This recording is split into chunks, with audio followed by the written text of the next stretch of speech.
Pakistan is right now crying foul. But the reality is that even for them to actually go ahead and question India's action here will be hard, because we've targeted Hafiz Saeed's mosque, we've targeted Masood Azhar's madrasa as well. All of these are terror masterminds who've been sheltered by Pakistan. 9 sites, let me repeat again, in Pakistan-occupied Kashmir that have been targeted. Still sketchy information that's coming in of exactly where and why these locations have been chosen. But essentially, after Pahelgam, over 14 days since the Pahelgam terror attack, you're seeing justice being served. You're seeing all of the terrorists, all the masterminds like Hafiz Saeed, who was involved in the plotting of the Pahelgam terror attack, being targeted in this manner. 2 weeks on, India's already hit back at Pakistan.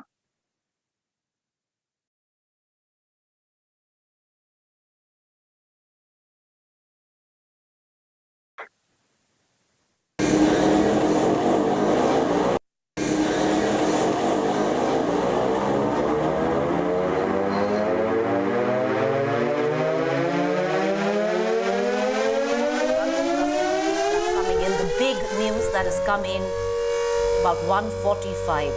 India has got retribution. That's the latest that's coming in. 9 targets across 3 locations in Muzaffarabad. There is Pakistan-occupied Kashmir as well, where it has been attacked. Kotli is one other place that has been attacked. 9 locations have been attacked by India. 9 terror holds have been attacked 2 weeks after the Pahelgam attack. India's Operation Sindoor. I want to cut across right now back to Akshita. Akshita, if you can still hear me, what are the latest details coming in? So, Preeti, essentially we're filtering through reports that are coming in from Pakistan. I can tell you that as far as India is concerned, there is one statement that's been put out by the Indian Army which talks of Operation Sindoor.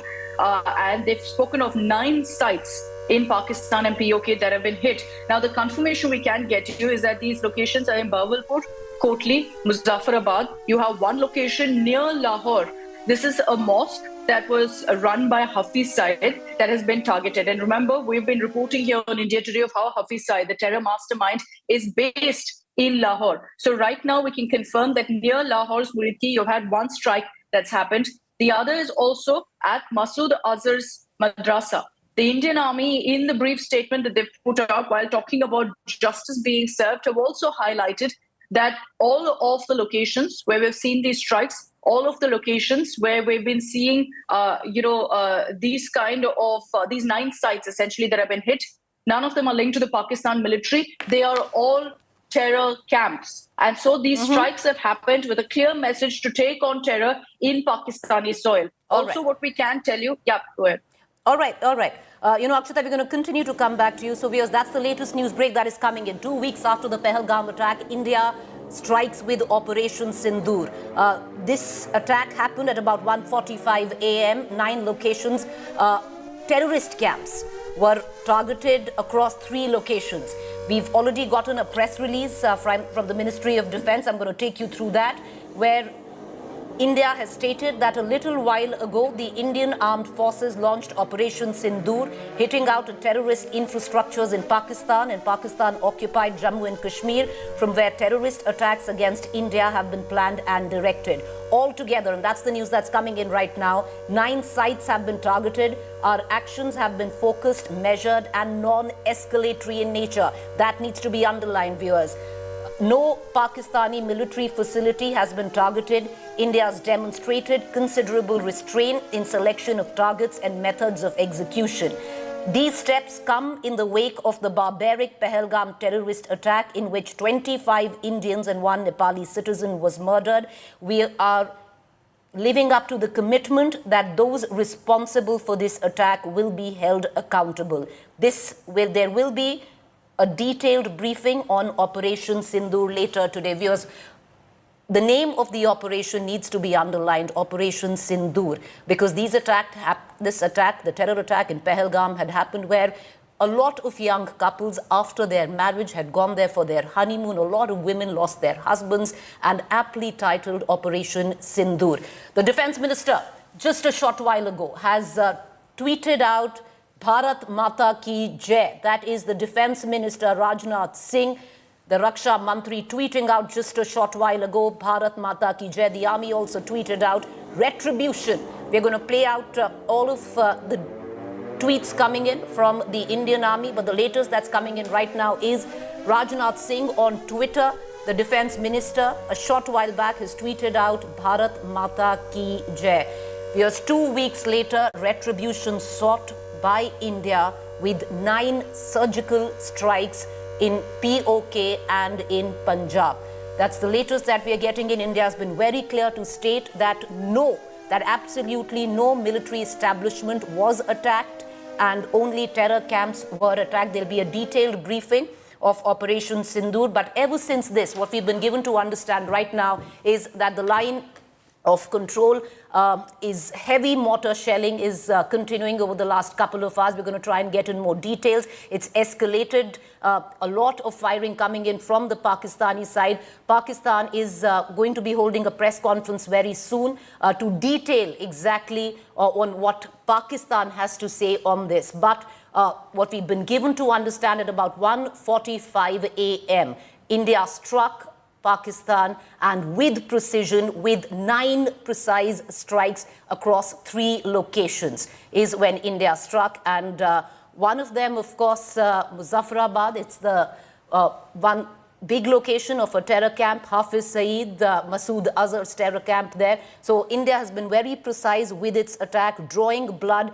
This was expected. And the latest that seems to be coming in is that these 9 strikes have taken place at about 1:45 a.m. We continue to get you more. Akshata, you're still with me. We're also going to cut across to Gaurav Sawant, my colleague, who's going to be joining us in just a short while. Akshata, ever since, India's attack, the LOC is lit. What we're getting in is heavy shelling coming in from Pakistan's side. What details can you get in? Pakistan also going to be holding a press conference soon. That's right, Preeti. And you know what Pakistan says, we will take with a pinch of salt. But the Indian Army is right now confirmed, verified that there is ceasefire violations being reported right now in Poonch of Rajouri. The Indian Army has just posted saying Pakistan again violates the ceasefire agreement by firing artillery in Bhimbergali, in Poonch, Rajouri area. The Indian Army is responding appropriately. Also, another update that's just coming in is that defense officials now speaking out have said very clearly all air defense units have been activated all along the India-Pakistan border to tackle any eventuality. We're on a state of high alert right now. We're not taking any chances along the LOC or the IB for that matter. So defense officials saying all air defense units have been activated along the India-Pakistan border. This comes even as Pakistan repeatedly in their last few communications since these strikes have constantly been speaking about a response. Defense Minister Rajnath Singh, Preeti, as you mentioned, has put out a one-line post saying Bharat Mata Ki Jai. So reactions trickling in right now, Pakistan resorting to the same old rhetoric of ceasefire violations. Well, it's to be seen how Pakistan will retaliate. But the Indian Army has been very, very transparent, viewers, has put out a detailed statement that has come in where Operation Sindoor is concerned. And also what Akshata was pointing out, latest details coming in, all air defense units have been activated along the India-Pakistan border to tackle any eventuality. That's coming in from the defense officials. Once again, the Indian Army and India very, very calibrated, responsible in its response, making it very, very clear, viewers, that these are terror stations that have been attacked and no military establishment of Pakistan or civilians have come under attack. This is retribution that was sought at the back of the Pahelgam terror attacks 2 weeks ago, and aptly titled Operation Sindoor. We're putting forth the Defense Minister's tweet on social media platform X with Bharat Mata Ki Jai. We'll also put out the tweet that the Indian Army tweeted a short while ago where Operation Sindoor, a success, justice has been delivered. We're going to just put that out as well.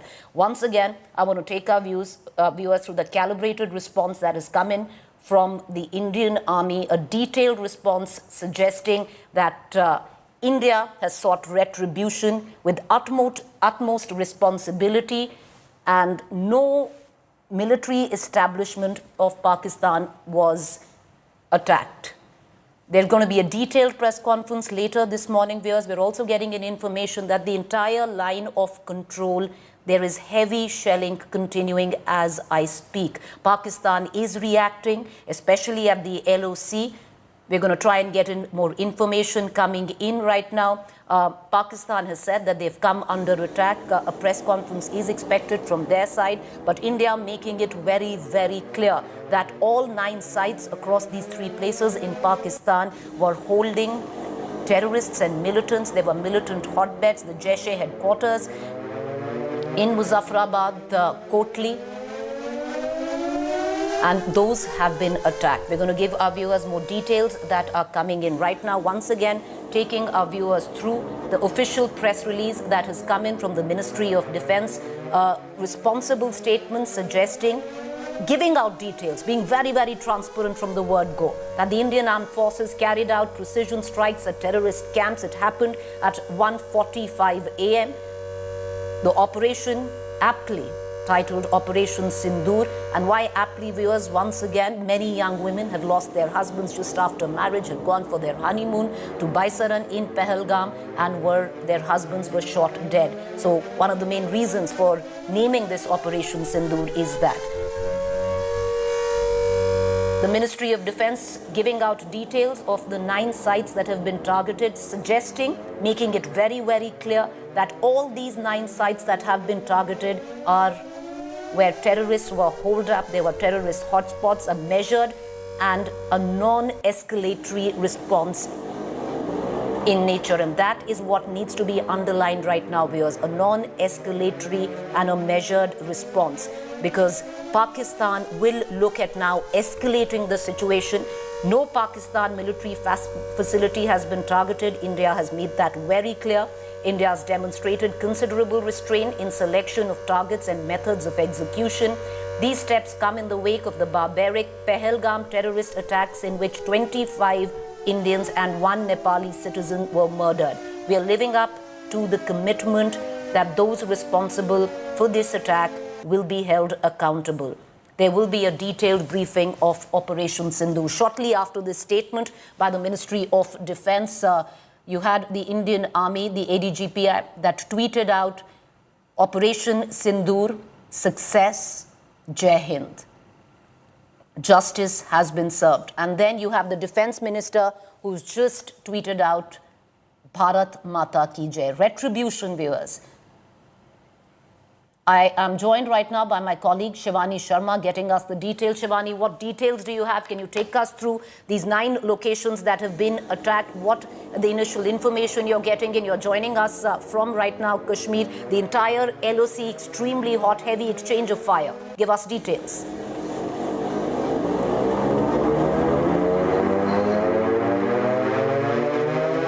Outfits in Pakistan and Pak-occupied Jammu and Kashmir, the 9 specifically terror outfits have been targeted precisely without escalating or hitting any army establishment of Pakistan. This has been given in a release by India, and this has been named Operation Sindoor to avenge the deaths of 26 innocent people in Pahelgam. And the operations are ongoing as these particular strikes have got over. And at the line of control, we are hearing that there is heavy artillery shelling that is happening from Pakistan, to which India is retaliating and responding in a calibrated and a controlled manner to not escalate any military action, because this was a fight against terror, and India has served the justice to all those terrorists who have been involved in this particular attack and who were being trained inside Pakistan's territory, Preeti. And we all were expecting some action from the armed forces, as we've seen how Prime Minister had been meeting the army chiefs, the CDS, the Raksha Mantri, the NSA. He had been monitoring personally the strategic planning that was going on, and this was the action that was being planned for. And at 1:30 a.m. to be precise, this was the airstrike that was taken on by Indian forces, and they hit the targets that were these targets were focused. This was measured precision strike that has been said. There has been no attack on any army installations of Pakistan, so no escalation of war from India's side. India has just hit the terrorists out there, the terrorist camps, and Bahawalpur, Kotli. These are one of the major camps where the forces have hit, and we are just getting more updates, Preeti, that India is also prepared for any kind of contingency or situation along the border. So all the forces are deployed to tackle any situation, but Operation Sindoor is successful. All right, Operation Sindoor is successful. Yogi Adityanath, Chief Minister Uttar Pradesh, tweeting out Jai Hind Ki Sena. I want to bring Shivani back into this conversation, because Shivani, can you take us through these 9 locations where India has struck? Because India has made it very clear, even in that press release that immediately was released in a very responsible fashion by our country, stating that these are terror outlets that India has struck. India has Preeti, not... yes, go the ahead. release says that there are 9 locations that have been hit. To be specific, the names and more details will be given out very soon, because there will be a detailed briefing today, later in the day. That's what we've been told about the operation and the release. And these 9 locations have been Bahawalpur, Kotli, Muzaffarabad, where these terror outfits were there. There were some mosque areas also where the terror outfits were going on. And we also saw how these visuals of these terror strikes have come, Preeti. And since 1:30, we were hearing the Pakistani media reporting of some sort of attack. Shivani, stay with me. India, there's no news coming in because Pakistan... Shivani, would you stay with me if you can hear me? By the Indian Army. All right, we're going to come back to Shivani in just about 20 seconds from now, the news that we're breaking. We're going to come back to Shivani. Can we get her fader down so our viewers can actually hear us? And I was also telling you that... Cut across right now to the latest news that is coming in. Pakistan has accepted that India has struck Pakistan. A press release coming in from DG ISPR, that's Pakistan viewers, suggesting India has struck 3 places from air, exactly what India has said: Bahawalpur, Kotli, Muzaffarabad. All planes of Pakistan Air Force are airborne. All strikes were made by India from its own airspace. Pakistan will respond to it at a time and place of its choosing. It will not go unanswered. The temporary pleasure of India will be replaced by enduring grief. So, where language is concerned right now, Shivani, Pakistan clearly escalating, seeming to suggest that Pakistan will respond to it at a time and place of its own choosing. It will not go unanswered. The temporary pleasure of India will be replaced by enduring grief. So there is clearly a sense of escalation that we are looking at, Shivani, right now. What are your sources picking up? What are you hearing right now? All right, we have Sunil Ji Bhatt with me with the latest coming in. Sunil, we have a press release by Pakistan admitting to exactly the 3 locations that India has struck at 9 spots, and saying that all Pakistani Air Force planes are airborne. All strikes were made by India from its own airspace. Pakistan will respond to it at a time of its own choosing. It will not go unanswered. It does seem then, Sunil, with at least what we've been given to understand coming in from Pakistan, that these were missiles that were fired from India from our own airspace. What are the details that you're picking up right now?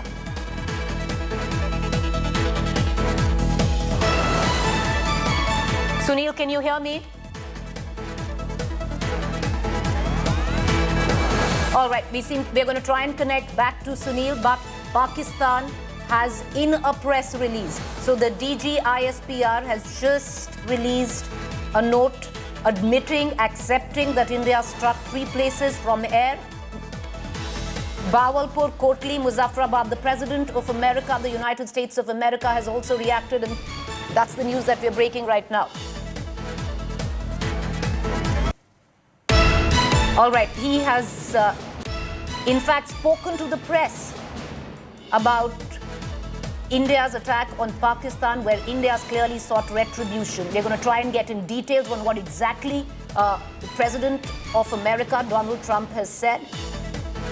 We're going to try and get in details coming in, but what we can confirm right now is that Pakistan has admitted that India has struck Pakistan on exactly the 3 locations that India had pointed out: Bahawalpur, Kotli, Muzaffarabad. Bahawalpur is, of course, the Jaish-e-Mohammed headquarters, Masood Azhar's headquarters. So a key point for India to strike where terror was concerned. Kotli, Muzaffarabad are in Pakistan-occupied Kashmir, and hotbeds of terror camps is where India struck 9 locations. We are still to get details of these 9 locations, and in all probability tomorrow when India holds a press conference, because that has been stated in India's press release by the Ministry of Defence that tomorrow detailed press conference on where India struck in Operation Sindoor will be released. But from India's side, Operation Sindoor is a success, viewers. Retribution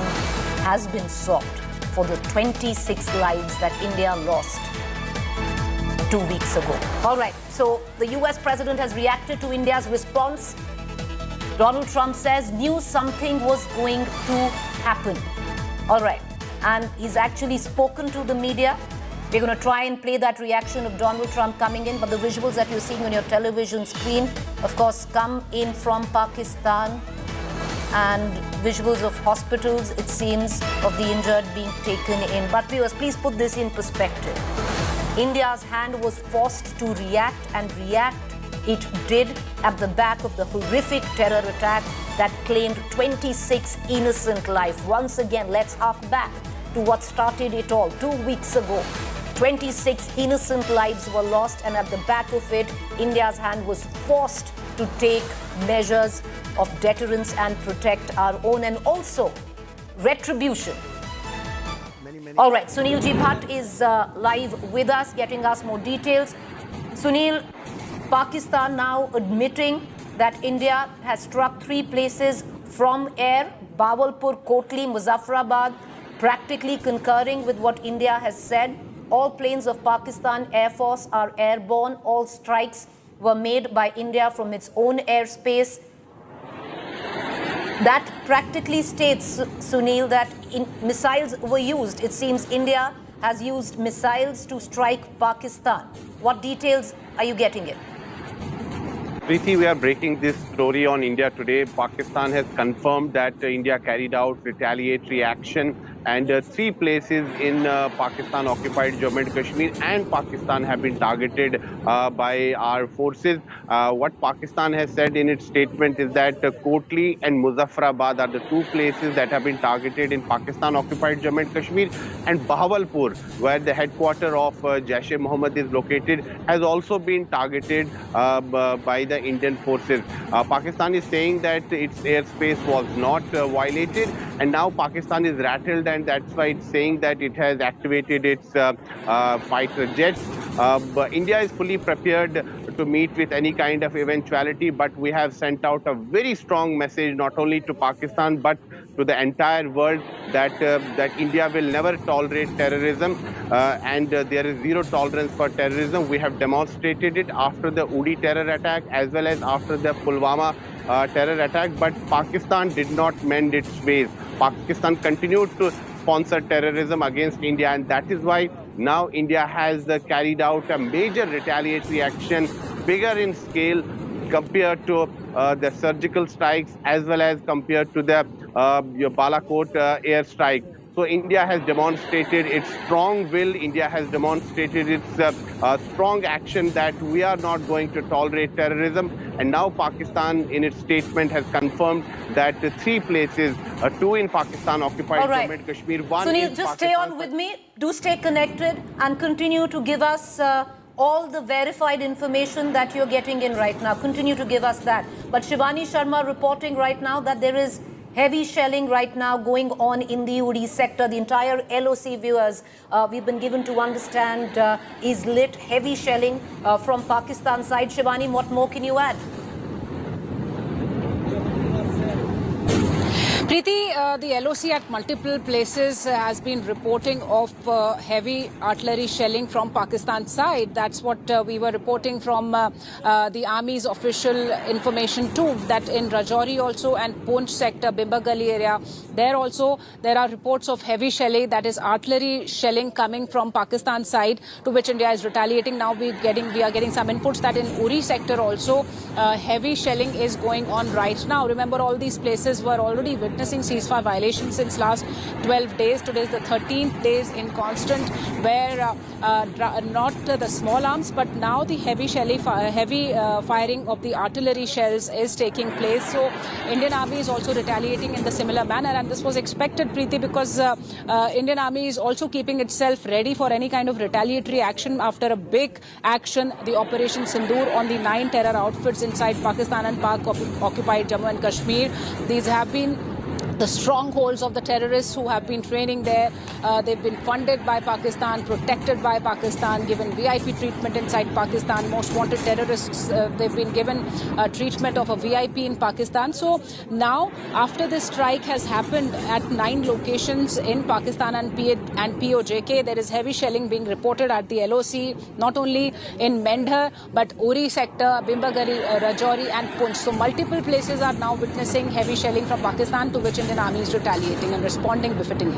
Shivani, Pakistan, of course, admitting that India has struck Pakistan in 3 locations, exactly what India elucidated, also said that all of Pakistan's aircrafts are right now, flying. But how is India responding? Are we getting in any information on that right now? Are our Rafales also airborne?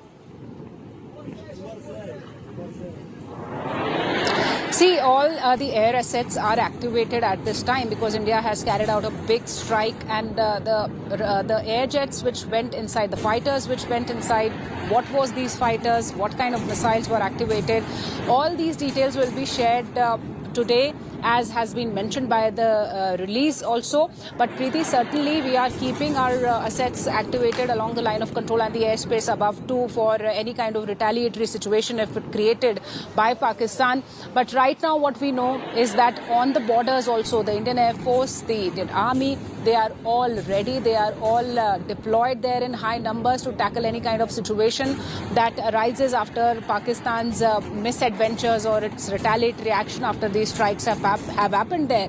And of course, we've been seeing the sea drills. So all the 3 arms, the Army, Navy, Air Force, they are on high alert, activated, deployed, where they need to be right now, and they are ready for any kind of action and challenges, because this was a calibrated action by the Indian Air Force, right? And this was a well-planned strategic action that was Shivani, are you getting in any information? Are you getting in any information at all that how did India strike? Were these missile strikes? Are we given to understand? Preeti, we've been getting information about the successful Operation Sindoor. Okay. We've been getting congratulatory messages from Defence Minister Rajnath Singh, who says Bharat Mata Ki Jai. That means this operation has been successful. The specifics will be shared today about how the operation was carried out, the places exactly where the operation was carried out. Okay. And as of now, the official information that we have is that 9 terror outfits inside Pakistan and POJK have been hit. Fair point, Shivani. Initial information, sensitive information, and we only want to give out responsible information right now. So what we can tell our viewers, and this is the news that is filtering in with responsibility, is that there have been 3 places and 9 strikes in the 3 places by India. India has struck only terror establishment and not attacked any army establishment of Pakistan. All right, the Pakistan Prime Minister Shehbaz Sharif has tweeted out on the platform X a short while ago. Let me quickly take you through that. Pakistan Prime Minister Shehbaz Sharif tweeting out. We're going to just play out the tweet in just a short while.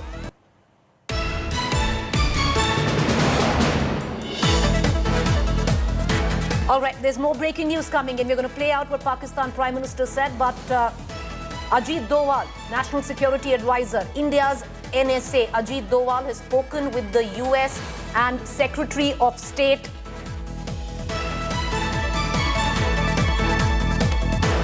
Marco Rubin and briefed him on the action taken. Statement from Indian Embassy, Washington, D.C. All right, so the NSA has briefed the United States of America of India's military action on Pakistan. Bahawalpur, Kotli, Muzaffarabad struck in Pakistan is what India has conveyed to the United States of America.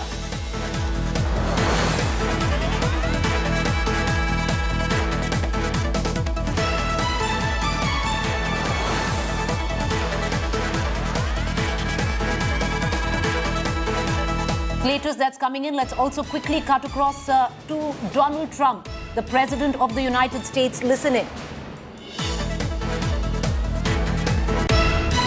No, it's a shame. We just heard about it just as we were walking in the doors of the Oval. Just heard about it. I guess people knew something was going to happen based on a little bit of the past. They've been fighting for a long time. You know, they've been fighting for many, many decades. Any message to and centuries, actually, if you really think about it. No, I just hope it ends very quickly. That is President Donald Trump. I also joined by consulting editor Rajdeep Sardesai joining us right now. Rajdeep, the latest, of course, that we know right now that India has struck Pakistan at 1:45 a.m. Pakistan has confirmed the same. Three locations. India has made it very clear that these 9 strikes across 3 locations in Pakistan only comprised of terrorist establishment and no military establishment was attacked by India. India making it very, very clear that this was a measured response and a non-escalatory response, and that needs to be underlined.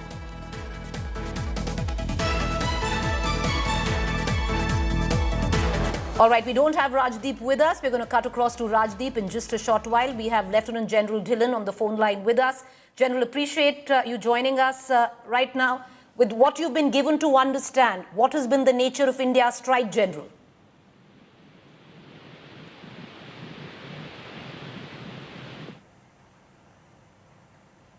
All right, we don't seem to have General Dhillon with us. We're going to try and cut across to him in just about a short while. But viewers, I want to take you through the latest information that is coming in. NSA Ajit Doval has briefed America on India's retaliatory response. Once again, I want to take you back on what started it all, which was... All right, we have Rajdeep Sardesai, a consulting editor, who's back with us. Rajdeep, 1:45 a.m., India has struck Pakistan, and a very calibrated response, retaliatory response in India's statement. And what needs to be underlined is that this was non-escalatory, measured, only attacking terror establishment and not attacking any military establishment in Pakistan. Pakistan, of course, has come out with their own statement. That's right. The 3 words that are there in that Indian statement that are significant are focus, measured, and non-escalatory. Those are the 3 words that suggest that India, for now, is doing what is called a calibrated kinetic response.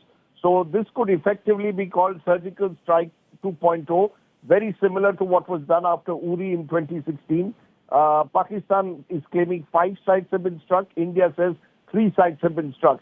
While the Pakistani response suggests that the Indian action is escalatory, there is enough in the Indian statement to suggest that there is a conscious attempt to try and keep the temperatures down. Rajdeep, what's also very different from what was the earlier surgical strike is because this time you have Pakistan that has come out outrightly admitted that India struck Pakistan. There is documentary evidence that is filtering in right now of India actually striking Pakistan. This is huge. It's actually never seen before. Response.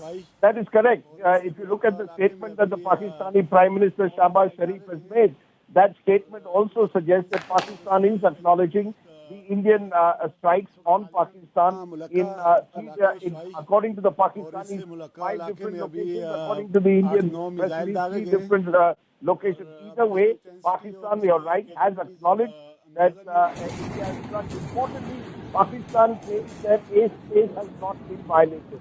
So in that sense, the Indian statement that is not escalatory in nature is proven by the fact that even Pakistan acknowledges that the airspace has not been violated, even as military strikes have, even as these specific targeted strikes have taken place on terror infrastructure, particularly in POK. Well, in POK, in Punjab, the headquarters of the Jaish-e-Mohammed in Bawalkot is what we've been given to understand. But Rajdeep, the fact is, I'm just going through the response of Pakistan, and also goes on to say later, Pakistan will respond to it at a time and place of its own choosing. It will not go unanswered. The temporary pleasure of India will be replaced by enduring grief. What India's statement seemed to suggest very clearly that this was non-escalatory, this was measured, only striking terror establishment. Pakistan clearly terming it escalatory and saying that Pakistan is going to retaliate at a time of its own choosing. Well, I think the last four words are critical: time and place of its choosing. So it's not clear how Pakistan intends to respond at this stage. Clearly, Pakistan is acknowledging, I think the first part is more important, where Pakistan is acknowledging that sites within Pakistan have been struck.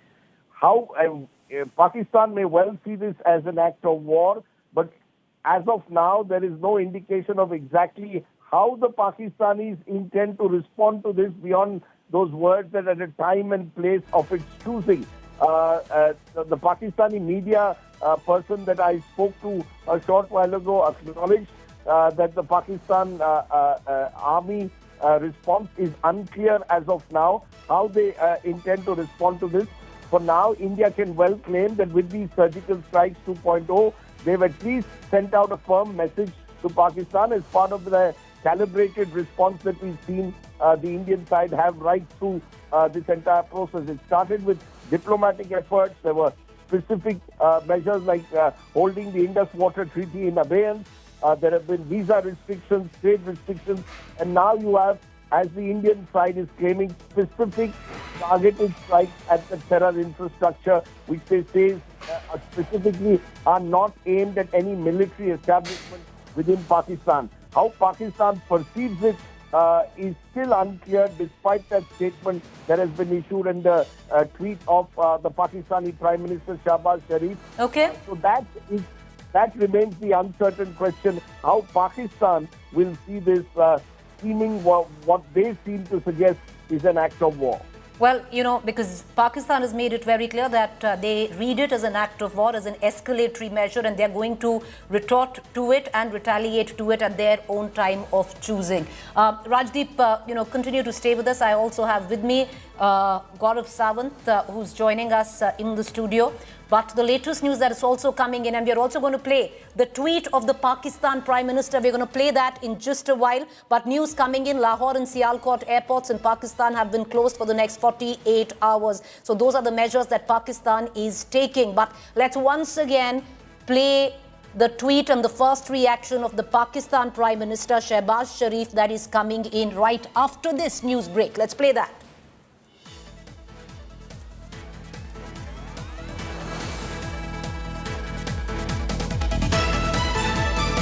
All right, okay. You know what I'm going to do is I have Gaurav in the studio with us, so it's late at night and we're trying to figure out a way of getting this bulletin together. But Gaurav, just do come in. Would you take us through what the Pakistan Prime Minister's tweet seems to suggest?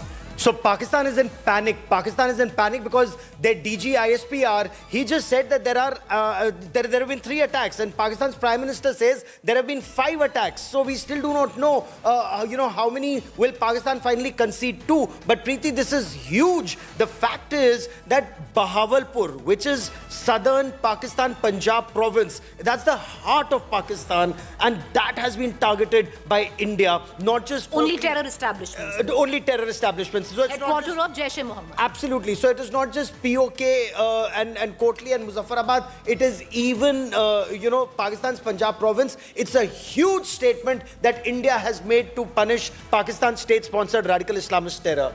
All right. So that's the latest that we're coming in. You are getting in because word just came in there that Pakistan has violated the LOC. That's the word that's come in, and I want to get in Gaurav for more on that. Got a word coming in. Pakistan has violated ceasefire along the LOC in Poonch, Uri and Nowshera heavy firing and shelling being reported from many areas. Expected. All of this is expected. Absolutely. India had wargamed this. Now, what this means is that Pakistan's instant retaliation was hotting up the LC. And so far, it was restricted to small arms fire. Now it's escalated to artillery. But again, it's a suicidal step by Pakistan because Indian artillery is far more superior to Pakistani artillery along the LC. But they have to take some action. They have to show that some action has been taken. So that is why they've opened up the LC. But this is perhaps just the beginning of Pakistan's response. All of Pakistan Air Force fighter jets are currently airborne because they expect that there could be more action by India, even though India has said that, retribution has happened. Justice is served. Justice is served. Now it depends on Pakistan. If Pakistan escalates, then India will hit back and harder. All right, and Pakistan till now, viewers, has made it very clear, at least in that statement, though I don't know what Pakistan has made very clear, because at one end you have the army giving out a statement which is very, very different to what the Pakistan Prime Minister seems to be saying right now, Gaurav, because the Pakistan army in its press release has admitted to exactly what India has stated, that 3 places have been struck. Of course, they haven't given out details of the 9 possible strikes on terror outlets in these 3 areas. All right, so the latest news break that's coming in right now is that breaking news. Lahore and Sialkot Airport in Pakistan have been closed for the next 48 hours. And all of this, of course, preemptive measures. Rohit, my colleague, joins us from Washington, D.C. and that comes at the back. Rohit, what more details do you have? You had NSA Ajit Doval brief America on the retaliatory, retributory action that India has taken on Pakistan. Can you give us details, please? Yes, that's what we've learned right now, Preeti, that it is the NSA Doval has spoken with Secretary of State Marco Rubio, who's also acting NSA of America, and he's updated him on what this action was, assuming, obviously the US were briefed about it. Again, trying to tell them that, India only targeted terror, places in Pakistan. This was non-escalatory in any way. And that, for India, as far as this goes, this is it. This is what we wanted to do. And we've done that. Also, if you've seen the first reaction, President Trump, he's also called this to end this now. He said, he wants to both nations should put an end to this. And in Indian statement, India clearly saying that we do not want to escalate. There is no reason for us to escalate this at this point in time. We did what we're supposed to do. So the ball is in Pakistan's court. And I think that probably was the reason of NSA calling Marco Rubio and telling them, we've conducted these strikes. And as far as, we don't want to escalate this anymore. And if Pakistan can do that if they want to do it. Right. So, Rohit, clearly enough pressure also that, India activating international pressure on Pakistan, because now it's Pakistan who says they will retaliate. And now if they do, then India will hit hard. So India activating all kinds of pressures right now where international pressure comes into play as well. You know what's extremely significant? Pakistan has shut down Lahore and Sialkot airports. Pakistan has closed its airspace for the next 48 hours. Pakistan anticipates that India could up the ante after Pakistan responds. So they want any movement in the air that's spotted on their radars to be seen as absolutely escalatory in terms of a target that needs to be taken down, because Pakistan has once again failed, Preeti. Pakistan could not see 9 incoming aerial threats to 9 different locations. Now they've shut the Lahore and the Sialkot airport for the next 48 hours. Preeti, this is hugely significant. Let's also bring into this conversation, Preeti, Lieutenant General Sanjay Kulkarni, former Director General of India's Infantry, who joins us on this broadcast. General Kulkarni, 9 targets, including one in Bahawalpur, Pakistan's Punjab province. Including one in Bahawalpur, Pakistan's Punjab province. Gaurav, it could have been better. Not Bahawalpur, which is supposedly the hub of Jaish-e-Mohammed and the terrorists. And I don't think Pakistan has any moment now to do it. But however, Pakistan will retaliate. There will be ceasefire violations. There is no denying the fact, but we are prepared for it. And I'm sure Pakistan has got the message that these kind of strikes that they've done, and the Operation Sindoor, aptly named, just primarily the way they had gone about killing 26 of the innocent people. I think it couldn't have been better. If you ask me, Pakistan was asking for it. Pakistan had been time and again, and probably Pakistan was aware of what India would be doing. Otherwise, but the chief Preeti, of the army staff would not have dispatched their family. Absolutely, General. The fact remains, Preeti, India has targeted terrorist launch pads and terrorist training camps. There are no terror launch pads and training camps in India. What will Pakistan strike? If Pakistan strikes, let's say, a brigade headquarters or a battalion headquarters or any military location, that will be escalation by Pakistan, which will be adequately responded to. So the ball is in Pakistan's court. Will it dare to escalate? Apart from LC hotting up, anything else that Pakistan does will have massive consequences for Pakistan.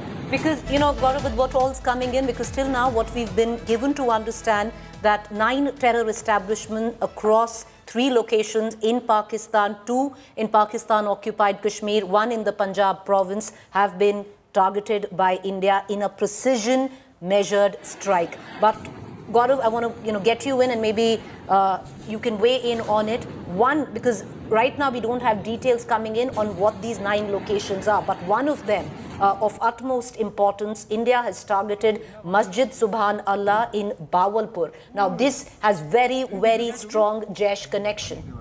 Bahawalpur is Jaish-e-Mohammed headquarters. And for those of us who covered IC-814 hijack, for those of us who covered the fact that India had to release that Maulana of terror, Masood Azhar, and he went to Pakistan and he set up the Jaish-e-Mohammed in Bahawalpur. Remember, Pakistan's Punjab province, Preeti, it has 2 very major terrorist training camps and launch pads in Punjab province. One is Murid Ke. Murid Ke is Lashkar-e-Taiba. The second is Bahawalpur, and Bahawalpur is Jaish-e-Mohammed. The fact that India has targeted Jaish-e-Mohammed, hitting the heart of Jaish-e-Mohammed's terror training camp is a big significance statement that's being made, not just as far as Pahelgam is concerned, but even as far as IC-814 hijack is concerned, Preeti. Once again, viewers, we're going to put this in perspective. Why is this a never-seen response by India? Because the last time when the surgical strikes happened was very, very different, Gaurav, because Pakistan didn't even admit to it.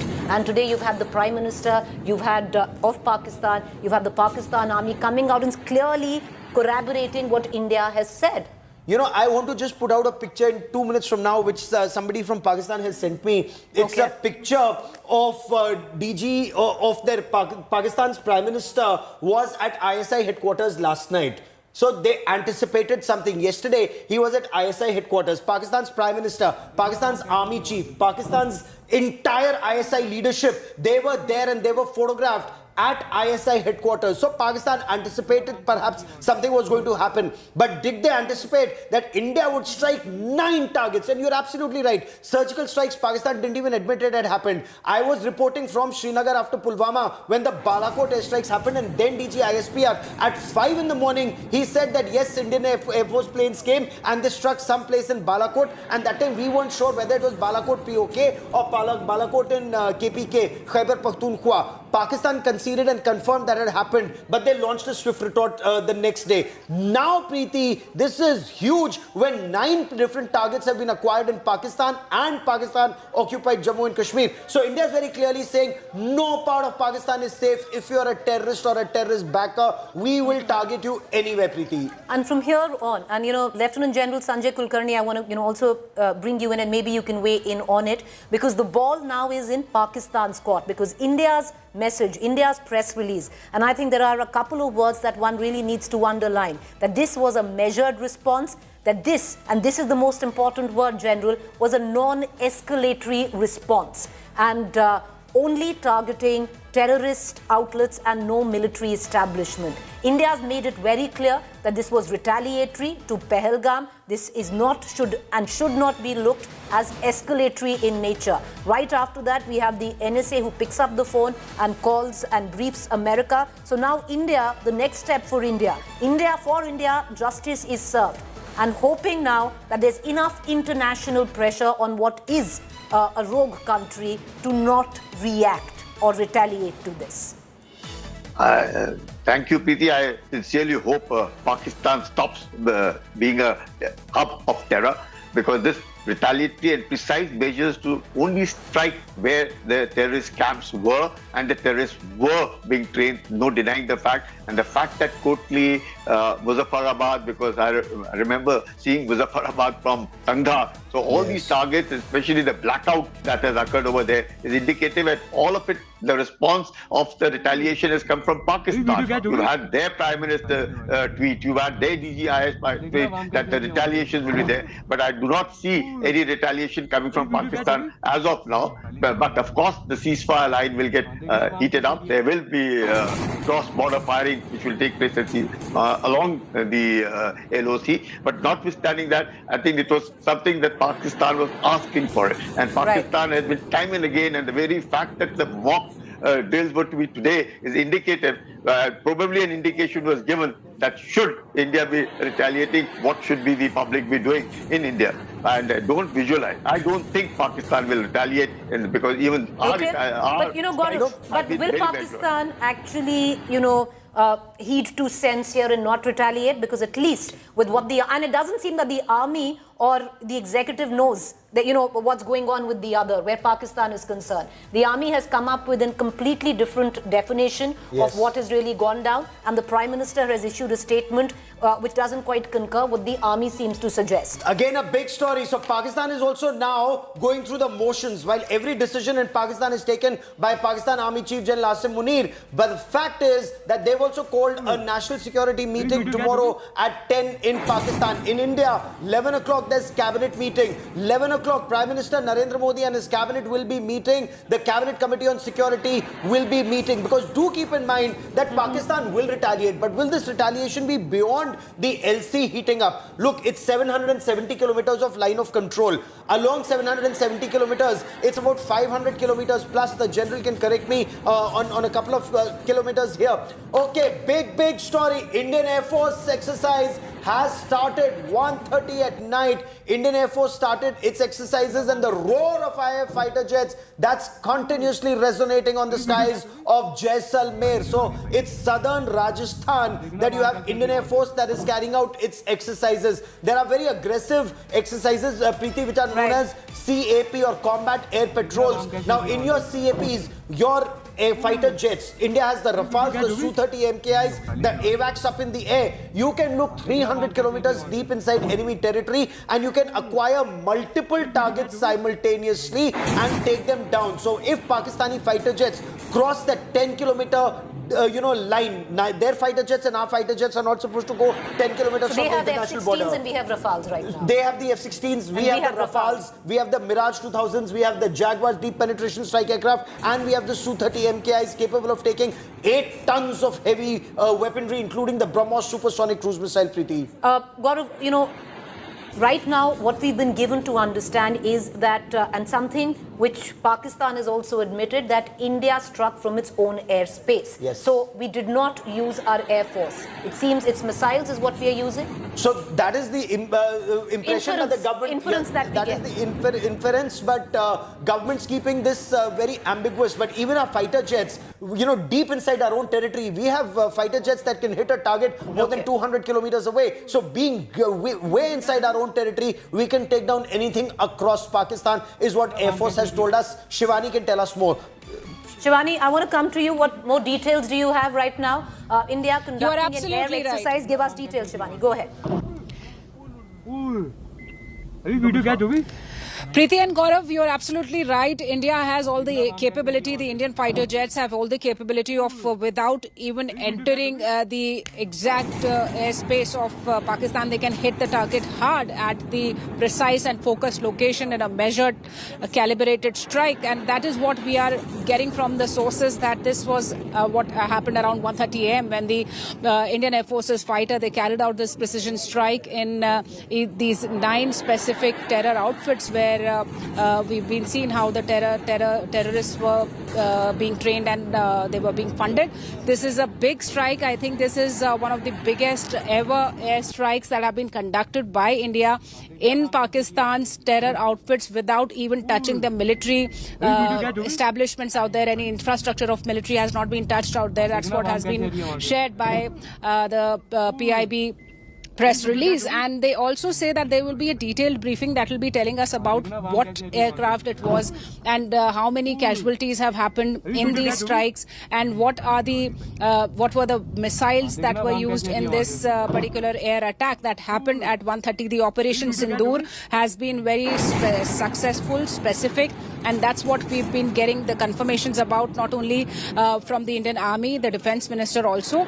And right when these strikes were happening, the whole system was awake and activated. The Army was tweeting of a big strike operation that it has been taking on the western borders. And even as we speak, the air assets remain activated. We are vigilant, not only on the ground, but in the air too. And for any kind of retaliatory action, as we've been getting the inputs that in multiple locations where we were witnessing small arms firing since last 12 days, today is the 13th night, when we are witnessing heavy artillery firing going on in Uri sector, in Rajouri Poonch, in Mendhar also. And this has been tackled well by the Indian Army with retaliatory fire of the artillery shells there. And on the borders also, we have kept our assets ready for any kind of exchange or any kind of retaliation by Pakistan. So far, Indian Army has not taken any escalatory measure. So that there is no civilian casualty? See, there the mechanism is already at place. There are bunkers. We've been reporting from those bunkers just yesterday, Preeti. There are bunkers that have been made in these villages. The villagers know the SOPs because this is not the first time when these ceasefire violations are happening. Before 2021, this was a normal affair. Every day there used to be heavy artillery firing in these areas. So there are bunkers that are operationalized, reactivated. People have been made aware how to be safe and calm in this situation, and Army is taking retaliatory action in these areas. And we've been seeing that these villagers, they also wanted a decisive action. They were with the government's decision, and perhaps we are very sure that when in the morning we get to interact more with these people, they will be satisfied with the kind of action that has been taken by Indian government against the terror outfits in Pakistan and POJK. Shivani, what are you hearing in? It seems tomorrow 10 a.m. is going to be an official debriefing to the media of the success of Operation Sindoor.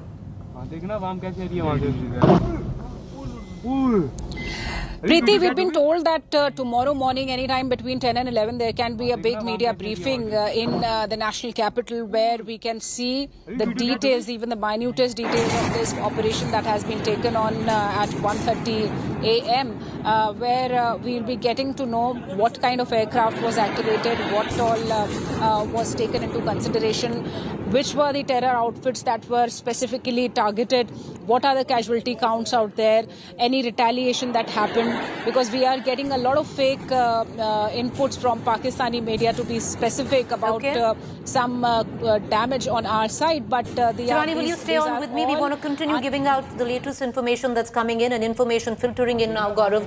The attacks on multiple targets across Pakistan and POK Kashmir. Operation Sindoor was a joint operation by the Indian Army and Air Force using precision strike weapons. So yes, with what we were discussing earlier, that the Indian Air Force was also involved, and I think we're going to get more details tomorrow when a debriefing to the media will happen on Operation Sindoor. Oh, you're absolutely right, and the joint operations continue even as we speak. If we were to talk about what's happening at the line of control, heavy artilleries are automatically now being used both by the Pakistanis and the Indians, so which means that from small arms it's escalated to area weapons, point 1 and point 2. You have the Indian Air Force in a massive exercise in southern Rajasthan, flying over southern Rajasthan desert. Now, when they fly over this area, it's the entire Pakistani territory across that their radars can scan across, whether it's in Pakistan's Punjab province, in Sindh province, which includes Karachi, and also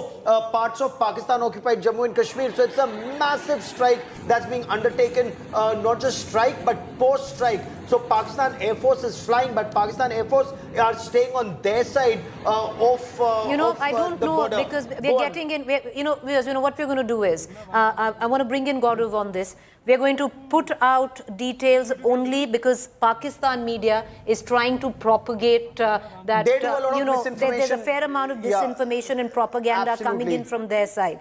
But So, we'll continue to get our viewers more on this right now. Absolutely, because even when Balakot had happened, they had claimed that multiple Indian aircraft had been shot down. They had claimed that that time, but unless it's officially confirmed by Government of India and by the Ministry of Defence, Pakistan does indulge in a lot of misinformation and disinformation campaign. Their media has been making a lot of claims about Rafales and so on. But our information is that this was standoff weapons that were used. The Pakistanis have officially also conceded that all the attacks that took place in Pakistan today and Pakistan-occupied Jammu and Kashmir were from the Indian side. So there is no question of any Indian fighter jet being across, as is being claimed by the Pakistani media. They indulge in a lot of disinformation But even the campaign. Pakistan army, Gaurav, has admitted that we did not violate the airspace.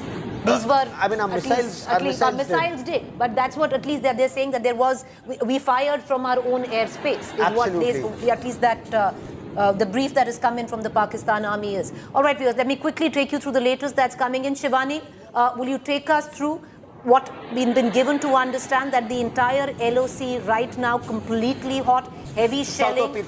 South of Panjal as of now. Okay, only south. Can you take us through the areas where there is massive shelling going on across the LOC? Preeti, it's been exactly around 2 hours when this Operation Sindoor was conducted successfully, and what we've seen is that there is heavy artillery firing that is happening on multiple locations, specifically on Rajouri and Poonch sector, Bimba Gali, and also here this side in Uri and Menda too. So this is what we are getting, that there is heavy shelling. And remember, all these places were the places that were witnessing small arms firing during the ceasefire violations by Pakistan in past 12 days. Today happens to be the 13th consecutive night, and this ceasefire violation continues. The Indian Army has been responding befittingly to all these heavy artillery firing that is going on. That means when they are firing heavy artillery, the Indian Army is also firing heavy artillery towards Pakistan. So this is what's going on right after the operations were conducted successfully in Pakistan. And we have been getting inputs from the villagers also that they are witnessing the shells in their area. There are bunkers, though for their safety they are trying to keep themselves secure in these bunkers, but Indian Army is retaliating befittingly to this heavy artillery firing that's happening. A lot of information, misinformation happening around the damage of Indian assets, but we need to be very careful until we get the formal information from the Indian Army that will be briefing us today, and then we'll be getting the actual casualty figures too, Preeti. But as of now, this has been a successful Operation Sindoor, and at the LOC, the ceasefire violation with the heavy artillery is going on, to which the Indian Army is retaliating. On the borders, we are activated with all our assets deployed out there. We are fully active, operational, and we are ready to take on any kind of challenge or situation if it escalates.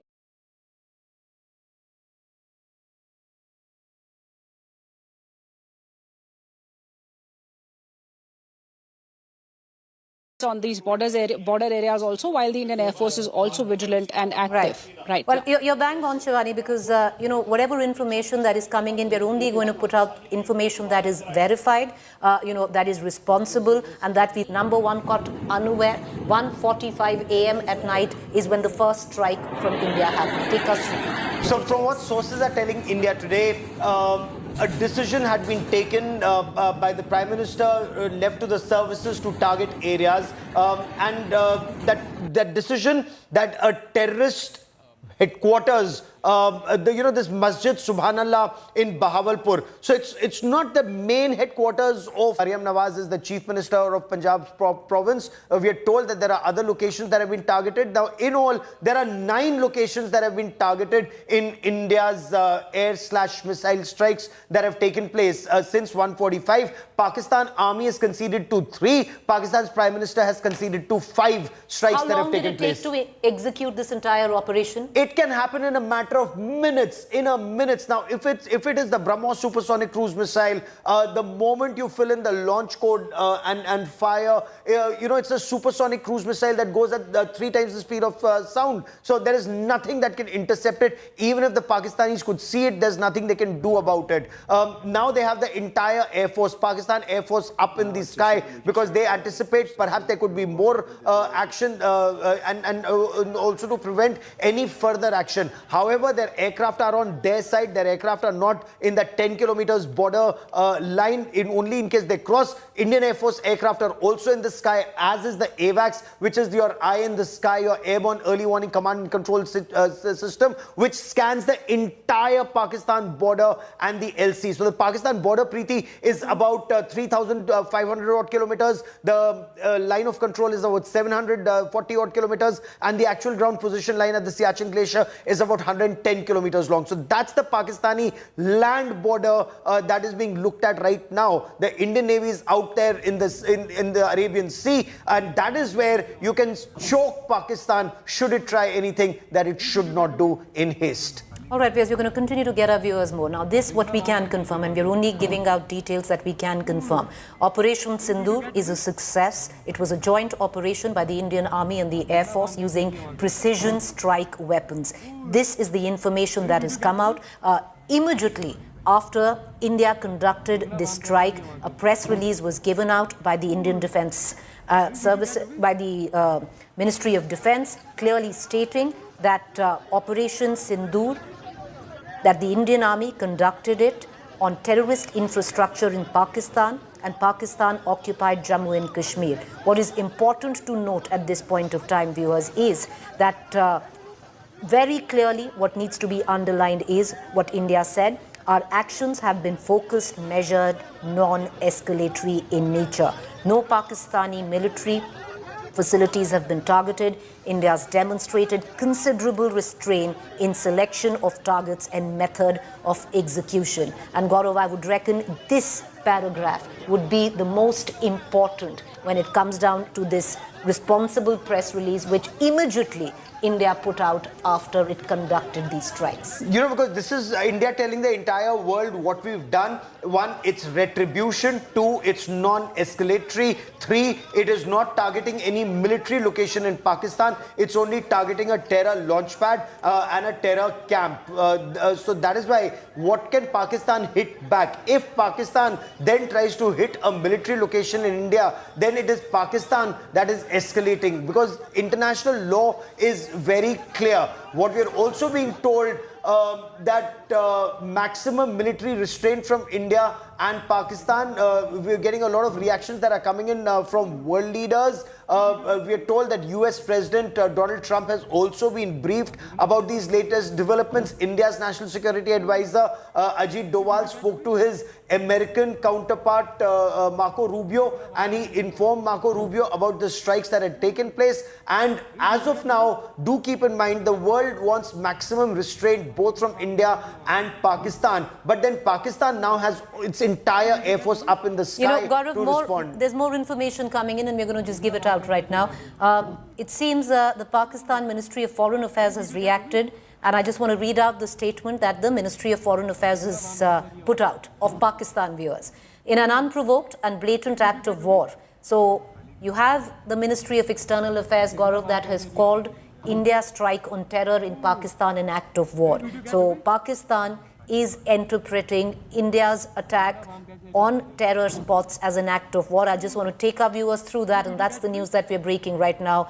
A press release coming in from Pakistan's Foreign Affairs Ministry. In an unprovoked and blatant act of war, the Indian Air Force, which remaining within the Indian airspace, has violated Pakistan's sovereignty using standoff weapons, targeting civilian population across international border in Muridke and Bawalpur and across the line of control in Kotli and Muzaffarabad, Azad, Jammu and Kashmir. Of course, this is Pakistan-occupied Kashmir. India's act of aggression has resulted in martyrdom of civilians, including women and children. So this is Pakistan somewhere down the line trying to push the agenda. It's a big headline. So it's not just Jaish-e-Mohammed. It's also Lashkar-e-Taiba headquarters in Muridke that's been targeted. 5 spots. Amazing, Is at amazing. least That's a big signal that India sends out, Preeti. Fair point. Not just Jaish-e-Mohammed, but also Lashkar headquarters has been targeted. So clear demarcation by India. No terrorist training camp or launchpad is now safe from Indian response if there's terror that comes into Indian territory. This is huge, viewers, because earlier on we were been given to understand that there were only 3 locations, Muzaffarabad, Kotli and Bahawalpur, where India had struck. But Pakistan has admitted that even Muridke and other parts of POK have been struck. India is very clear and firm, and we have to say this multiple times, that India has only targeted terror spots. Let's listen in once again. Now, we're getting in, lots of information that's filtering in, lots of international leaders reacting. India has already briefed America because now the ball technically is in Pakistan's court because India had sought retribution. Will Pakistan retaliate? A lot of international pressure would also be building up on Pakistan. Listen in to President Donald Trump. No, it's a shame. We just heard about it just as we were walking in the doors of the Oval. Just heard about it. I guess people knew something was going to happen based on a little bit of the past. They've been fighting for a long time. They've been fighting for many, many decades. Any message to and centuries, actually, if you really think about it. No, I just hope it ends very quickly. No, it's a shame. We just heard about it just as we were walking in the doors of the Oval. Just heard about it. I guess people knew something was going to happen based on a little bit of the past. They've been fighting for a long time. They've been fighting for many, many decades. Any message to and centuries, actually, if you really think about it. No, I just hope it ends very quickly. All right, so that's a statement of US President Donald Trump. India has, NSA Ajit Doval has briefed America on India's strike on terror launchpads in Pakistan in 9 locations spread in 9 terror spots spread across 3 locations. But right now, viewers, Pakistan's statement that is coming in from the Ministry of External Affairs, the official statement from Pakistan coming in, where Pakistan has admitted that India has struck Muridke, Bahawalpur, and Muzaffarabad, Kotli, and other parts of Pakistan-occupied Kashmir. While India has maintained very clearly that India has only struck terror launchpads in these locations, Pakistan seems to suggest that this was an act of aggression. They've called India's strike on terror an act of war. And they say, and I quote, "This act of aggression has caused great threat to commercial air traffic. We strongly condemn on what Pakistan terms was a cowardly action, which is flagrant of violation of the UN Charter," practically calling out India's action on terror as an act of war, admitting that the Indian Air Force, while remaining within the Indian airspace, has violated Pakistan's sovereignty. Also adding that the situation continues to evolve and Pakistan reserves the right to respond appropriately at a time and place of its choosing in accordance with the Article 51 of the UN Charter. So Pakistan clearly seeming to suggest that Pakistan will retaliate and once again pushing the propaganda, Gaurav, that civilians were attacked, seeming to suggest women and children were attacked. Clearly, this has been made very clear in India's statement, which was brought out immediately after the airstrike, that only terror launch pads across the 3 locations, which now seem to be at least 4 locations, which includes Muridke, where you have the LET headquarters as well.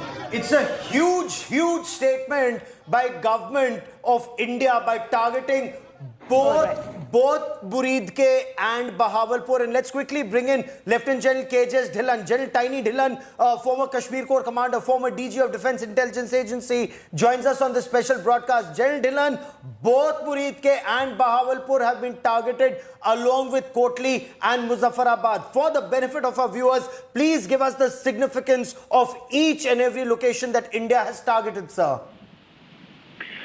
Good morning, Gaurav, and good morning to all of you.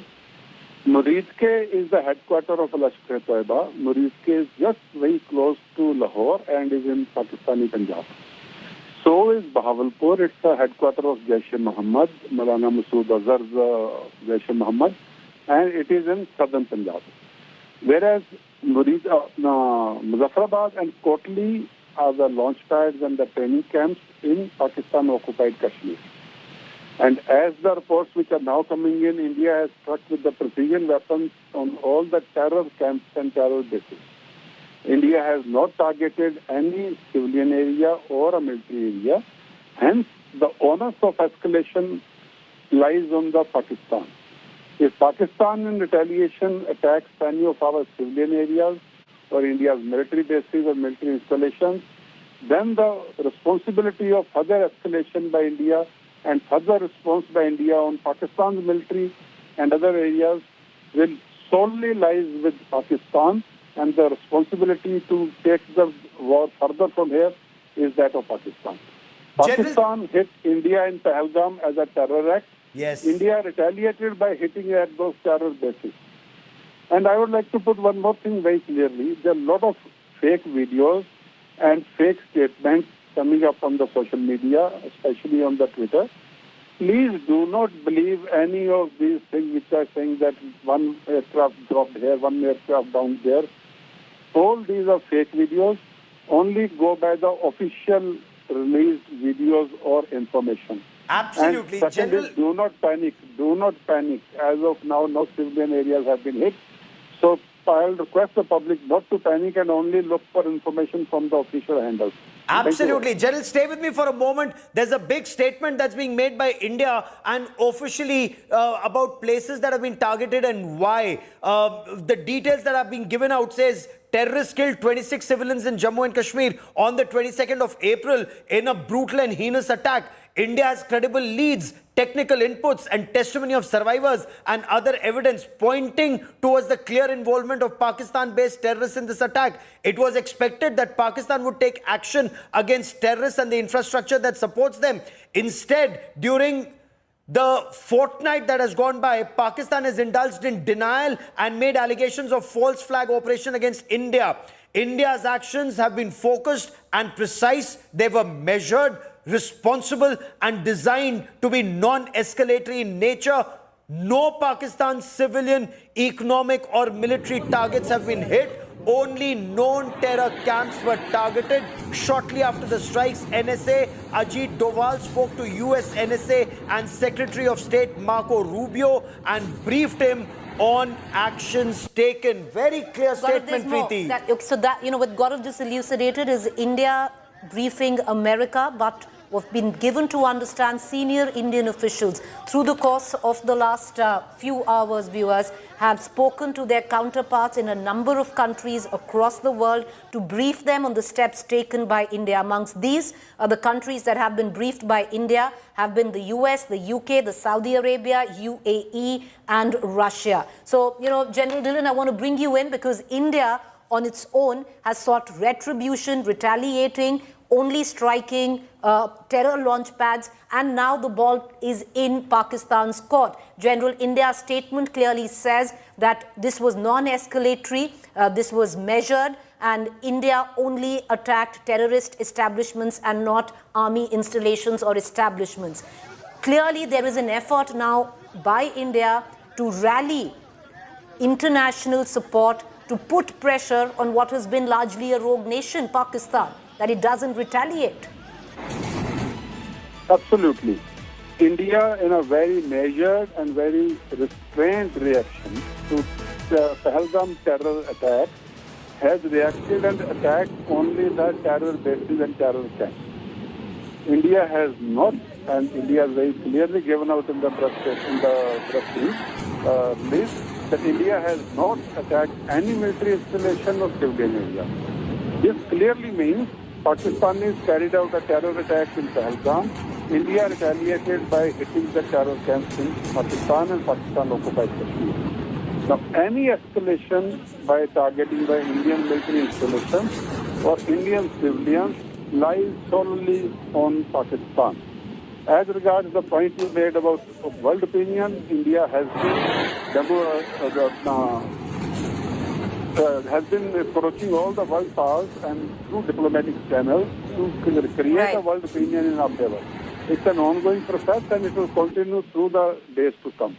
India is on the right path and India is in the right position and India is justified. But General Dhillon, one quick question that we'd like to ask you, because Pakistan in multiple press releases has already deemed this as an act of war. They are very clear that they are going to retaliate. Now, how prepared is India to take on that retaliation? India has taken 14 days or 15 days to retaliate to Pahalgam terror attack. Missiles are always in a prepared position. Missiles could have been launched any day.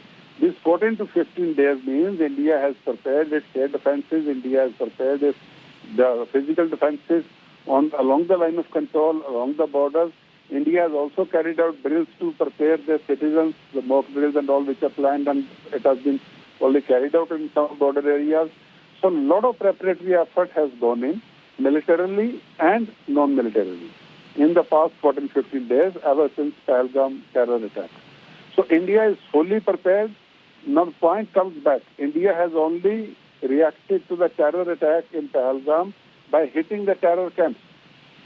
Now if Pakistan takes it to another level by hitting the military installations and civilians, that onus and the responsibility of escalation lies solely with Pakistan, and then India will reserve the right to hit back on Pakistani military installations or other areas. But General, when you look at the escalation spiral, India has targeted terrorists. If Pakistan were to strike a military location, what would we then target? Because would that then escalate this conflict? Because Pakistan has usually threatened India with a nuclear war since its conventional forces are far inferior to India. Are we looking at a situation where it could really escalate, or we are on top of that escalation ladder in your appreciation? Gaurav, as of now, India has retaliated to a terror attack by attacking the terror camp. Now, if Pakistan retaliates by carrying out an attack against Indian military installations or civilian areas, that will be an act of war. What India has done is purely a retaliatory action against terror action on terrorist camps. If Pakistan does anything which will amount to act of war, then India reserves all the rights to react in any manner which it deems fit to hit back on Pakistan, because escalation ladder will be started by Pakistan. And as regards nuclear bogey of Pakistan, Pakistan has been talking about nuclear weapons use, and the ministers have been talking of pow ke bomb. So I don't take that rhetoric seriously as of now. If the escalation spiral or escalation ladder was to go up, then one can gauge the situation as it comes up. General Dhillon, over the last 2 weeks, so much conversation in studios has happened about building deterrence where Pakistan is concerned. How big a message do you think India has delivered to build that deterrence? As of now, the message is very clear. Your terrorists came and hit us in Pahalgam. We have hit the terrorist camps in your area, that is in Pakistan, Pakistani Punjab, and Pakistan-occupied Kashmir. As of now, it is just you attacked through terror means, we have hit back on the terror means. Now, any escalation from here, the message is very clear. We are a country which is responsible. We are a country which acts with caution.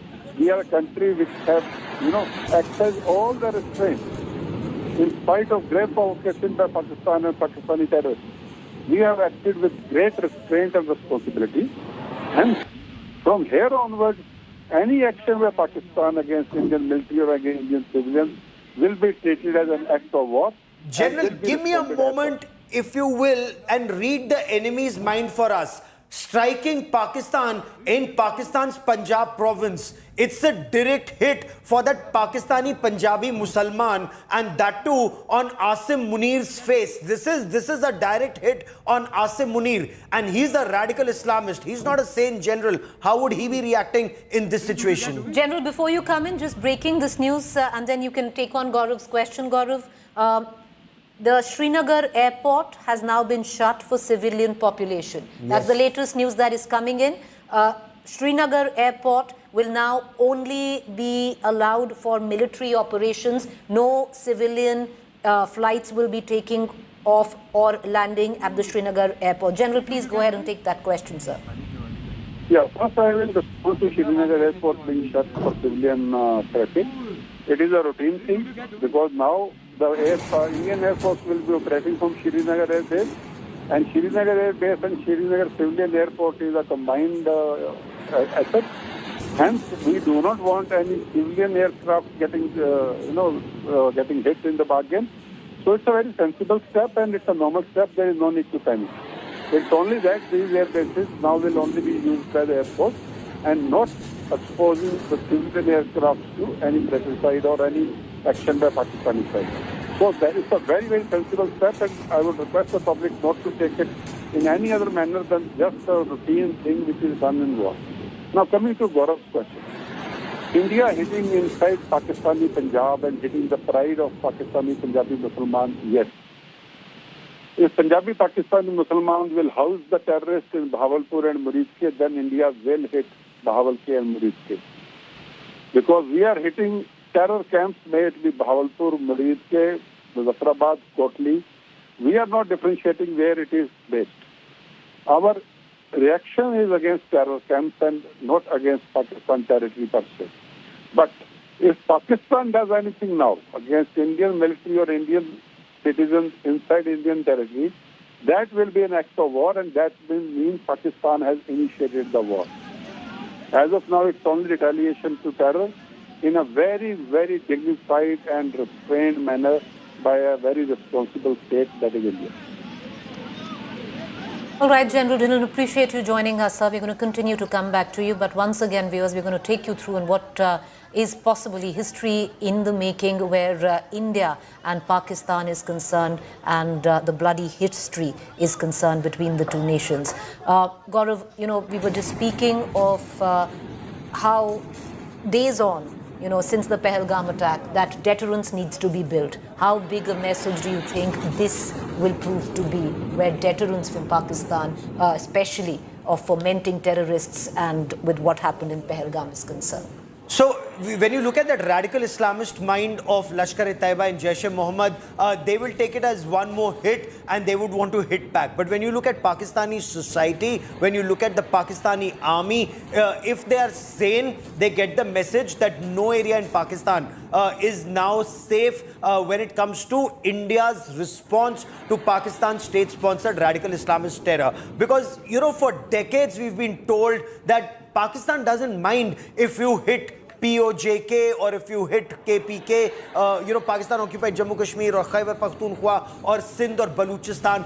Pakistan is Pakistan's Punjab province. And the Narendra Modi government taking a decision to hit both Muridke and Bahawalpur simultaneously is the tightest slap that can go across that Pakistani Punjabi Musalman face. And perhaps somebody like an Asim Munir is perhaps the person who's responsible for this slap across Pakistan Army's face, and that is why they will strike back. The manner of that strike back is that big question. Will it remain restricted to artillery strikes along the line of control, which India has seen years and years of, or will it be bigger? There's a news break coming in, Gaurav. Let's quickly take that news break. Now, word coming in that precision strike weapon systems of the three forces, both Indian Army and the Air Force, were used in the attacks, including the loitering munitions.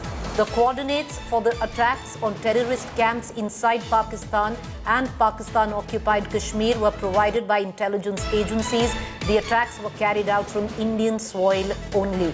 Gaurav, that technical term there for our viewers, will you elucidate?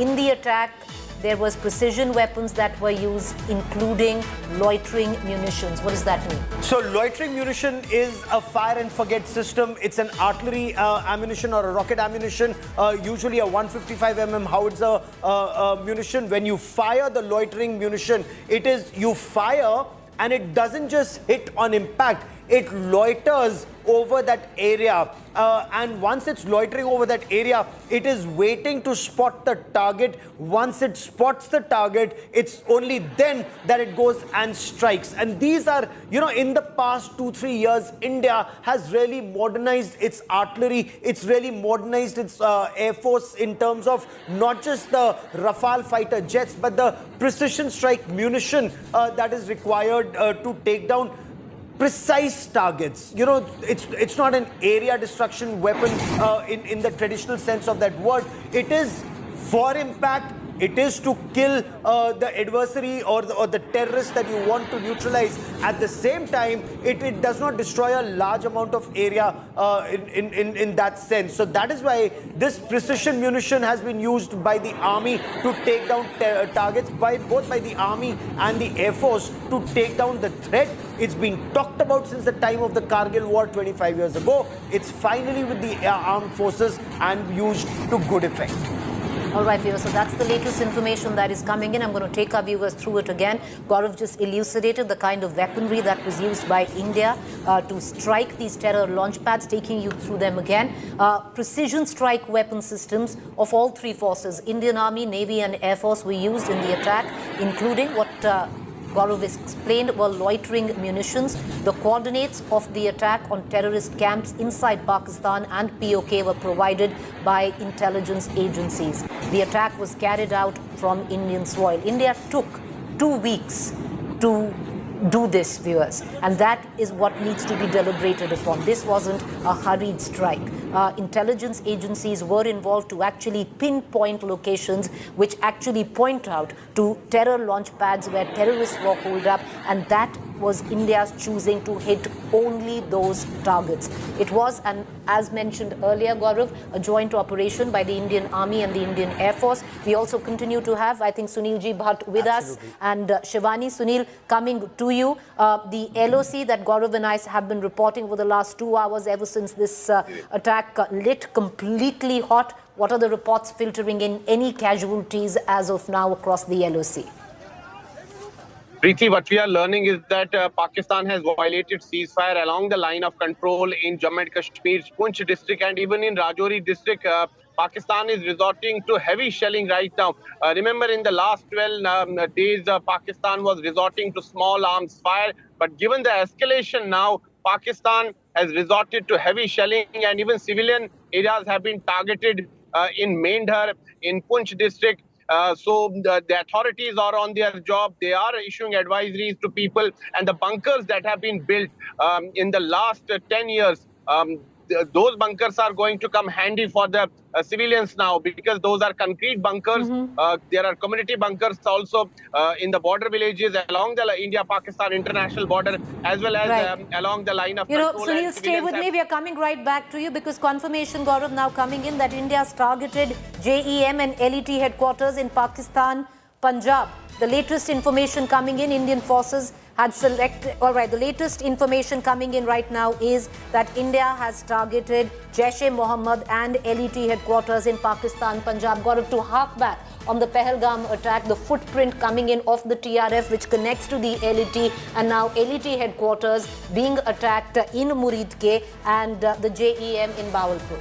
So it's very clear the kind of attack that's taking place, is to destroy the head of that snake of terror. Jaish-e-Mohammed is headed by that Maulana of terror called Masood Azhar. Lashkar-e-Taiba is headed by that professor of terror called Hafiz Mohammed Saeed. Their headquarters have been targeted by government of India. What we are also now being told that it's a seaborne operation. It was a tri-services operation by the Indian Army, the Indian Navy and the Indian Air Force. No Indian jet has been lost. Pakistan is spreading propaganda, including by Ataullah Tarar, their information minister, who's going on Western media to say that 2 Indian jets, that is the Pakistani propaganda, were targeted on Pakistani soil, but they fell on Indian soil, is their propaganda. But that's not true. Government of India is now saying no Indian fighter jet has been lost in this operation. What's very significant, it's a tri-services operation, and that's significant because the P-8I long-range maritime reconnaissance aircraft of the Indian Navy can scan multiple targets across hundreds of kilometers away and then pass on that information to the Air Force and the Army to take down a target. That's the level of precision that's been used in this attack. The main objective, Gaurav, that is coming in and word filtering in on that, the main objective of Operation Sindoor was to hit the top terrorist leaders of Jaish-e in Bahawalpur and Lashkar in Muridke. Muridke is where Hafiz Saeed is holed up, and Muridke was on target. So ultimately, one of the main reasons and on the hit list of Operation Sindoor. Objective of Operation Sindoor was not just to hit at the terrorist launch pads in 9 spots across these locations, but also to take down top terrorists that have bled India for decades. That includes the Jaish and the Lashkar-e-Taiba. You know, Preeti, this is such amazing information that's coming in about Jaish-e-Mohammed headquarters being targeted or Lashkar-e-Taiba headquarters being targeted in Muridke. You know, right from the 1993 Mumbai blast that Pakistan's ISI sponsored, to the attacks that took place, Parliament attack in 2001, IC-814 hijack when that Maulana of terror. Retribution at various levels. At so many different levels. 200 people had been killed in the 2006 train attack in Mumbai. Raghunath Temple was targeted. Akshardham Temple was targeted. All traced back to Lashkar-e-Taiba and Jaish-e-Mohammed when their headquarters is targeted. And we still don't know what the casualties are yet. We don't know how many terrorists. So viewers, we will get that count. We will wait for that information to filter in, and this is information that generations will be processing. Imagine generations have bled in India. Generations will be processing this information of the head of that Hydra-headed monster called Pakistan state-sponsored radical Islamist terror. The only thing that's left to hit, whenever that is hit, is Para, the ISI headquarters. But beyond that, this is the biggest strike that has happened at Muridke and at Bahawalpur and at Kotli and at Muzaffarabad. From POK to Pakistan's Punjab province, it cannot get sweeter unless you hit Para now. One can understand Gaurav's passion, because Gaurav's been covering terror for so long, and it's actually coming in full circle. 25 years plus for Gaurav there. But we're going to get back to Gaurav. We're going to get you more information right now, Gaurav. For Operation Sindoor, intelligence agency RAW had provided coordinates of 9 places. NSA Ajit Doval held more than 15 meetings with security agencies. So RAW was also involved to actually pinpoint these 9 locations that India would get ready to strike. Prime Minister Modi continuously monitoring this operation at 7 Lok Kalyan Marg. NSA Ajit Doval constantly giving him information. India now will hold a briefing on the attacks at 10:30 this morning. It's 10:30 this morning. Gaurav. This is absolutely stunning information that is coming in, and I want to bring in Preeti, and I want to quickly bring in Mir Farid and Shivani Sharma into this conversation. Some of our finest reporters have been on ground getting you every twist and turn of India's war on Pakistan's state-sponsored radical Islamist terror. Mir, quickly tell us the situation on ground. I believe even north of Pir Panjal, the situation appears to be hotting up. Yes, Gaurav, I can tell you that I can hear sound of UAVs or drones, but there is no activity in the air right now. There are also unconfirmed reports from Pampore that in Pampore there is some UAV or something has come down. So that has obviously spread panic in the area. Now, overall, I can tell you right now there is an airy silence. But as far as borders are concerned, there are ceasefire violations that have been reported, and this is very heavy artillery firing. I'm talking of not small arms fire. So that is what I can tell you. Kashmir is slowly waking up to this, though, as I said, no major aerial activity on this side, which was expected. Till yesterday, jets were hovering and there was more about aerial patrolling. But today, there is nothing. One information I can tell you is that there are videos that are coming in from Pampore area where probably something from the sky has been surrounding a compound wall has been damaged. But we're getting that information. Overall, Kashmir is silent, and it seems the area where this confrontation has happened, it is not, at least on this side of the divide, Jammu and Kashmir. So that is something that I can confirm to you. But lot of tension. We have also come to know that flights at Srinagar Airport are suspended. Srinagar Airport operations are suspended. Gaurav. Okay, stay with me. I also want to bring into this conversation Shivani Sharma, who has exclusive details, and she's been speaking to her sources in the Ministry of Defense. Apparently, Pakistanis are reporting a lot of disinformation and misinformation. But get us facts. What's the position right now south of Pir Panjal and in terms of air operations on either side, Shivani?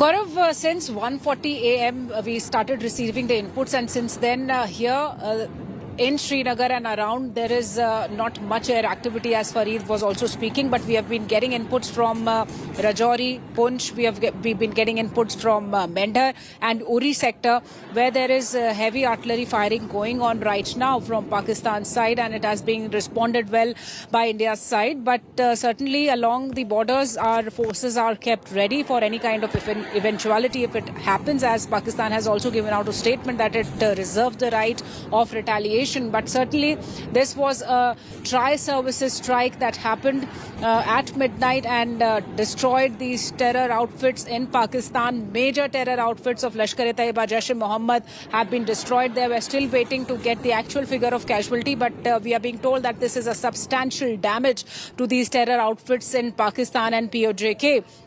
At the borders, the Indian Air Force is actually ready with all its assets. We are also getting some fake inputs and alerts from Pakistan's side. We all need to verify, because we've been seeing a fake agenda that's been running since past a number of days from Pakistan's side. They have been trying to save their face and bring out fake alerts. And here in Kashmir, we all see that there is activation of assets, monitoring, not only in Jammu and Kashmir, but right in the national capital, where NSA along with the Prime Minister, they've been monitoring this whole Operation Sindoor.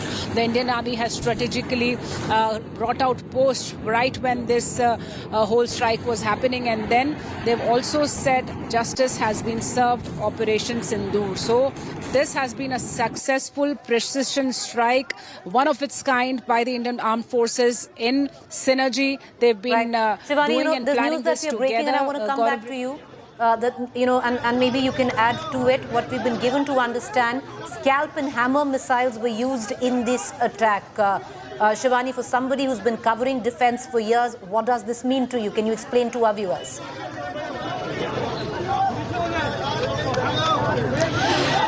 Preeti, scalp and hammer missiles, they give give us the capability to strike with exact, accurate, pinpoint accuracy. We can actually strike with a focused area. This comes with the ammunitions, loitering ammunitions that is being talked about in this particular strike, where we see that particular focused area have been targeted without even touching the civil areas there, which are close there in that area, and also without even touching any kind of military assets.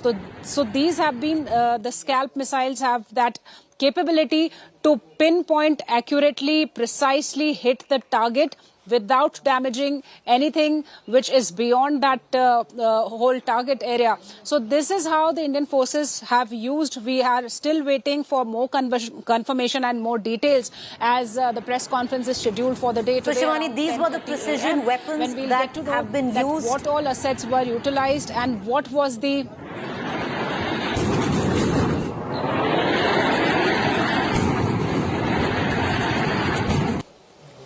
All right, okay. Shivani, just stay with me. Let me also quickly take our viewers. So, word which is coming in, which of precision weapons that were used. Shivani just elucidated that to our viewers. But I also want to take you, viewers, on the latest information that is coming in right now. I'm also joined right now by Major General Sanjay Meston, defense analyst. General, big news that is coming in is that India specifically in precision targeted Lashkar-e-Taiba headquarters, Masood Azhar and his hideout and madrasas. Special ammunition was used to carry out this attack on 9 terror camps. So both Muridke and Bawalpur, Jaish-e targets and LET targets were on India's radar, and right now all 9 targets successful. Sorry, I can't hear you. There is some, I can't even see the video, please. All right, General Messon, we're going to try and connect to you in just a short while, but I want to bring in Shivani, who's still with us with more details coming in on that. Shivani, can you take us through it? Because word clearly coming in that it was not just terror launch pads, it was not just Jaish terror launch pads or the LET terror launch pads. It was the terrorists like Hafiz Saeed and the other terrorists that were target of this particular strike by India, and sources now telling us 9 targets, all successful. Give us details. Hello. Preeti, these 9 targets were actually chosen by the Indian forces together by the inputs that where all these terrorists who have been attacking and training terrorists to attack against India were involved. And this was the Lashkar-e-Taiba outfits, there were the Jaish-e-Mohammed outfits, Hafiz Saeed, who was being given a VIP treatment in Pakistan, was also targeted. And what we are learning from the sources that these 9 specific targets have been successfully destroyed in this particular Operation Sindoor. And this is a big strike that not only gives a very strong message to Pakistan, but avenges the deaths of 26 innocent tourists in Pahelgam. And all the 3 forces were activated in synergy. They had planned this kind of strategic attack using the latest weapon systems. These could be like scalp and hammer missiles of known for their precision strike and a range of 250 kilometers. So we need to wait for more official information coming in and the official information on the casualty figure too. But yes, this has been a successful operation. That is the assurance that has already come to us from the Indian Army and also the government of India, where it has said that this was a operation against terror after the Pahalgam attack, and all the 9 targets that were chosen they have been damaged, and there has been substantial damage on the part of these terror outfits, and there could be major casualties of the terrorists who were the most wanted terrorists by India in several attacks and terror incidents inside Indian territory. Because LET headquarters in Muridke has also been attacked, something that has been accepted by the Ministry of External Affairs, Pakistan. Muridke is where Hafiz Saeed is holed up. His madrasas have been attacked, viewers, is what we've been given to understand. Right now, we don't know the casualty figures, but one thing in terms of confirmation that is coming in from government sources is that all 9 targets were successful. More news break right now coming in, and I'm going to take our viewers through that.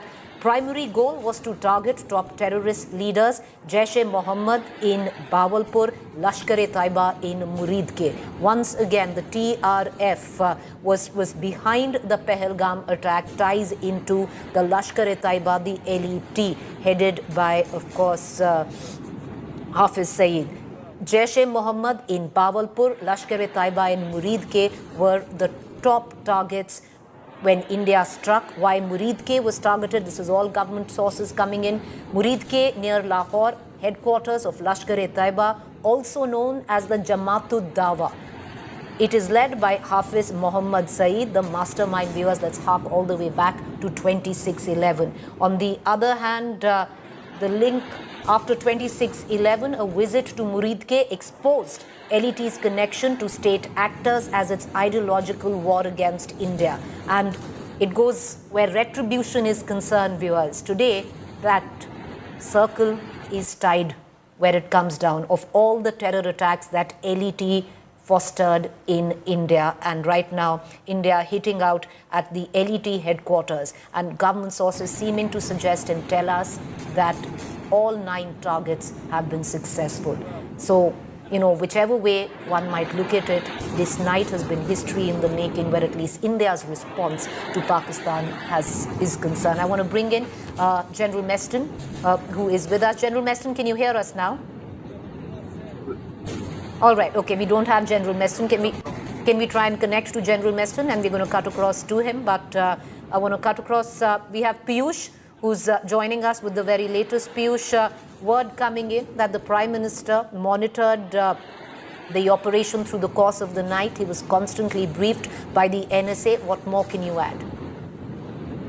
Well, that's right, Preeti. We are learning from the top government sources that PM Narendra Modi has monitored the operation. So throughout the night, he was also briefed by various officials. So remember that in the last 2 weeks, Prime Minister himself has been chairing various meetings. He has been in touch with top officials of the government. He has been meeting with NSA, Home Secretary, Defense Secretary, and various other officials. And now what we are told is that all these 9 targets have been successful, and Prime Minister Narendra Modi has been constantly monitoring the operations throughout the night. That's what the top sources in the government have confirmed to us. So one thing is clear that all the targets have been successful, and Prime Minister was constantly monitoring each and every development. You would remember that the day Pahalgam terror attack had taken place, Prime Minister had cut short his Saudi Arabia visit, and he was when he was landed in Delhi, he was briefed by NSA, Foreign Affairs Minister, Foreign Secretary, and then the very next day he chaired a cabinet committee on security. And today also, let us tell to our viewers that at 11 a.m. the cabinet meeting is expected, and we can expect some sort of word there in the cabinet also. So, but between 10 to 11 a.m. in the morning, India will brief the world and Indian citizens of the details of Operation Sindoor, which has been a huge success, is what have been indicated, viewers. The modalities of that, with justice being delivered once again. We want to hark back on why India's hand was forced, why this was necessary, and one needs to only go back as early as 2 weeks ago and what happened in Pahelgam. There's news break that's coming in right now, viewers. Now, all of this is not to create panic. These are all advisories, especially for citizens who are looking at flying to areas like Srinagar, Jammu, Amritsar, Leh, Chandigarh, Bikaner, Dharamshala. Well, Indigo, the airline, has come up with a statement, and I want to bring in Sunilji Bhatt on that. Due to changing airspace conditions in the region, our flights to and fro from Srinagar, Jammu, Amritsar, Leh, Chandigarh, Bikaner, Dharamshala are impacted by the current airspace restrictions. So understandably, not to create panic, but standard operating procedure, especially at a time like this. There have been restrictions where airspace is concerned. Sunil, what more can you add?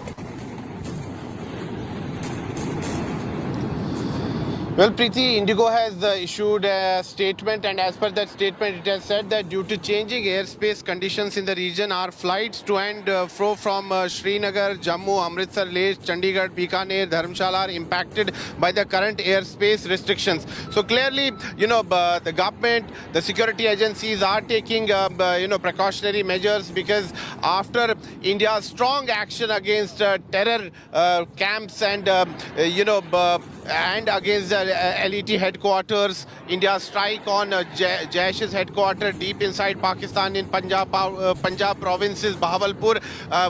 Now it's likely that Pakistan may try to resort to any kind of misadventure. We are ready. Our Air Force is on alert. All the 3 wings of the army are on alert, and in case there is any escalation, we are ready to give a befitting reply to the enemy. But for now, situation remains very sensitive. High alert has been sounded across the length and breadth of Jammu and Kashmir, particularly at sensitive places. That includes line of control and India-Pakistan international border. We are ourselves heading towards some border areas, because there are reports that there is heavy shelling along the line of control. Pakistani troops have now resorted to heavy shelling, and they are targeting the villages that are located. Sunil, I'm going to come in, and I want to just take our viewers through the latest news break that's coming in. Then, viewers, this is the first visual proof of India's airstrike on Pakistan. Hafiz Saeed's mosque has been hit in Muridke. The mosque has been linked to the LET terror activities. These visuals that you see on your television screen is the strike on Muridke. This is the mosque of Hafiz Saeed. Hafiz Saeed lives in Muridke. There have been multiple strikes in Muridke. The first visual evidence coming in right now, visual proof of India's strike on Pakistan. Hafiz Saeed's mosque hit in Muridke. One thing it's all tying in together, viewers, that the ultimate aim of India's strike was not just to take on the terror launch pads across the border in Pakistan, but actually, attack the monsters who foment their terror in Pakistan, the likes of Hafiz Saeed. And what you see on your television screen is a reflection of that. Shivani, what more can you add to this?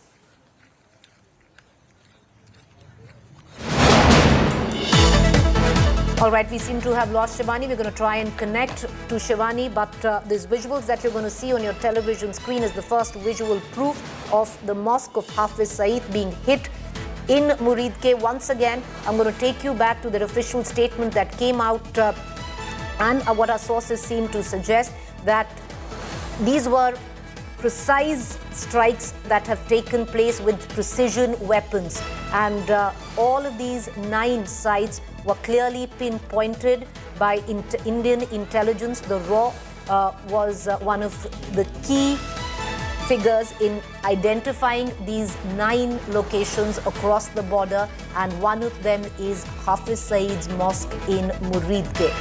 More news coming in. What we've been given to understand that escalation across the border where LOC is concerned, multiple ceasefire reports coming in from Pakistan. Now, word also coming in half hour ago, Pakistan NSA, DG ISI, Lieutenant General Asim Malik dialed the US Secretary of State and a statement is awaited. So clearly India has briefed America. Pakistan also now reaching out. Pakistan has already deemed India's attack on these terror launch pads and an attack on terrorists like Hafiz Saeed an act of war. I want to cut across to Mir Farid, my colleague who's joining us. Mir, ever since 9:45 when these attacks have taken place, the LOC is hot. Heavy shelling across the border, multiple reports of ceasefire violations by Pakistan, and shelling now clearly in terms of artillery, it's heavy shelling. What are you witnessing? What are you hearing? What are you picking up? Well, yes, in fact, shelling is happening. We spoke to some border residents. They are in panic, and it's not about small arms fire. Heavy at artillery. Artillery guns have been used, and those are pounding border areas, different areas. We're getting reports, but as far as Srinagar skies are concerned, they are silent.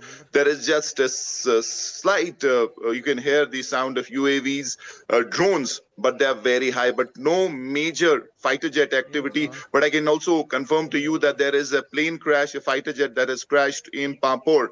That has happened in a residential area. Been told that this could be a Pakistani fighter jet that has been shot down by That's big Indian news, air battery. Mir. Mir, would you give us more details? Can you give us more details? What are you telling us? You're saying a fighter jet, an F-16 of Pakistan, has been shot in Indian territory. Is that what you're saying? Well, yes, absolutely. This has happened in Pampore, in the outskirts of Srinagar, and fire tenders were rushed to the location. There was a massive ball of fire as it hit the ground. Fortunately, we've been told that it did not crash straight on a house. It was an open area, very close to a house. And this could be a Pakistani fighter jet. Now, it could be an F-16, JF-17 Thunder. That obviously we can confirm in some time, but I can confirm to you that this has happened. And the fire services have rushed Mir, to the it's location. a Pakistani fire jet. Once again, can you confirm? I'm sorry, I'm asking you that question again. You just want to put out verified, responsible information on air. What you're seeming to suggest is that a Pakistani jet had crossed over Indian territory. It's been shot on the Indian side. Yes, that's the preliminary info I can give you, and we've also got some visuals on the same where fire services Jawans are trying to extinguish the fire. It is a fighter jet, and the debris of the fighter jet is scattered across that particular area. Now, exactly whether it is a F-16 or what is the brand of this particular fighter jet, we do not know. Is the pilot dead, or do we have any indication of the pilot of this jet? Well, that's not clear because on the site, as of now, there are no bodies that have been recovered. But obviously, we know that he could have bailed out using the parachute, and that could have landed anywhere. That's also a possibility. But these are so he could have ejected. Right now, no body is what we have been given to understand. Mir, once again, viewers, we will only put out verified information responsibly at this time. It's very, very sensitive these times, and we only want to give out verified information. Mir, you're saying that you're confirming to our viewers that a fighter jet of Pakistan has been shot down in Indian territory, Pampore sector. Is that what you're telling us? Yes, absolutely. It is in the outskirts of Srinagar. Initially, they thought that this could be a UAV, but now the visuals that we're getting, I can see those visuals. This is definitely a fighter jet. The fuselage. Mir, I'm going to come right back to you. Hold on to that information. Huge news break that Mir was giving us. I'm going to come back to that.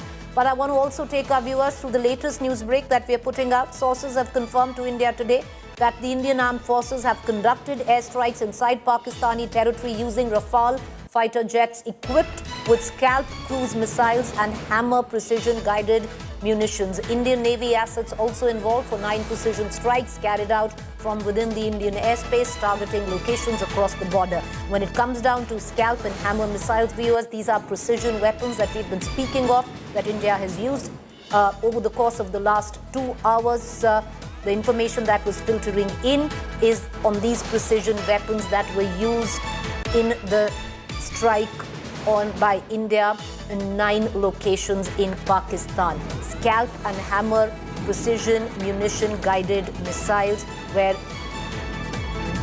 the exact location where these missiles need to hit is loaded in and it doesn't deviate from the target.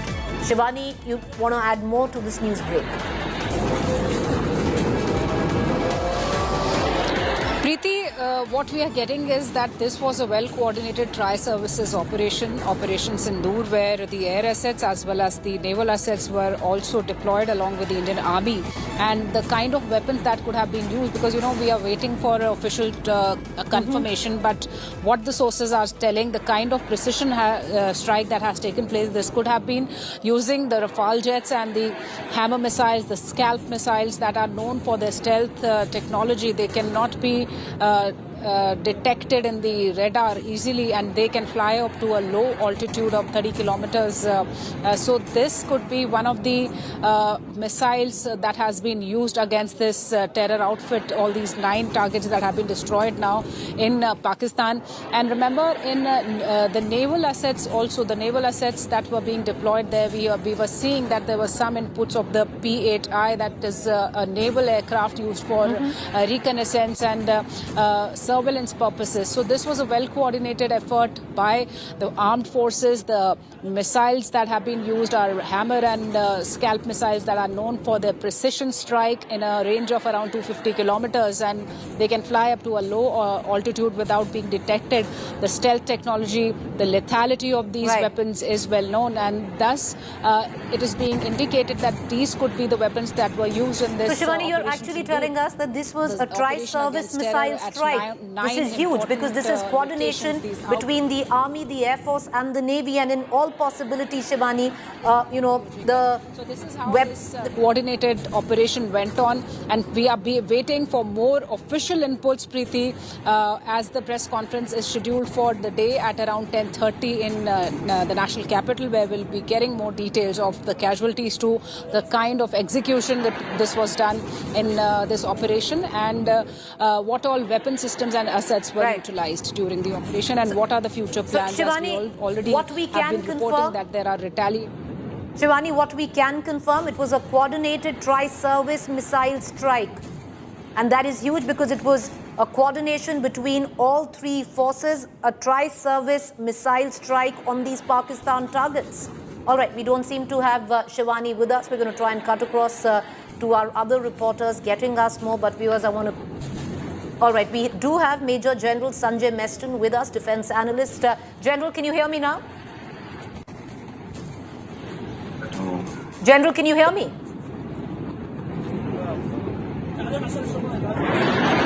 All right, okay, we don't seem to have Major General Sanjay Meston, at least as of now. We're going to try and cut across to him. But right now, viewers, what we can tell you, that Operation Sindoor, where precision weapons were concerned, a coordinated tri-service missile strike, we've been given to understand that even the Navy was deployed, and in all probability, some of the precision weapons that are being spoken of were actually fired by the Indian Navy. The Indian Armed Forces have conducted airstrikes inside Pakistan territory using Rafale fighter jets equipped with Scalp cruise missiles and Hammer precision-guided munitions.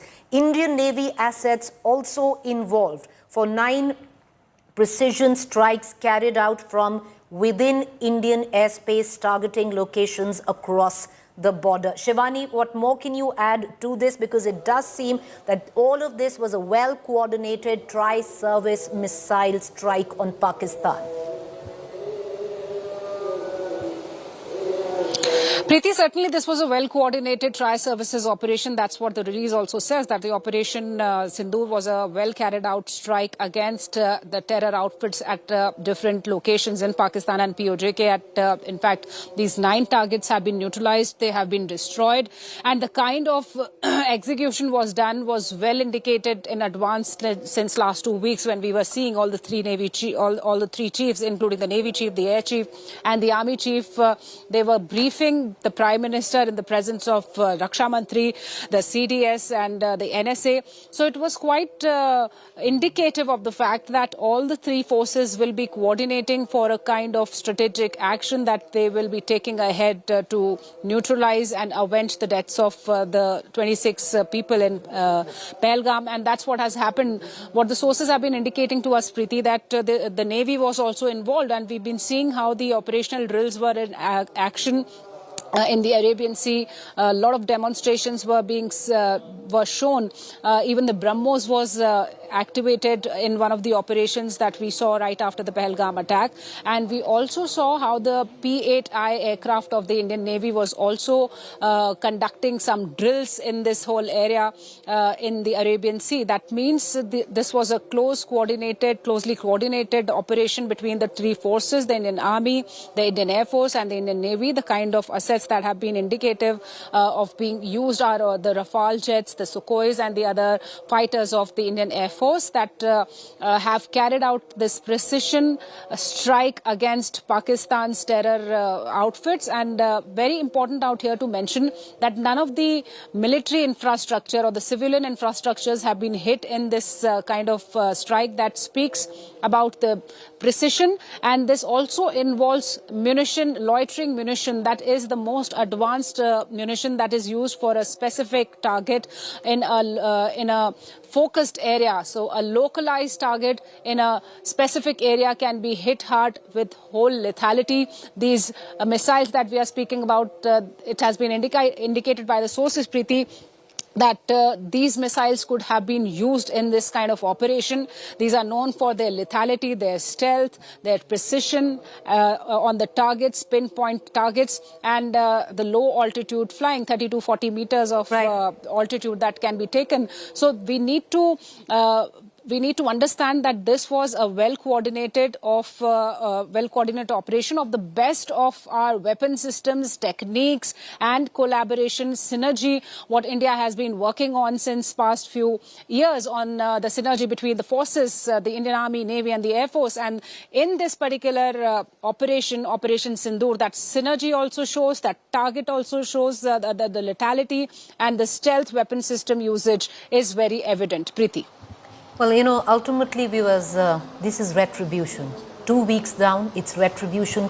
Maybe if there is something called closure to family members of the 26 innocent lives that were lost in the Pahelgam airstrike, the Pahelgam terror strike. All right, viewers, we are getting in more information right now, and I want to bring in Sunil G. Bhatt, who's going to take us through all the 9 locations that were struck by India. Sunil ji, you want to come in and give us more details?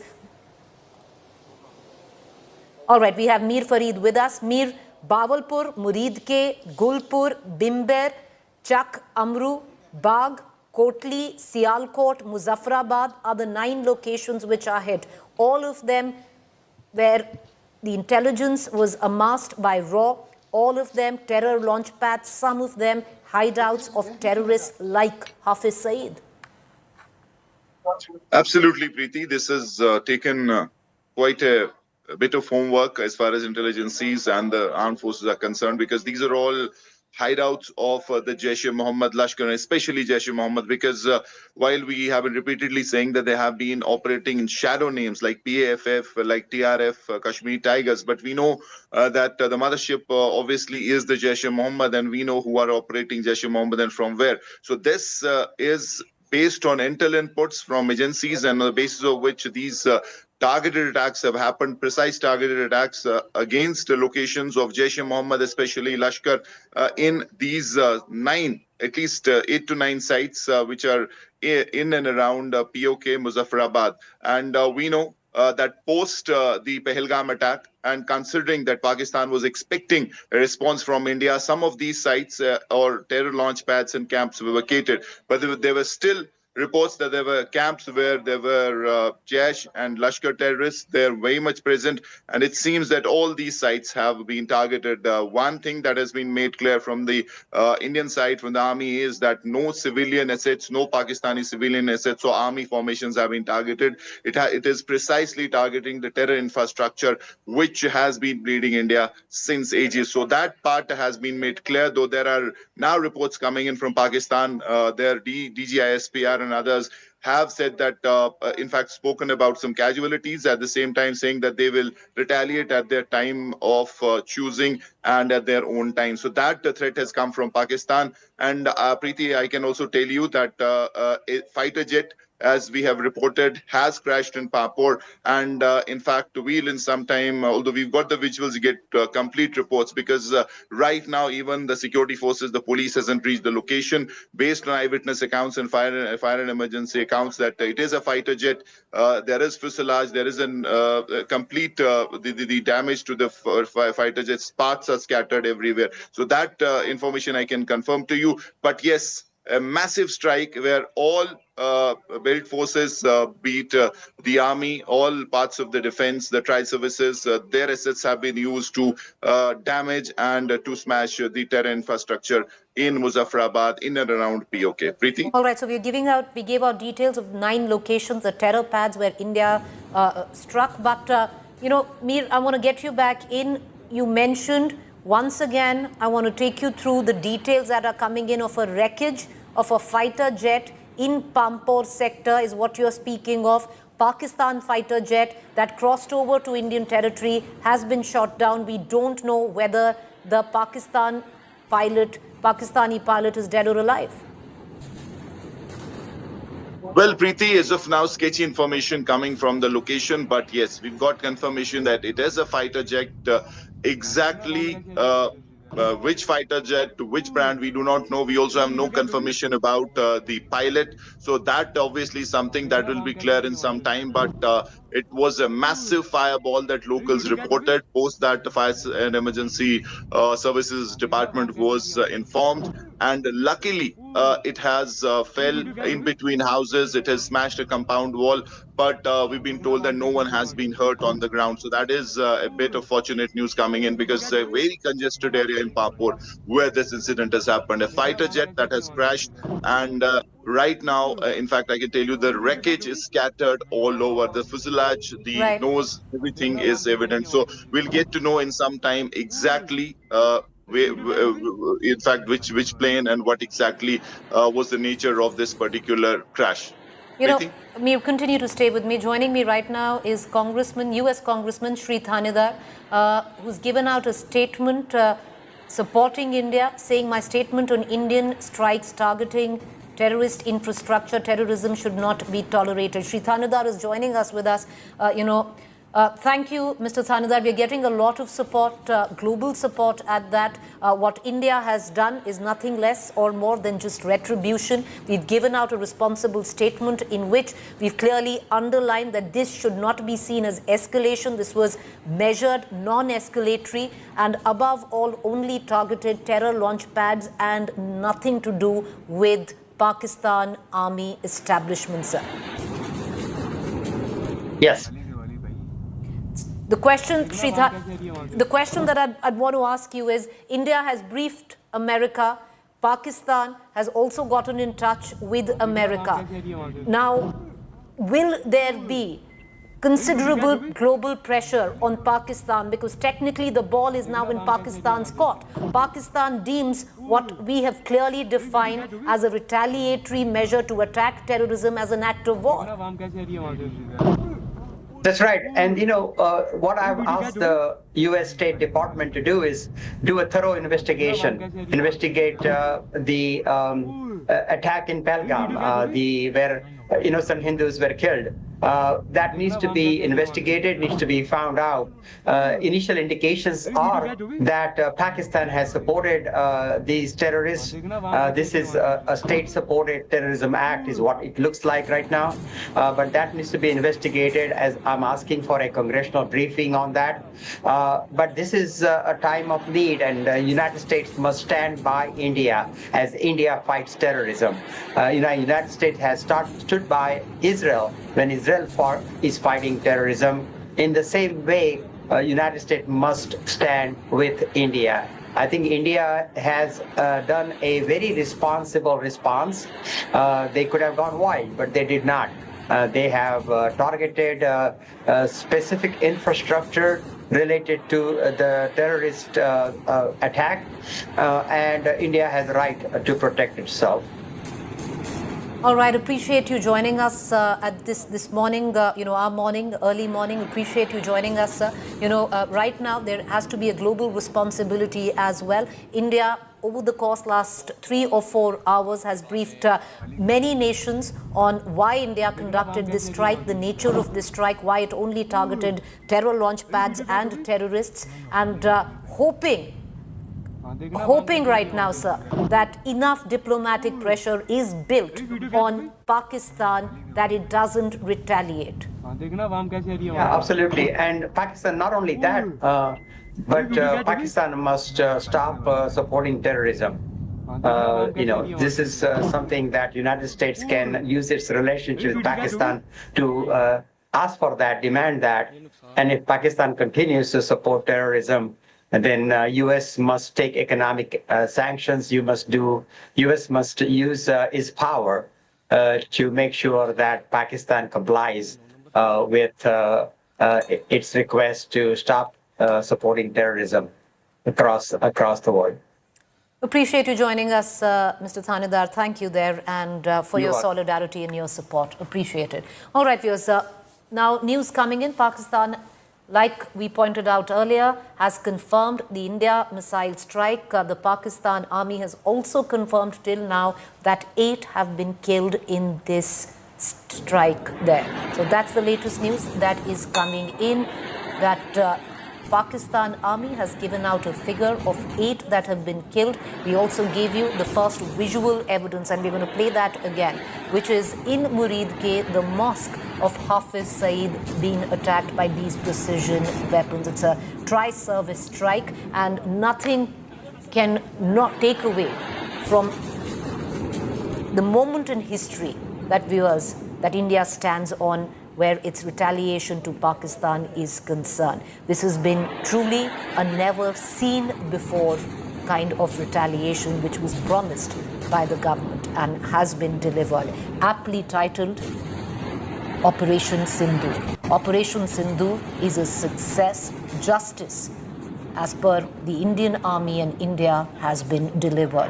The reason why this operation was called Operation Sindoor, because there were many young couples who, after getting married for their honeymoon, newlywed, had gone to Pahelgam, and there the husbands were picked and killed on the basis of their faith of being Hindu. I want to immediately cut across to my colleague Shivani, who's joining us live for more. Shivani, initial information coming in from Pakistan. The Pakistan Army has confirmed that 8 have been killed in this strike by India. Preeti, these figures have come from the Pakistani army, but we cannot rely much on Pakistani figures because we know Pakistan of hiding its own casualties too. And what actually the casualties have been, we need to wait for the official confirmation at the press conference. But yes, Pakistan is conducting this briefing right now. It has already confirmed all those locations that were mentioned by India about these Operation Sindoor strikes, where major terror outfits have been, and Hafiz Saeed, for that matter, other Lashkar-e-Taiba, Jaish-e-Mohammed outfits have been there in all these locations. So We have been told through our sources that there has been substantial damage, no damage to the civil population out there, because these were the precision strikes that were carefully managed and strategically planned. There is information about how the three forces have conducted these strikes, but yes, Pakistan has confirmed that India has hit its terror outfits very hard. It has been bringing out this information now, as we've already spoken to the United States. NSA has briefed the United States about this operation that has been taken on by India, in which United States was standing as a support to India, as was conveyed in multiple statements, Preeti. Now, Pakistan has also apprised United States about the same, and Pakistan has already given out a statement in which it has called India's Operation Sindoor an act of aggression, to which it reserves the rights to retaliate. But at the same time, we are also getting inputs from the line of control, Preeti, where ceasefire violations continue. But important and notable is that this time heavy artillery gunfires are being heard in this location, to which Indian Army is retaliating befittingly. But certainly there has been substantial damage in Pakistan and POJK, where these terror outfits were running, sheltering, harboring these terrorists who were acting against India and were also involved in the Pahelgam terror incident. Shivani, stay with me on the news that we are breaking right now. Of the 9 targets successfully hit by the Indian forces, 4 are in Pakistan and 5 in Pakistan-occupied Kashmir. So 9 in total, 4 in Pakistan and 5 in Pakistan-occupied Kashmir. The 4 in Pakistan in all probability have to be in the Punjab province of Bahawalpur. The targets in Pakistan include Bahawalpur, Muridke, Sialkot, Sarjal. Special ammunition was used to target the terror camps. It was a tri-service missile strike. Shivani, I want to pull you in on this. Can you take us through the details that are now coming in, the micro details of what has been a successful Operation Sindoor?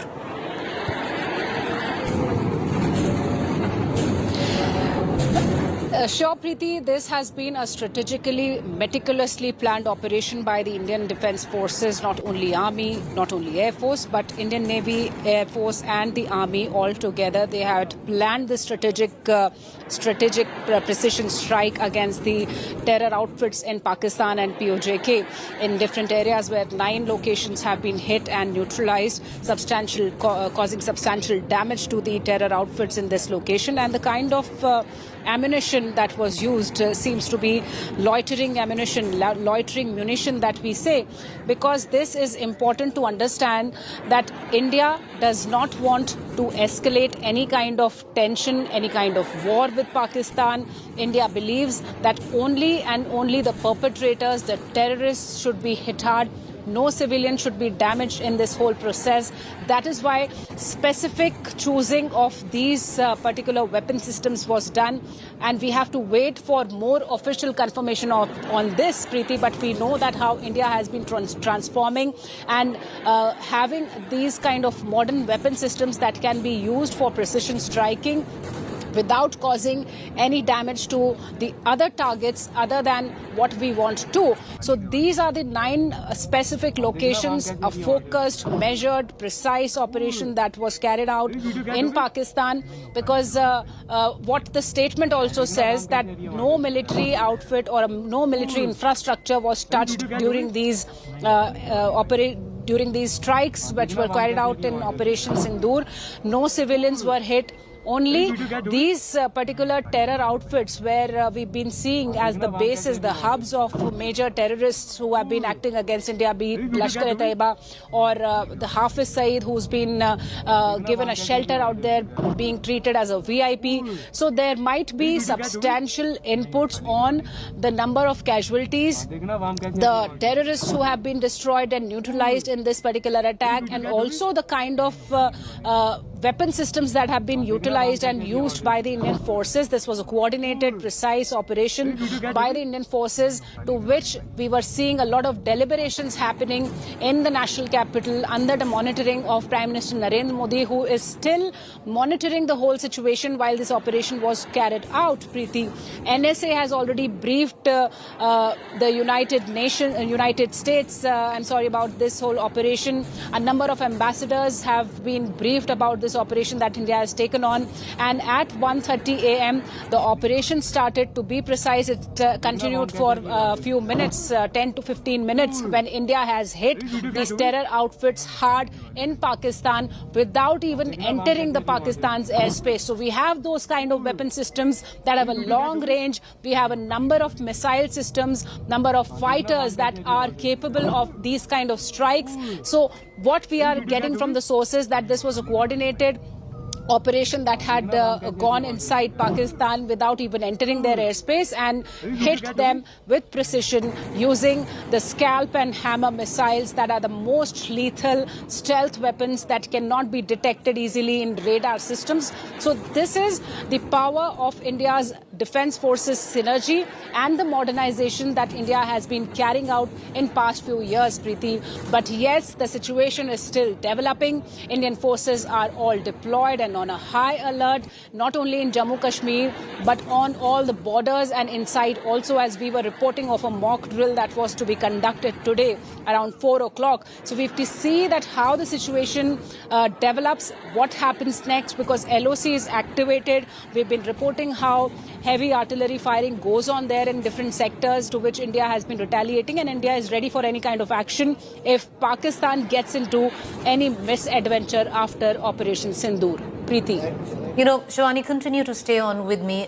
Viewers, there's more breaking news coming in. And once again, none of this is to spread panic, just to give out information, because there are going to be travel advisories. There is going to be restriction where airspace is concerned. And I want to bring in Sunil G. Bhatt, because after Indigo, Sunil, now Air India has come up with its own travel advisory where many flights to many locations, especially where Rajasthan, Punjab, Kashmir are concerned, stand cancelled. Will you give us details?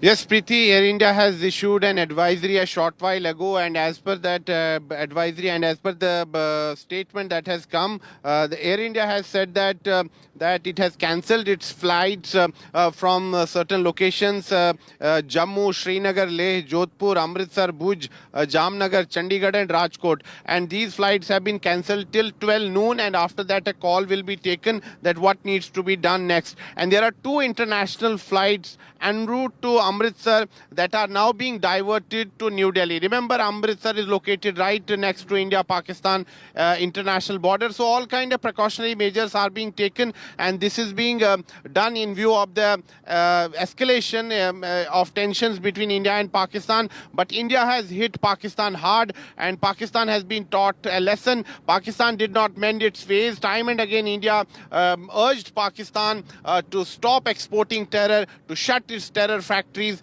but Pakistan continued to sponsor terrorism against India. And recently, what happened in Pahelgam, a horrific terror attack took place. Innocent people were targeted, and this was the tipping point. And now we decided to hit Pakistan hard, not only in Pakistan-occupied Jammu and Kashmir, but we have hit the targets of Lashkar and Jaish deep inside Pakistan, in Pakistan's Punjab province, and this is huge. And that is why the now high alert has been sounded across the length and breadth of Jammu and Kashmir, particularly at sensitive places, whether it's the line of control and India-Pakistan international border. What we are learning from our sources is that Pakistan is resorting to heavy shelling right now along the line of control, particularly in Poonch district. Civilian villages have also been targeted. We are ourselves on our way to the border areas, and we are going to get ground reports from there. Preeti, back to you. You know, Sunil, you might want to add to it, because as we're going to go along, viewers, we're going to give out information little by little, the fine print of what has been a hugely successful and historic operation that India has carried out with acute precision, viewers. More details coming in now. We gave you the list of the 9 locations that India has struck. Now, there is a new terror control room, or was, hopefully, a new terror control room in Muzaffarabad, which is in POK, from where Pakistan Army and the ISI plan major infiltration bids on Indian soil. The plan for infiltration of Jaish terrorists was always prepared from the new control room 88, built in Muzaffarabad, Pakistan. It was the launch pad of Jaish. The terrorists used to go to transit camps called Savai Nala in Muzaffarabad, Pakistan, for infiltration with the help of the Pakistan Army. And this is what was struck by India. The terrorists from Muzaffarabad were always bought for infiltration from the Dudhnia launch pad, 98 kilometers away from the transit camp of Savai Nala. So all of the 9 spots that India chose, curated, viewers. If you could curate terror launch pads, India did exactly that. The RAW was involved, intelligence agencies were involved, and 7 of these locations were picked, and only precision weapons were used to attack these 7 locations. Very responsibly after that, India gave out a statement stating that this is not an escalation. This was measured. It had to happen, especially after attacked terror launch pads, and nothing to do with installations of the army. On the other side, clearly Pakistan is retaliate at a time of its own choosing. India at the back of, kid you not, what is history in the making. Kid you not. What has happened is history in the making of India's retaliation to Pakistan, of constantly fomenting terror. But as we go on, we are giving you, the fine print, the details that are coming through of what has been a super historic and successful Operation Sindoor. Retribution, revenge, and if one can call it, closure to 26 families and their loved ones who lost their loved ones in the Pahalgam terror attack. Closure at some level for them. Aptly titled, and sadly, there's a bit of irony to it. Operation Sindoor, because many young women lost their husbands newlywed on their honeymoon to this terror attack at Baisaran Meadow in Pahelgam. These visuals that are coming in would possibly burn into the memory space of anyone who would think of fomenting trouble or terror in India again. This is payback, viewers, and this is as big as it gets. I have with me Ankit Kumar, my colleague, who's going to take us through the 9 locations that India picked, curated as terror hotspots and targeted them with precision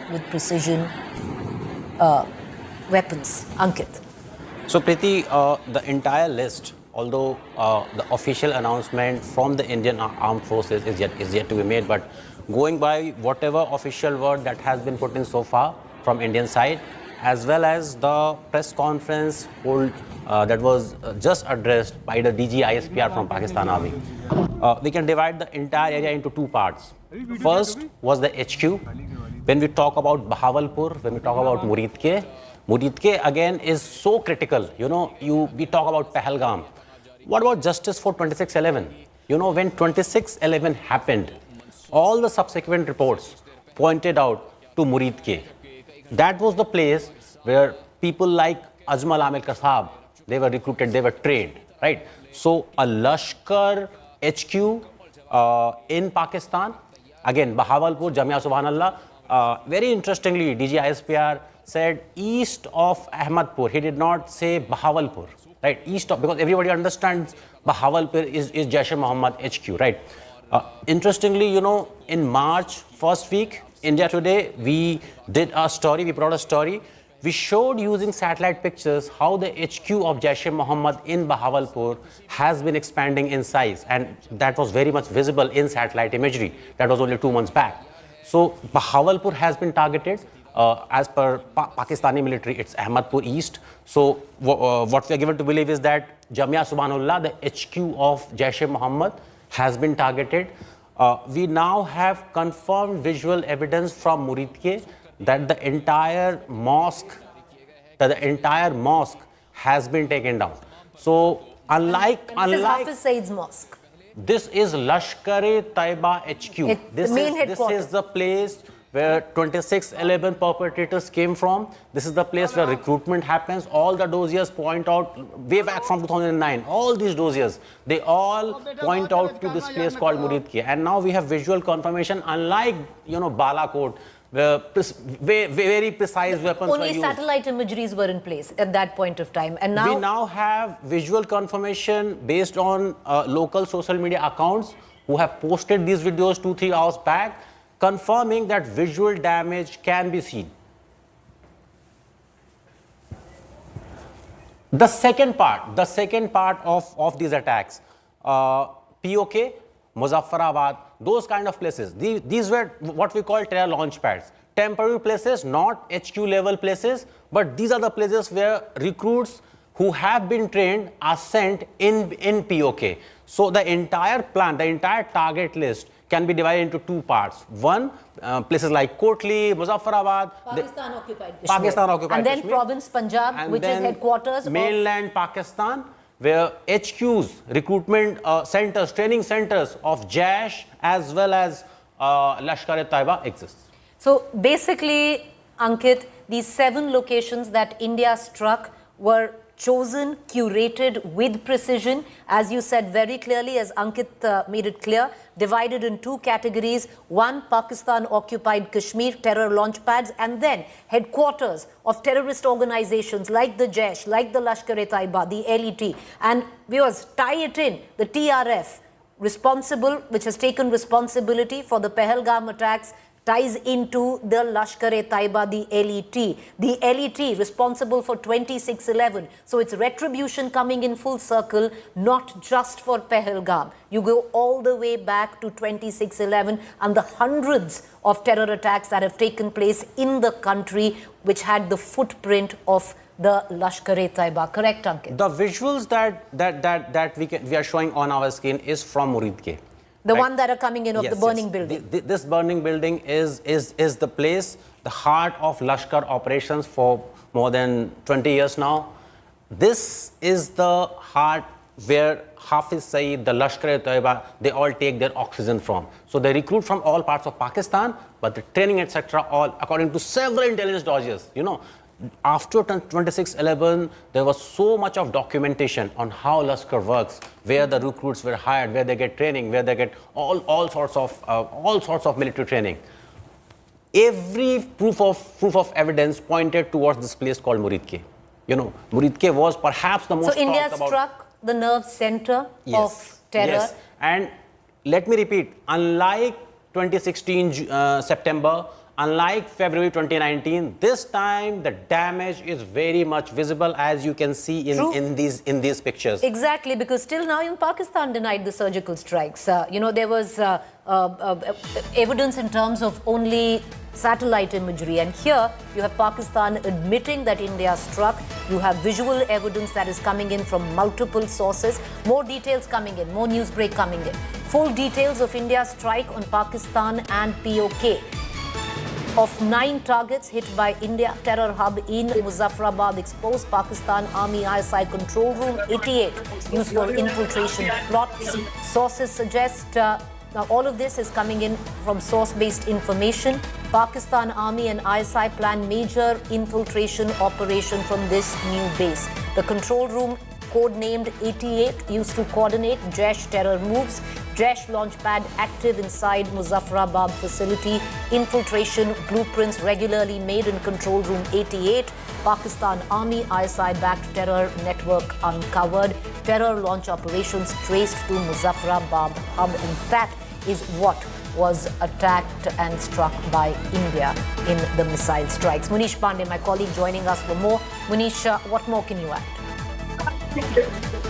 Well, Preeti, it appears that India is struck where it was needed the most, and that is why very specifically the input were not only received but it was materialized also, because this time India has struck on the control room of Jaish-e-Mohammed. There is a place in Muzaffarabad called Sawai Nala. It is 98 kilometers away from Muzaffarabad, and that place was used by Jaish-e-Mohammed as a control room. It was codenamed 88, and with the help of ISI, with the help of Pakistan Army, many activities were planned against India. So this was a terror hub as far as Pakistan is concerned. ISI was fully involved in this. Even Pakistan or Army was involved in the operations of this Jaish-e-Mohammed control room. But now what we have been given to understand is that this place was targeted by India, and now it has been struck down in the Indian strike, which is in Muzaffarabad. So it's a huge success, not only for Indian Army, not only for India, But as far as India's action against terrorism is concerned, remember India, this Muzaffarabad reference came just within 24 hours when the Pahelgam terror attack took place, and that time there was credible information that even the terrorists who were involved in this terror attack, they were from Muzaffarabad, they were trained in Muzaffarabad, and that is why this input was particularly developed. All the information was gathered, and later when the inputs were confirmed in today's strike, this particular control room has been struck down. Preeti. Well, you're right there. Vengeance, revenge, retribution, whatever we might call it, history has been scripted, viewers, today. And it ties in not just to Pahelgam, with multiple terror attacks that Pakistan chose to bleed India with. I want to also bring in, Munish, with what Munish was elucidated, Ankit, this is the second part that you were speaking of, because at one part you spoke of mainland Pakistan, which of course the province of Punjab, Muridke, targeted the headquarters of the Lashkar-e-Taiba. On the other hand, the code word 88, where it was the headquarters of the Jaish, which was Pakistan-occupied Kashmir. So, I know we are calling it Operation Sindoor, but this again, and it is so important to reiterate, this is not only limited to Pahelgam. When we talk about Bahawalpur, why Bahawalpur is so critical? You remember the Parliament attack. You remember the Pathankot airbase attack. All these attacks are linked to Jaish-e-Mohammed. Jaish-e-Mohammed HQ, again, Bahawalpur in Pakistan. And this Bahawalpur was not an easy target. There is a Pakistan Air Force base in that particular city. So for the Indian Air Force to be able to strike a place... Can I cut you short? And the reason I'm doing so, Ankit, is entirely because the US Secretary Marco Rubio has tweeted out, and I'm just quoting, "I'm monitoring the situation between India and Pakistan closely. I echo POTUS's comments earlier today," that POTUS is, of course, the President of the United States of America, "that this hopefully ends quickly and will continue to engage both India and Pakistan leadership towards a peaceful resolution." This is very important, viewers, because right after India conducted these strikes in Pakistan, it put out a press release where it clearly stated that this should not be read as escalatory. This was a very, very measured response only to target terrorist launch pads and terrorists, and did not touch any military establishment or installation. And what really needed to be underlined in India's response at that point of time, viewers, was this should not be seen as escalatory. Pakistan, on the other side, has called what India's attack on terror an act of war. Now, India, immediately, the NSA Ajit Doval reached out to America, briefed America on the nature of India's attack on Pakistan and why it needed to conduct it, and especially the locations where it has attacked Pakistan. And on the other hand, Pakistan has also, viewers, reached out to America. Will there now be considerable global pressure? Because the ball technically is in Pakistan's court. Pakistan can choose to look at this as India's attack on terror, however, in the kind of language expected that is coming in from the Pakistan army, from the Pakistan dispensation, political dispensation, seems to suggest that Pakistan would be looking to escalate it. We are already in a place of high escalation where there's heavy shelling going on across the line of control. And from here on, will there be enough global pressure on Pakistan to not retaliate on what was a rightful strike by India? Listen in to the President of the United States of America. No, it's a shame. We just heard about it just as we were walking in the doors of the Oval. Just heard about it. I guess people knew something was going to happen based on a little bit of the past. They've been fighting for a long time. You know, they've been fighting for many, many decades. Any message? And centuries, actually, if you really think about it. No, I just hope it ends very quickly. No, it's a shame. We just heard about it just as we were walking in the doors of the Oval. Just heard about it. I guess people knew something was going to happen based on a little bit of the past. They've been fighting for a long time. You know, they've been fighting for many, many decades. Any message to and centuries, actually, if you really think about it. No, I just hope it ends very quickly. All right, so at the back of it, after being briefed by India, Ajit Doval, NSA, we have also been given to understand that Pakistan has also reached out to the United States of America. The U.S. Secretary of State, Mark Rubio, has tweeted out a short while back saying, I'm monitoring the situation between India and Pakistan closely. I echo what the President's comments earlier today, that this hopefully ends quickly and will continue to engage both India and Pakistani leadership towards a peaceful resolution. I want to connect right now immediately to SP Waid, former DGP, Jammu and Kashmir. SP Waid, how do you read the situation currently? The LOC, hot, heavy shelling, not just small weaponry. We are looking at, mortar, artillery shelling coming in where the LOC is concerned. Also word coming in of India of bringing down a fighter jet from Pakistan in the Pampore sector. See, Honorable Prime Minister promised taking revenge of what happened in Pahalgam, and I think the Indian Armed Forces, all the three services have, in a coordinated operation, hit back exactly on the terror camps, and 9 of them, I'm told, in Pakistan and POK, including Muridke, which we know is the headquarters of Lashkar, and Bahawalpur, headquarters of Jaish. I think it's a significant achievement, and the whole world recognizes India's capability, and Pakistan must understand that we will hit back. India's value system, we avoided the civilian areas. We have a value system. We do not hit the civil people, though the difficulty was that most of these training camps and these terror camps are within the civilian areas. That is the difficulty. So I think a precise hit has been made by through the missiles and our systems. India has that capability. So the whole world is watching, and Pakistan should understand and not escalate. If it escalates, it will be taught lesson by Indian Armed Forces. And my appeal through you to the people that don't listen to Pakistan's propaganda.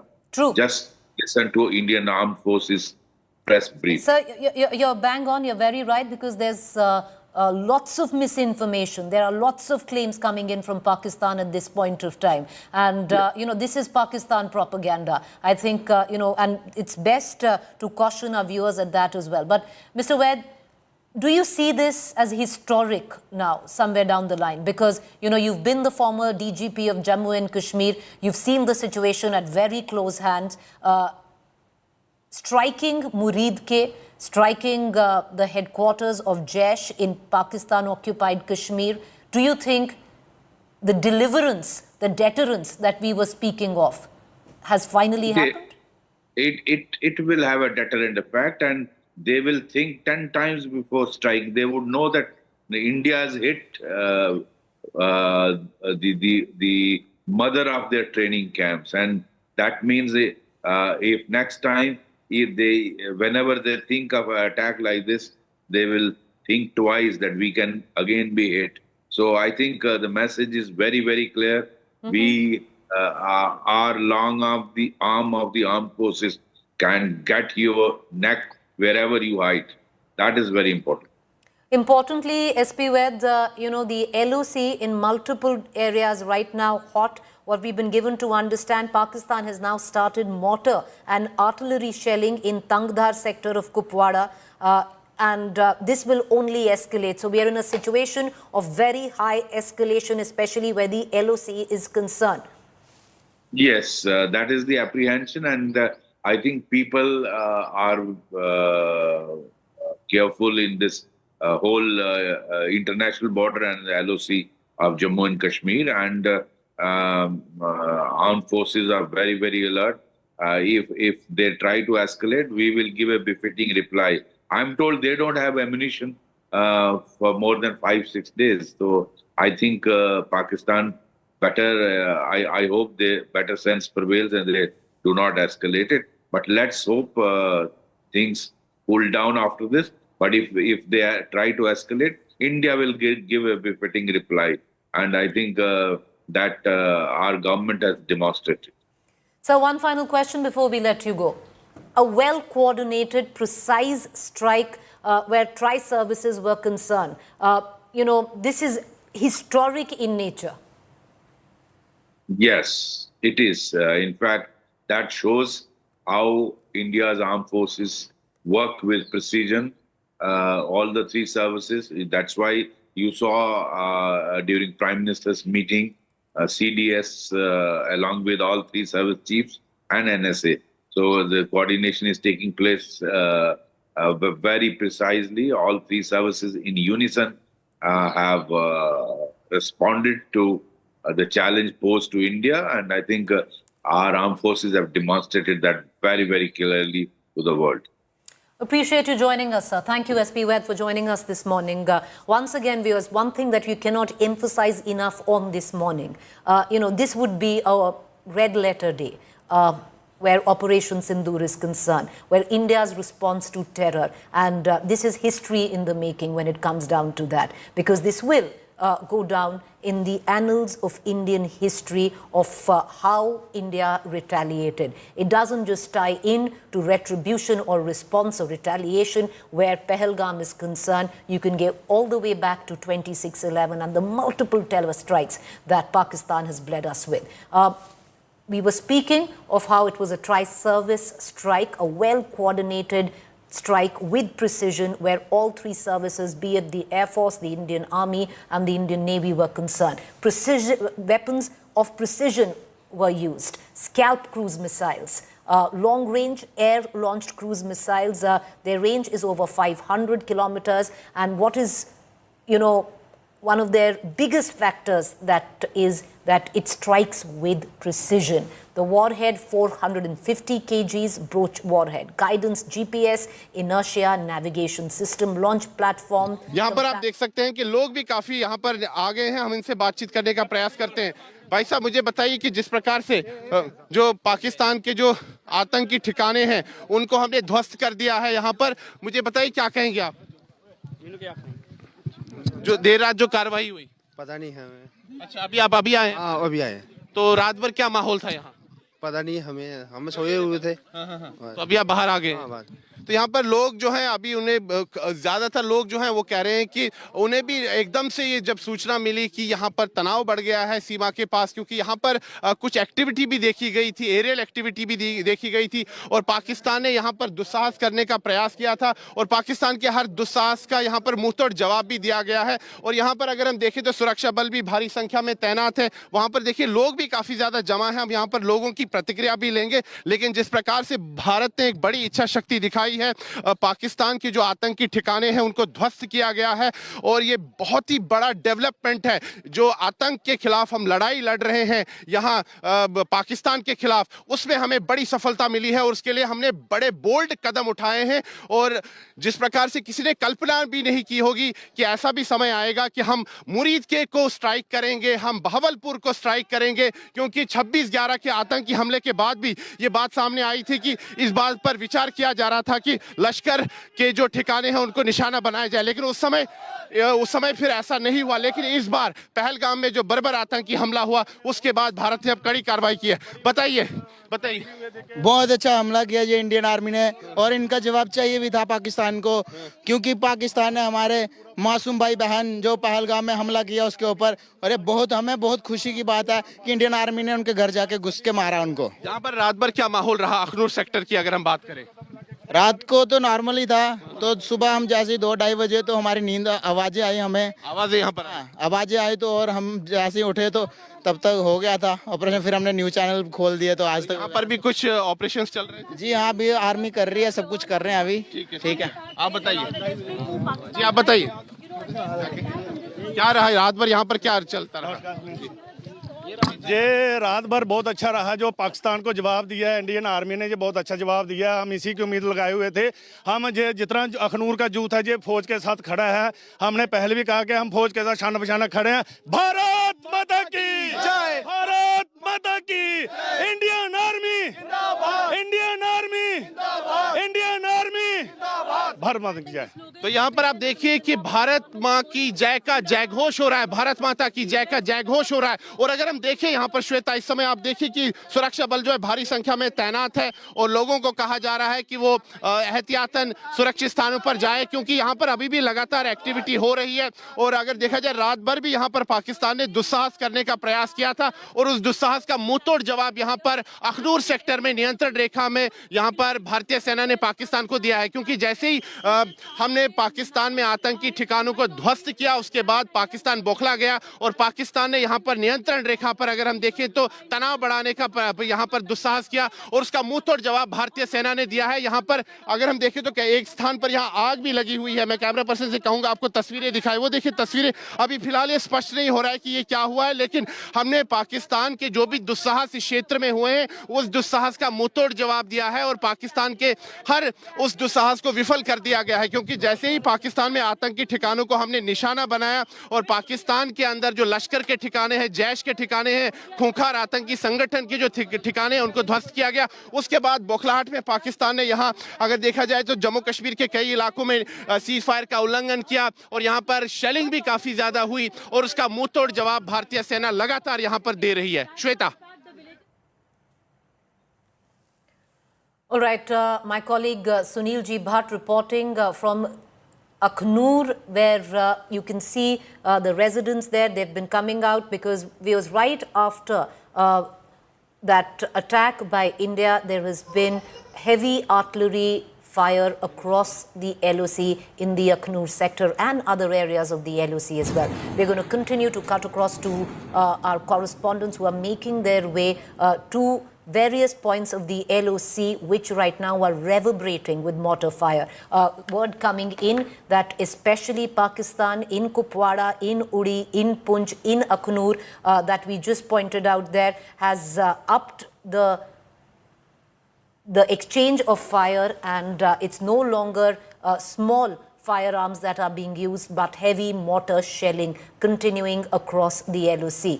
That was Sunil G. Bhatt reporting, but what you continue to see on your television screen, viewers, and I would reckon that that visual is going to burn into the memory space of anyone who wants to foment trouble and terrorism on Indian soil, and that is that visual of that bomb dropping in Muridke. And I want to bring in Ankit Kumar, who's going to be talking a little bit more of the importance of that visual, Ankit, because this has taken years, decades in the coming for India in terms of deliverance and retribution.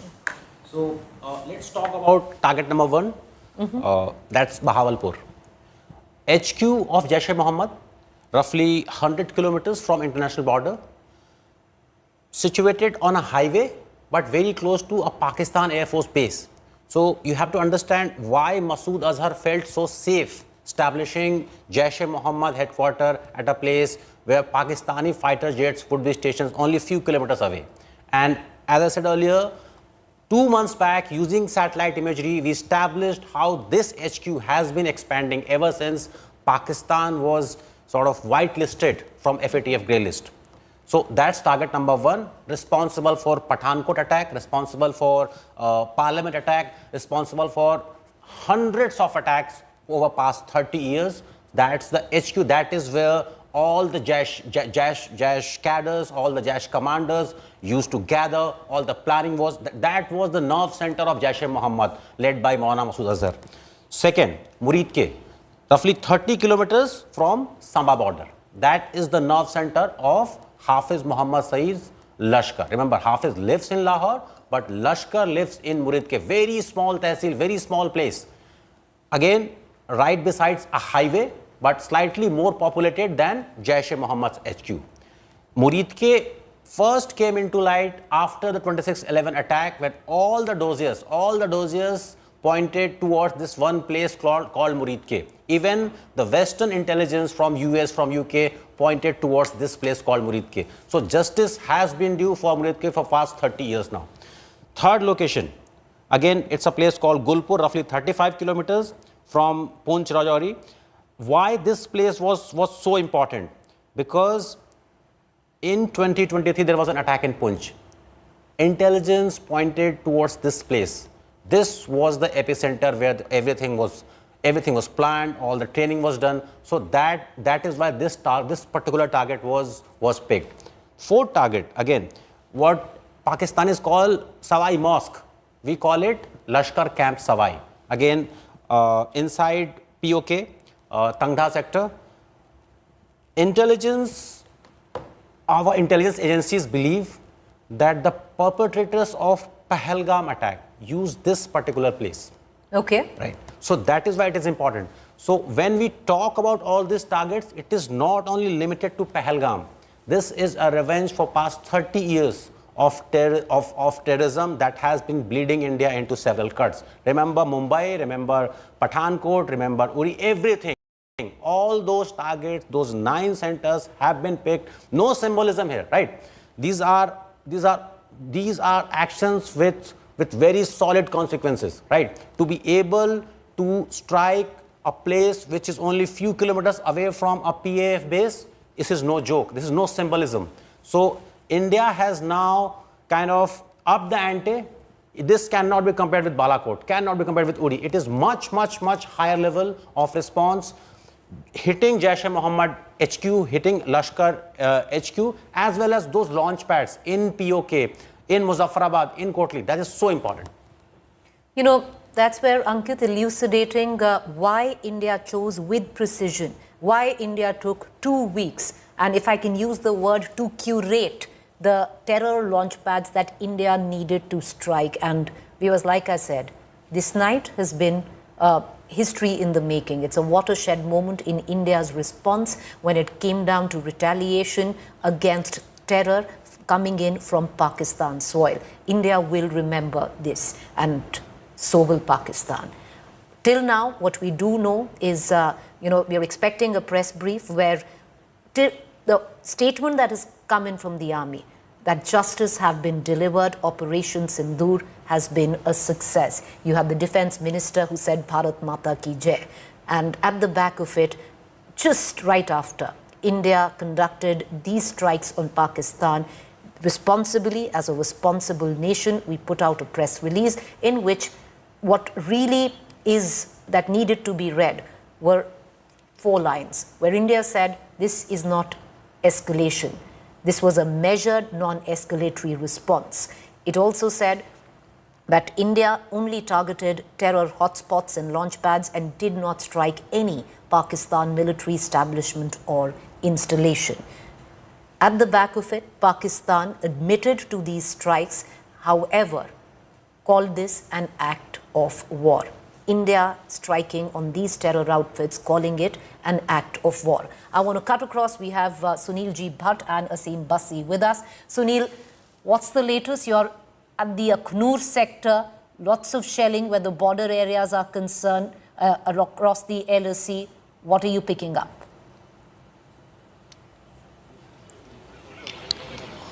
Preeti, right now we are in Akhnur sector of Jammu region, and late last night there was some air activity here also.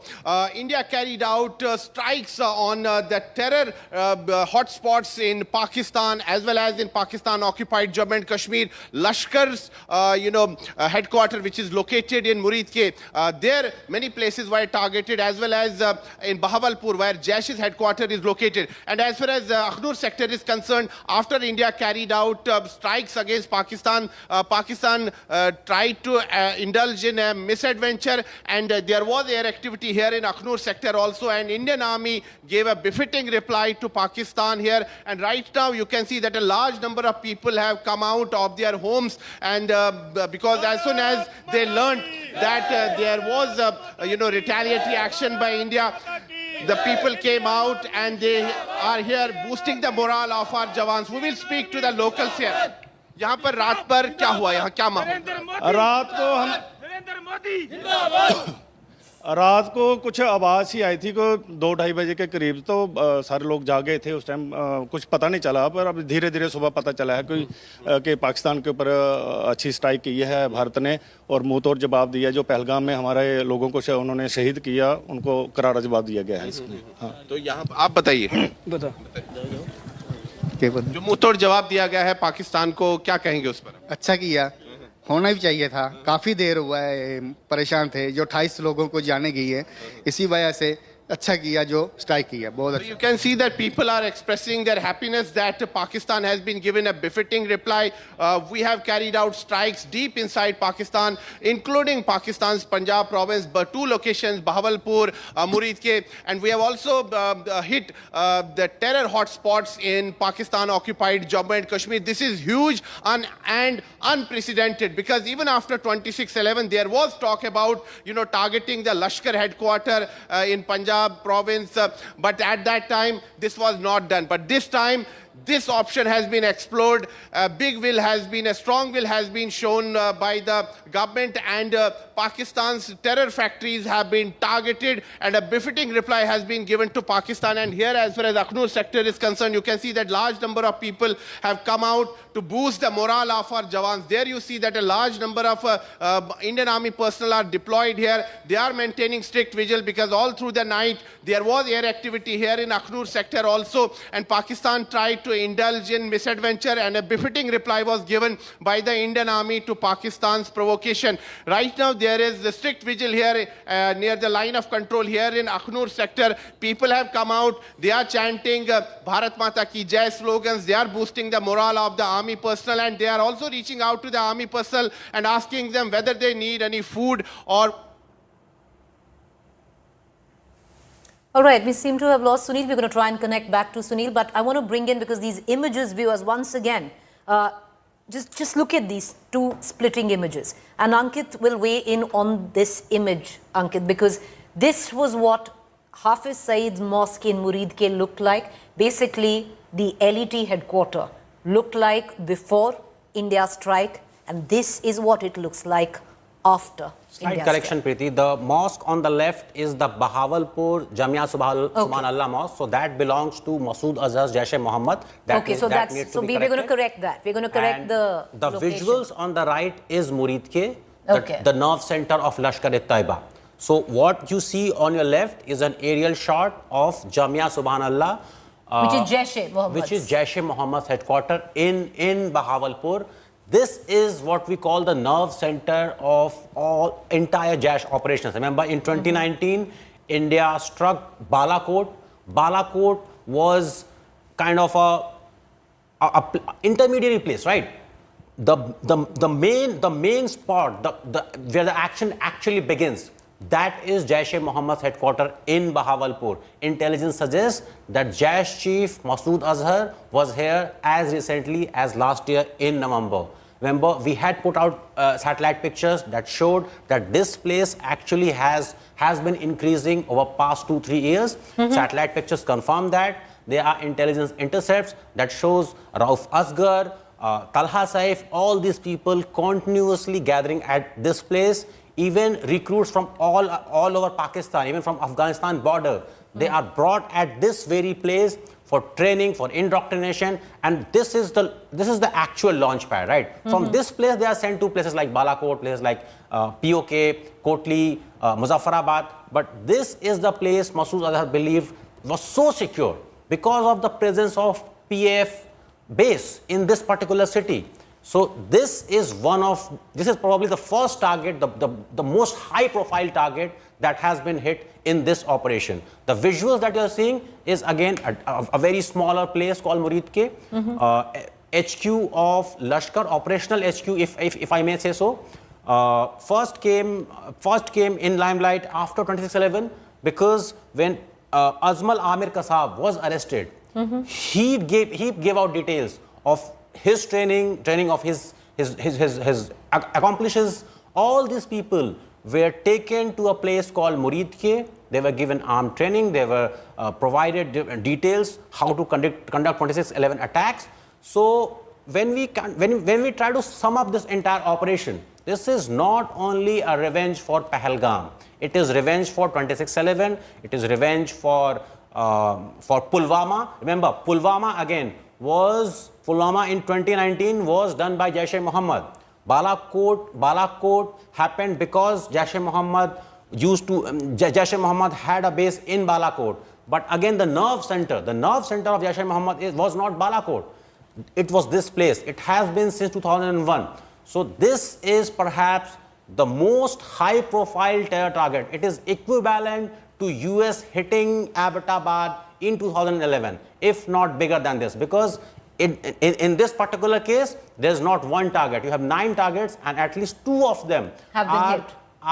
At least 2 of them are the operational headquarters. Murid-ke as well as Bahawalpur. These are operational headquarters of Jaish-e-Mohammed and Lashkar-e-Taiba. You know, what he's also elucidated is that why Murid-ke was picked, viewers, because this is redemption, as it comes. It's retribution and it's payback for decades of terror that Pakistan has bled India with. I want to cut across right now, go to my colleague from the Atari border. All right, okay. Before we cut across to the Atari border, Arvind Oja joins us from Uri. Arvind, what's the latest? देखिए प्रीति, सबसे पहले बताऊं, India today के पास सिर्फ ये जानकारी है 2 बड़े ठिकाने जो पाकिस्तान में मौजूद हैं उनको उड़ाया गया है। जो जानकारी मिली है उसके मुताबिक जो लश्कर तोयबा का हेडक्वार्टर है, जिसका नाम मरकजे तोयबा कहा जाता है, उसको उड़ा दिया गया है जो ये अटैक हुआ है उसमें। और ये हाफिज सईद का ब्रेन कह सकते हैं जो मुरीदके में मौजूद है, उसको इंडियन एजेंसीज ने, भारतीय सेना ने मिसाइल अटैक में उड़ाया है। जबकि जो दूसरा जो बड़ा आतंकी ठिकाना है वो है मसूद अजहर का मस्जिद सुभान अल्लाह, उसको उड़ाया गया है। और ये दोनों ठिकाने पूरी तरह से ध्वस्त हो चुके हैं जो हमें जानकारी मिली है। बकायदा जो भारतीय खुफिया एजेंसी रॉ है उसने इन जो हाइडआउट्स है, जो ठिकाने हैं, उनको बकायदा आइडेंटिफाई किया था और उसके बाद ये 2 ठिकाने वो पूरी तरह से उड़ा दिए गए हैं। ये हमें जानकारी मिली है अभी। लेकिन ये अपने आप में बहुत बड़ी खबर है क्योंकि लगातार जो इंडियन एजेंसीज है वो आइडेंटिफाई करती रहती थी जो खासतौर से मरकजे तोयबा जो मुरीदके में हाफिज सईद का ठिकाना है। लश्कर के सारे आतंकवादी यहीं पर ट्रेनिंग लेते हैं। लश्कर के कई आतंकवादी सैकड़ों की तादाद में यहाँ मौजूद रहते हैं और जब भी भारत में हमला होता था तब भी इन्वेस्टिगेशन होती तो यही पता चलता था कि जो लश्कर तोयबा का ठिकाना है मुरीदके में, वहाँ ट्रेनिंग हुई है। 26/11 जो हमला हुआ था उसके जो आतंकी थे वो भी यहीं पर ट्रेनिंग लिए थे मरकजे तोयबा में। तो इसको उड़ा दिया गया है मिसाइल अटैक में।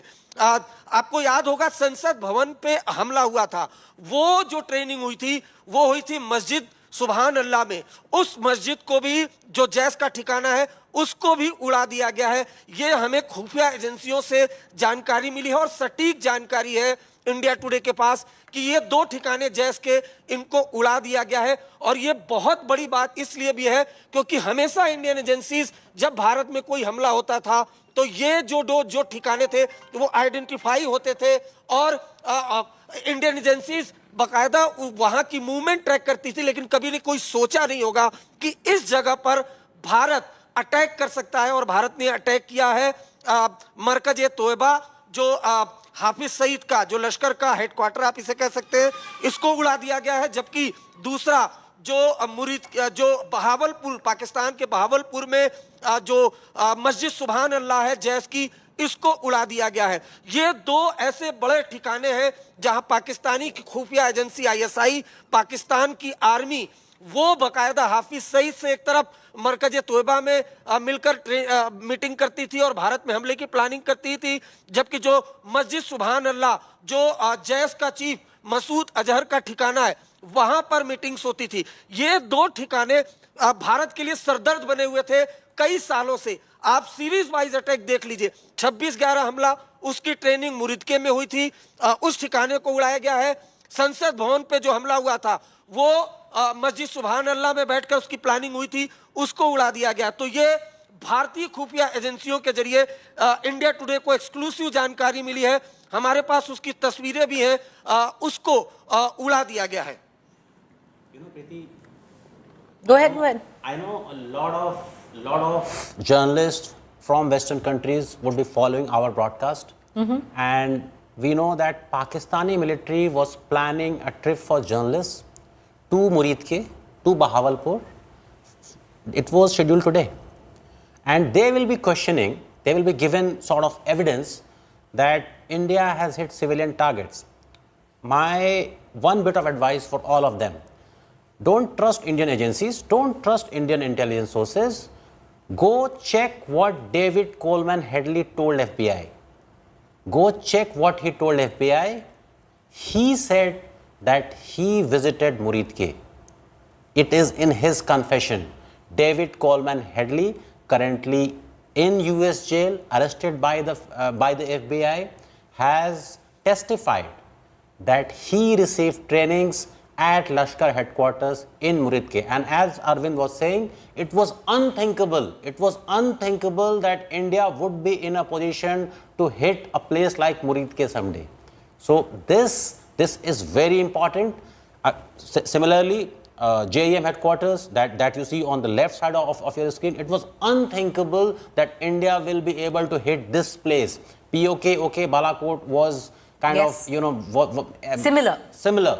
But to hit places like Jamia Subhanallah, to hit places like Markaz-e-Taiba in Muridke, it was unthinkable, and there are enough evidence. There's enough evidence as to why this place as well as Muridke has been the heart of terrorism that has been bleeding India for several decades now. Well, Ankit, you are right, because the propaganda machinery of Pakistan is already overworking. There is so much disinformation, viewers, right now that Pakistan is trying to spread at the back of India conducting these strikes on terror launch pads in Pakistan is amazing. So, everybody's a little richer than buying in to just that with what Pakistan has to say, because, that propaganda machinery is churning over time. And let's cut across right now, viewers. I want to go, we have Mir Farid who's joining us with more information coming in, because at the back and of India's strike on these terror launch pads and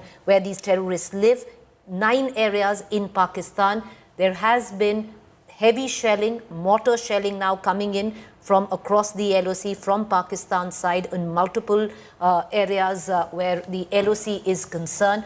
There is also a travel advisory, and once again, this is not about panic. We don't want to sound alarmist at all. This is just standard operating procedure in times like this. Airlines like Air India, like Indigo, if you have a flight to Kashmir, if you have a flight to border areas, or Jodhpur, or Jaisalmer, or Punjab, then do check before you go in, because there have been changes that have been made where these flight schedules are concerned. I want to cut across to Mir. Srinagar Airport, Mir, right now stands suspended for any civilian operation as well. What more can you add?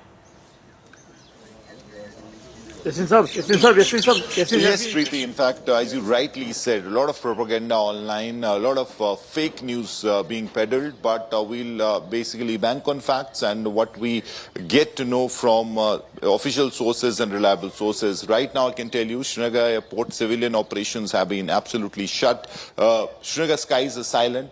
There was a lot of fighter jet movement around 1 a.m. to 2 a.m., but post that there has been silence. So also, we're getting reports that at least 3 locations there have been reports of fighter jets, UAVs that have crashed in Jammu and Kashmir. One in Pampore, where I'm standing. Behind me, a school was hit. This happened at around 2:30 in the morning. And it is a fighter jet. I can confirm to you this much. And I can also tell you that this perimeter has been secured by security forces. And this fighter jet has crashed right in between a house and a school. Fortunately for the locals, it is a congested area. No one, in fact, one child has been injured in this, that much I can confirm to you, but no casualties. The remains of this fighter jet are scattered in a large area, so the Air Force is trying to secure the perimeter. We also do not have any information about the pilot, but yes, a lot of tension, and as you rightly said, All right, Meera, I'm going to continue to come back to you. But viewers, once again, you cannot emphasize enough on how historic this night has been where India's strike for retribution is concerned. This will be recorded as a watershed night or a red letter day when it comes down to India retaliating to Pakistan when it comes down to terror. Cutting across to Gaurav Sawant. Hello and welcome to an India Today special broadcast. It's a big, big day. India has hit back at Pakistan's state-sponsored radical Islamist terror and hit at the heart of Pakistani terror in Muridke and in Bahawalpur in Pakistan, Punjab province. But that's not all. India strikes Pakistan after Pahelgam, and it's not one or two, but 9 different targets across Pakistan and Pakistan-occupied Jammu and Kashmir that have been struck overnight. Precision strike by the Army, the Navy and the Indian Air Force. Simultaneous strikes from 3 different locations at 9 different locations in Pakistan and Pakistan-occupied Jammu and Kashmir. And this is India's Operation Sindoor. Remember what the Pakistani terrorists did in Pahelgam. They wiped out the Sindur of Indian Hindu women when they killed their husbands. The 25 Indians and 1 Nepali citizen were killed. India has hit back.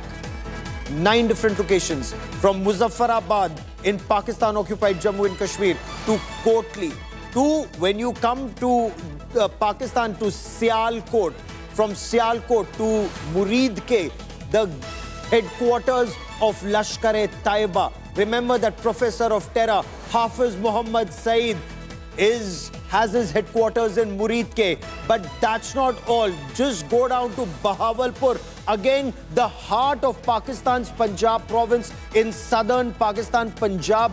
Bahawalpur is the headquarters of Jaish-e-Mohammed. And this is not retribution just for Pahelgam. IC-814 hijack in 1999. That's the time that Maulana of terror Masood Azhar had to be released. He went to Bahawalpur in Pakistan's Punjab and set up Jaish-e-Mohammed, which repeatedly bled India from the Parliament attack to the Pathankot attack to the Pulwama attack. Finally, that terror headquarters has been targeted as part of India's Operation Sindoor. Hafiz Muhammad Saeed's terror training camp has also been destroyed. And the information we have, this was a joint operation of the Indian Army, the Indian Navy and the Indian Air Force. And India Today has the biggest team of reporters getting you 360-degree perspective of the precision strikes in Pakistan and Pakistan-occupied Jammu and Kashmir using the Rafale fighter jets. You had the Sukhoi 30 MKIs, you had the Mirage 2000s, and there's a massive exercise of the Indian Air Force that's currently underway. I want to quickly cut across to Pampore in Jammu and Kashmir. Joining me now from Ground Zero is India Today's Mir Fareed. Mir, massive strikes into Pakistan, but Pakistan is also talking about a process where it will hit back. What's the latest situation on ground?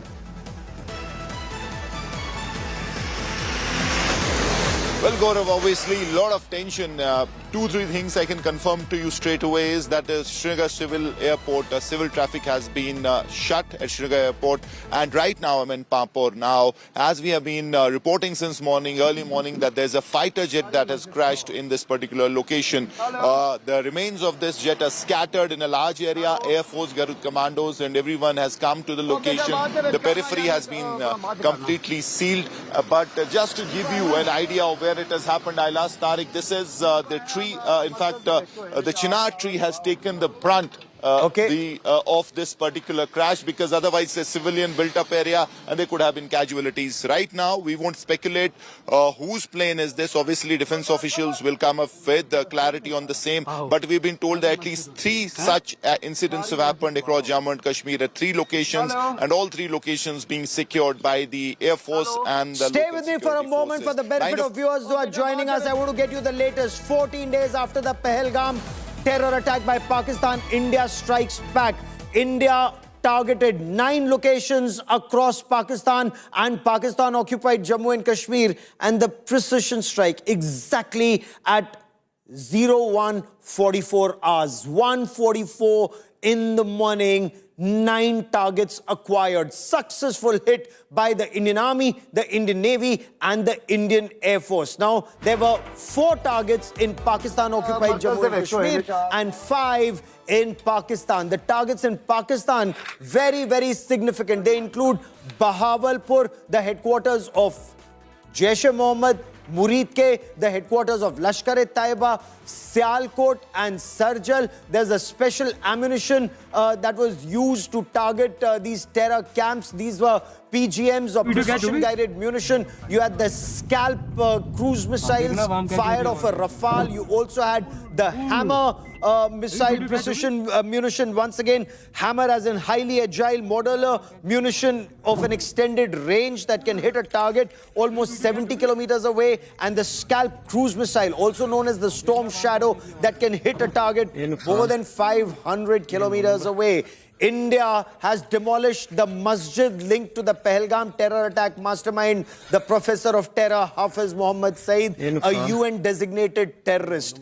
The mosque, which was close to the place where Hafiz Saeed lived, has been taken down. Sources say that mosque was linked to Lashkar-e-Taiba activities. Not just that, the Lashkar-e-Taiba headquarters, the Markaz-e-Taiba, has also been demolished. The attack was carried out using 4 precision the munition at 4 different locations in Pakistan and of course also in Pakistan-occupied Jammu and Kashmir. Sources are telling India Today, Prime Minister Narendra Modi constantly monitored the entire operation from his 7 Lok Kalyan Marg residence. The operation also involved a joint strike by the Army, the Navy and the Air Force. So you had the Rafale Omni-Role fighter jets that were involved in these operations, firing the Scalp cruise missile, a long-range air-launched cruise missile with a 500 kilometers plus range with a 450-kilogram warhead. It has a 2-stage detonation. Stage 1 is penetration and stage 2 is blast fragmentation. The images that you see on your television screen are images that have been shot from a mobile phone camera in Pakistan at that massive destruction, that massive explosion that took place once the Scalps and the Hammers found their target. But that's not all. Seaborne strikes were also carried out as part of the coordinated attacks at Bahawalpur. India, of course, has now informed global powers after the attack on Pakistan terror training camps and launch pads. Sources tell India Today top Indian diplomats have spoken to their counterparts, not just in the United States of America, but also in Russia, the United Kingdom, Saudi Arabia, and the United Arab Emirates immediately after the strikes. National Security Advisor Ajit Doval, he briefed his US counterpart Marco Rubio. Donald Trump, the US president, has reacted, saying he hopes tensions will end soon, will de-escalate. Now, I want to show you on a map not just of Pakistan, but also of Pakistan-occupied Jammu and Kashmir for a better appreciation of the wide range of targets that were acquired, not just Muzaffarabad and Kotli in Pakistan-occupied Jammu and Kashmir, but Sialkot, Bahawalpur and Muridke in Pakistan. We are also told Chakamru was targeted just across, and for these, each and every target was very carefully chosen. So take a look at that map in front of you. When you talk about Pakistan-occupied Jammu and Kashmir, I want you to look at Muzaffarabad. Pakistan-occupied Jammu and Kashmir, Muzaffarabad, we were told 2 targets in Muzaffarabad, 2 terror launch pads and training camps. Kotli, just come south of that in Gulpur and Bimbar. Now you've come on the other side in Pakistan-occupied Jammu and Kashmir, the area opposite Jammu where Gulpur and Bimbar were targeted. Come down even further, Sialkot was targeted, and now you come to the main strikes that took place at Muridke and at Bahawalpur. And like I told you, Chakamru was also targeted. Now, Muridke is very significant. Muridke is the headquarters of Lashkar-e-Taiba. Bahawalpur is the headquarters of Jaish-e-Mohammed. So very carefully chosen targets to send across a very clear message. And Indian Army in a statement said no Pakistani military installation was targeted. There is no escalation from the Indian side. A fortnight was given to Pakistan to act on terror, and only those terror camps, launch pads and headquarters have been targeted. We are told immediately after this, Pakistan retaliated with a massive artillery barrage along the line of control. Pakistan's opened fire in the Poonch, Rajouri, Mendar and Bimbargali sectors south of Pir Panjal. We are told there is some heightening of tensions even on the northern side of Pir Panjal. But I want to show you the images of the Markaz or the terror training camp that was targeted in Bahawalpur. Perhaps one of the most significant areas to be taken down was the Subhan Allah Mosque. That's the information that's coming in. Bahawalpur is the headquarters of Jaish-e-Mohammed. This is where Jaish-e-Mohammed terrorists were trained to launch attacks into India, including the Pulwama attack of 2019. We are told several Jaish commanders associated with operations in Afghanistan were used to visit this Markaz for terror training, meetings and planning. More details that we've been able to gather in this We Get You India Today exclusive. Markaz-e-Subhanallah is the Bahawalpur mosque that was taken down. This is all that remains. So the picture that you see on one side of your television screen is what that Markaz Subhanallah or that mosque Subhanallah looked like. And the image on the right is a precision strike that took place at that location.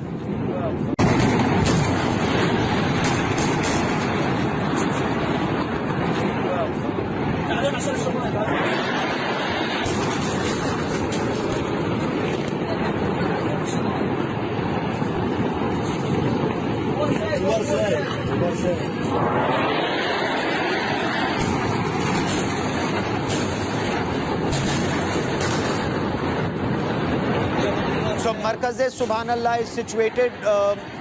Markaz-e-Subhanallah is situated along the Karachi-Torkham highway in Pakistan. It's right on the outskirts of Bahawalpur in the southern part of Pakistan's Punjab province. As the crow flies from the Indian border, it's about 180 kilometers, less than 200 kilometers.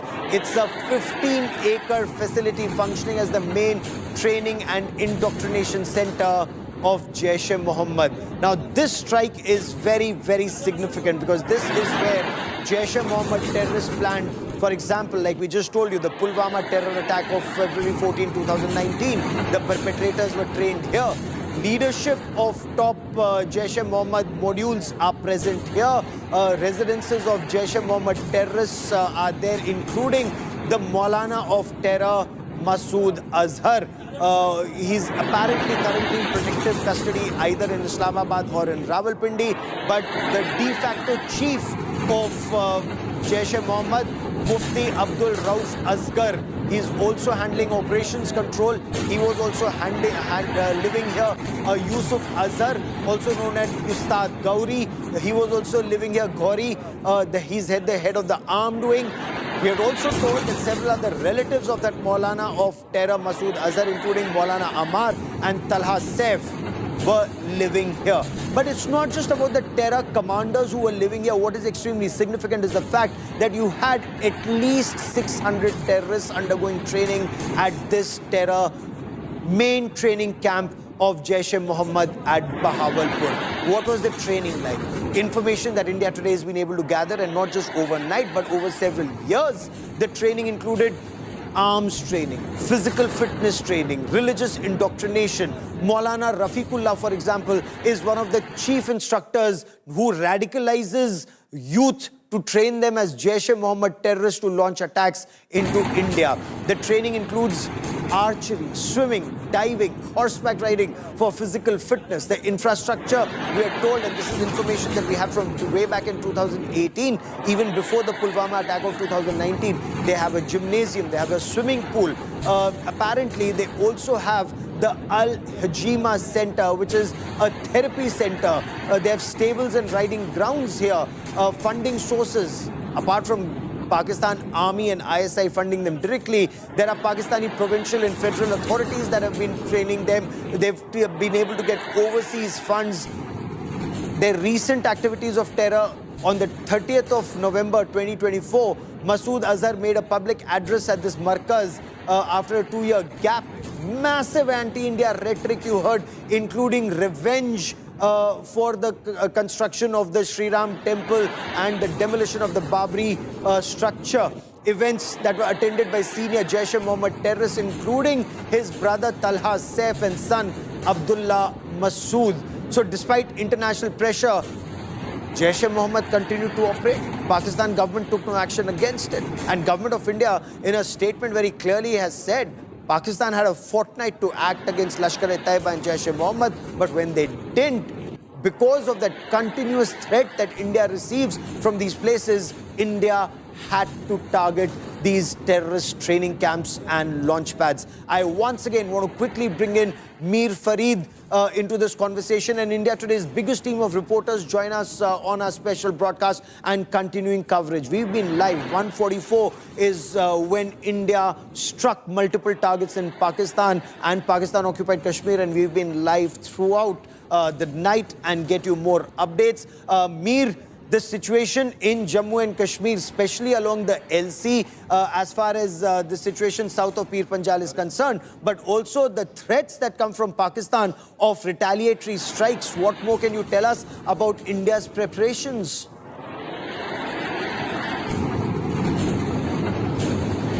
Well, Gaurav, India is prepared because they expected. Now, obviously, there could be escalation. This is historic in many ways, unprecedented, where simultaneously 8 to 9 locations, which were the heart of Jaish operations in POK, have been hit. Pakistan, be it DG, ISPR and other people who are coming on the media are claiming that they will hit back, they will retaliate. So obviously all army formations, Air Force bases are on the highest alert. Right now I'm in Pampore.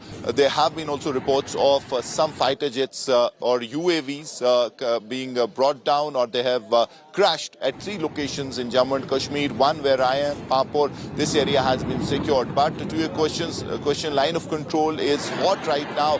Very heavy artillery shelling all along the line of control. We've got reports from Tangdar, which has faced major damage. Even Tangdar market has been smashed by artillery shelling. At least 3 people have been killed in this shelling. Many are injured.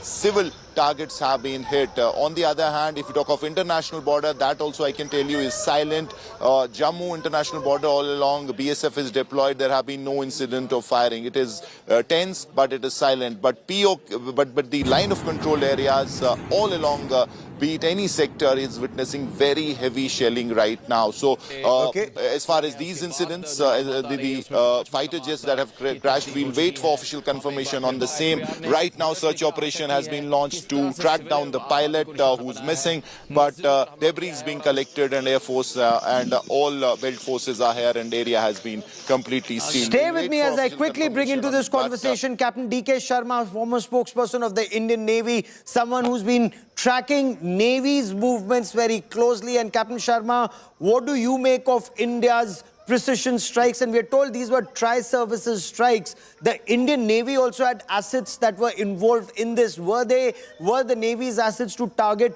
Bahawalpur in deep Pakistan's southern part in Punjab province, where the Jaish-e-Mohammed headquarters has been taken down, Captain Sharma? Morning, Gaurav, and very good morning to all my fellow Indians. This is a great news that, well, it was a little delayed. Patience was running out, but a solid, saturated, multi-pronged, coordinated precision strikes have happened over the last 3 hours, and I'm sure they are going to continue. And as Gaurav, we are bringing out, it is a tri-service kind of an operation. And it is best that we don't talk about it. We only talk where it has been hit. From where it is coming, it's a process which is happening as we speak. So I will not comment on that from where, which axis it is coming out. But it is action which has been focused, measured, and in my opinion, non-escalatory in nature. And why do I say non-escalatory in nature? Because it has not targeted any military bases, facilities, or for that matter, heavy populated areas. But as you very rightly pointed out, there's massive tension. There's massive tension all along, not just the line of control, but all along the India-Pakistan border, because Pakistan is talking about retaliation. And I quickly want to cut across to India Today's Sunilji Bhatt, who joins us from the Akhnur border belt south of Pir Panjal. Sunilji, we were told the LC opened up south of Pir Panjal. I hear lots of chants of Bharat Mata Ki Jai. Defense Minister Rajnath Singh also said that, but bring us details. What's the current situation? Gaurav, right now I'm standing near the line of control in the Jammu and Kashmir's Akhnur sector, and as soon as the people here got to know about India's retaliatory action against Pakistan, people erupted in joy. And even right now you can see that the patriotic people of Jammu and Kashmir, of Jammu region, are chanting Bharat Mata Ki Jai slogans, and they came out of their houses and they are trying to boost the morale of our security personnel. There you see that there is deployment of the Indian Army personnel, Jammu and Kashmir police personnel. All through the night there were sounds of sirens that blared here. People were in panic at that time, but early in the morning when they got to know that we have hit hard Pakistan, people erupted in joy, and even now they are chanting Bharat Mata Ki Jai slogan. मुझे बताइए, भारत ने जो पाकिस्तान के खिलाफ ठोस कार्रवाई की है, लश्कर के मुख्यालय को ध्वस्त किया गया है, वहां पर जैश के मुख्यालय के पास जो उनके आतंकी ठिकाने हैं उनको ध्वस्त किया गया है, कितना बड़ा समझते हैं आप, कितना महत्वपूर्ण समझते हैं आप? जी सर, हाँ, जैसे आपको देखने से लग रहा है युवाओं में काफी जोश है। इससे हम सब गांव वासियों को बहुत ही खुशी है जो इंडियन आर्मी ने पाकिस्तान आतंकवाद के खिलाफ एयर स्ट्राइक की है। हाँ, मुझे बताइए कि पहलगाम में जो बर्बर आतंकी हमला हुआ, मासूम लोगों को निशाना बनाया गया, उसके बाद समूचा देश जो है शोक में था, दुखी था। अभी आप बताइए मुझे कि जिस प्रकार से पाकिस्तान को एक मुंहतोड़ जवाब दिया गया है, क्या माहौल है अब यहाँ पर गांव में? ये बहुत ही खुशी का माहौल है। यही एक आज का यही नियम है, अगर आप हमारे घर में घुसोगे तो हम भी आपके घर घुस के ही मारेंगे। So Gaurav, घर में घुसकर मारेंगे. That's the people. That's what the people here are saying. That India is going to hit hard Pakistan, and we have proven it today. Even after the Uri terror attack, we carried out surgical strikes. After the Pulwama terror attack, we carried out air strike. But Pakistan did not mend its ways. Pakistan continued to sponsor terrorism against India. And the tipping point was reached now. People were saying enough was enough. Now it was time to hit hard Pakistan. And that's what our armed forces have done in a well-coordinated operation. We have carried out these strikes against Pakistan, not only in Pakistan-occupied Jammu and Kashmir, but deep inside Pakistan, in Pakistan's Punjab province. Gaurav, back to you. Oh, absolutely. That's such a significant step that the precision strike has been carried out not just in POJK, but also in Pakistan's Punjab province, because that is where it hurts Pakistan's military jihad infrastructure when Pakistan's Punjab province is targeted, whether it's Muridke or Bahawalpur, or the fact that Chakamru and Sialkot have also been targeted, or when you come to the belt in POJK, you've had 4 targets there from Kotli to Muzaffarabad and 2 strikes in Muzaffarabad. Why Muridke? Very, very significant question, because Muridke is the headquarters of that professor of terror, UN-designated terrorist Hafiz Mohammed Saeed. Incidentally, Lashkar-e-Taiba is also a UN-designated banned terrorist organization, and yet Pakistan Army and government refused to take action against this professor of terror, Hafiz Mohammed Saeed. He changed the name of his organization, first from Lashkar-e-Taiba to Jamaat-ud-Dawa, and then Milli Muslim League, and he floated a political party. His son and family have contested elections, and he continues to preach. Can you imagine a UN-designated banned terrorist leading the Eid namaz at the Gaddafi Stadium in Pakistan? And this is exactly what Hafiz Mohammed Saeed did. Finally, India decided. That meeting that you see of Prime Minister Narendra Modi, the information is he kept monitoring the latest developments through the night, but that was that meeting that took place immediately after the Pahelgam terror attack, where the Prime Minister gave a green signal to the armed forces to decide when and where and how they would hit back. But there was clear signal to them to hit back so that there are unimaginable consequences for the terror state Pakistan. So the Indian armed forces launched what is aptly being called Operation Sindoor. And they targeted terrorist training camps and launch pads, not just in Pakistan-occupied Jammu and Kashmir, but also in Pakistan's Punjab province. Remember, Pakistani terrorists had killed 26 tourists in Pahelgam. India Today has accessed details of Operation Sindoor. Sources tell India Today, Prime Minister Narendra Modi was watching and monitoring the entire operation, all inputs that were being given to him, not just by the National Security Advisor Ajit Doval, but all the information that was filtering in. The primary targets were Lashkar-e-Taiba and Jaish-e-Mohammed, from their headquarters to their launch pads to their training camps, not just in Pakistan-occupied Jammu and Kashmir, but also in Pakistan's Punjab province. Sources say the Prime Minister monitored Operation Sindoor. He was briefed by the NSA. The Indian Air Force used the Scalp missile. The Indian Air Force, now, the Storm Shadow. It is a subsonic cruise missile. It has a very small radar signature, so very difficult to catch this missile once launched from the Rafale fighter jets. But it has a range of about 500 kilometers plus. The Indian version has extended range, so way inside Indian territory, because as the crow flies, Bahawalpur is about 180 odd kilometers, Muridke is just about between 70 and 80 kilometers. So that is where the Scalp cruise missile was used. It's a long-range air-launched cruise missile, also known as the Storm Shadow. The range, like I said, about 500 kilometers plus. The warhead, it has a 450 kg warhead. What's extremely significant is it's a two-stage warhead. The first part of the detonation is that it penetrates the target, and then it detonates and it fragments. So even if you're hiding in a bunker, it will first penetrate and then explode. So you have no chances of survival. It's a very widely used weapon as far as the French Air Force or NATO forces are concerned. It's been used in Syria, it's been used in Libya. Now, of course, it's also been used in Pakistan's Punjab province. It has the GPS guidance system. It has the inertial navigation system. It's compatible, like I said, with the Rafale Omni-Role fighter jets of the Indian Air Force. It penetrates hardened underground bunkers before explosion. What is extremely significant are the stealth features. Low cross-section, it can not be spotted easily on the radar. But the other part is also extremely significant.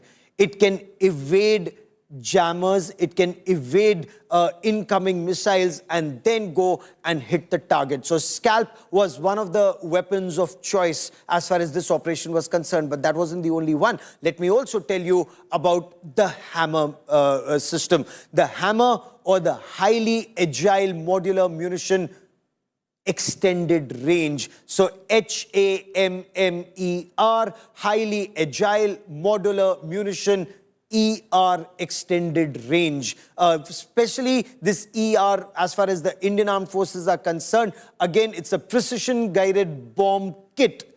It can be fitted onto a standard bomb of 250 kgs, 500 kgs, up to 1000 kgs, and it makes it a precision-guided munition with a range of about 60 to 70 kilometers.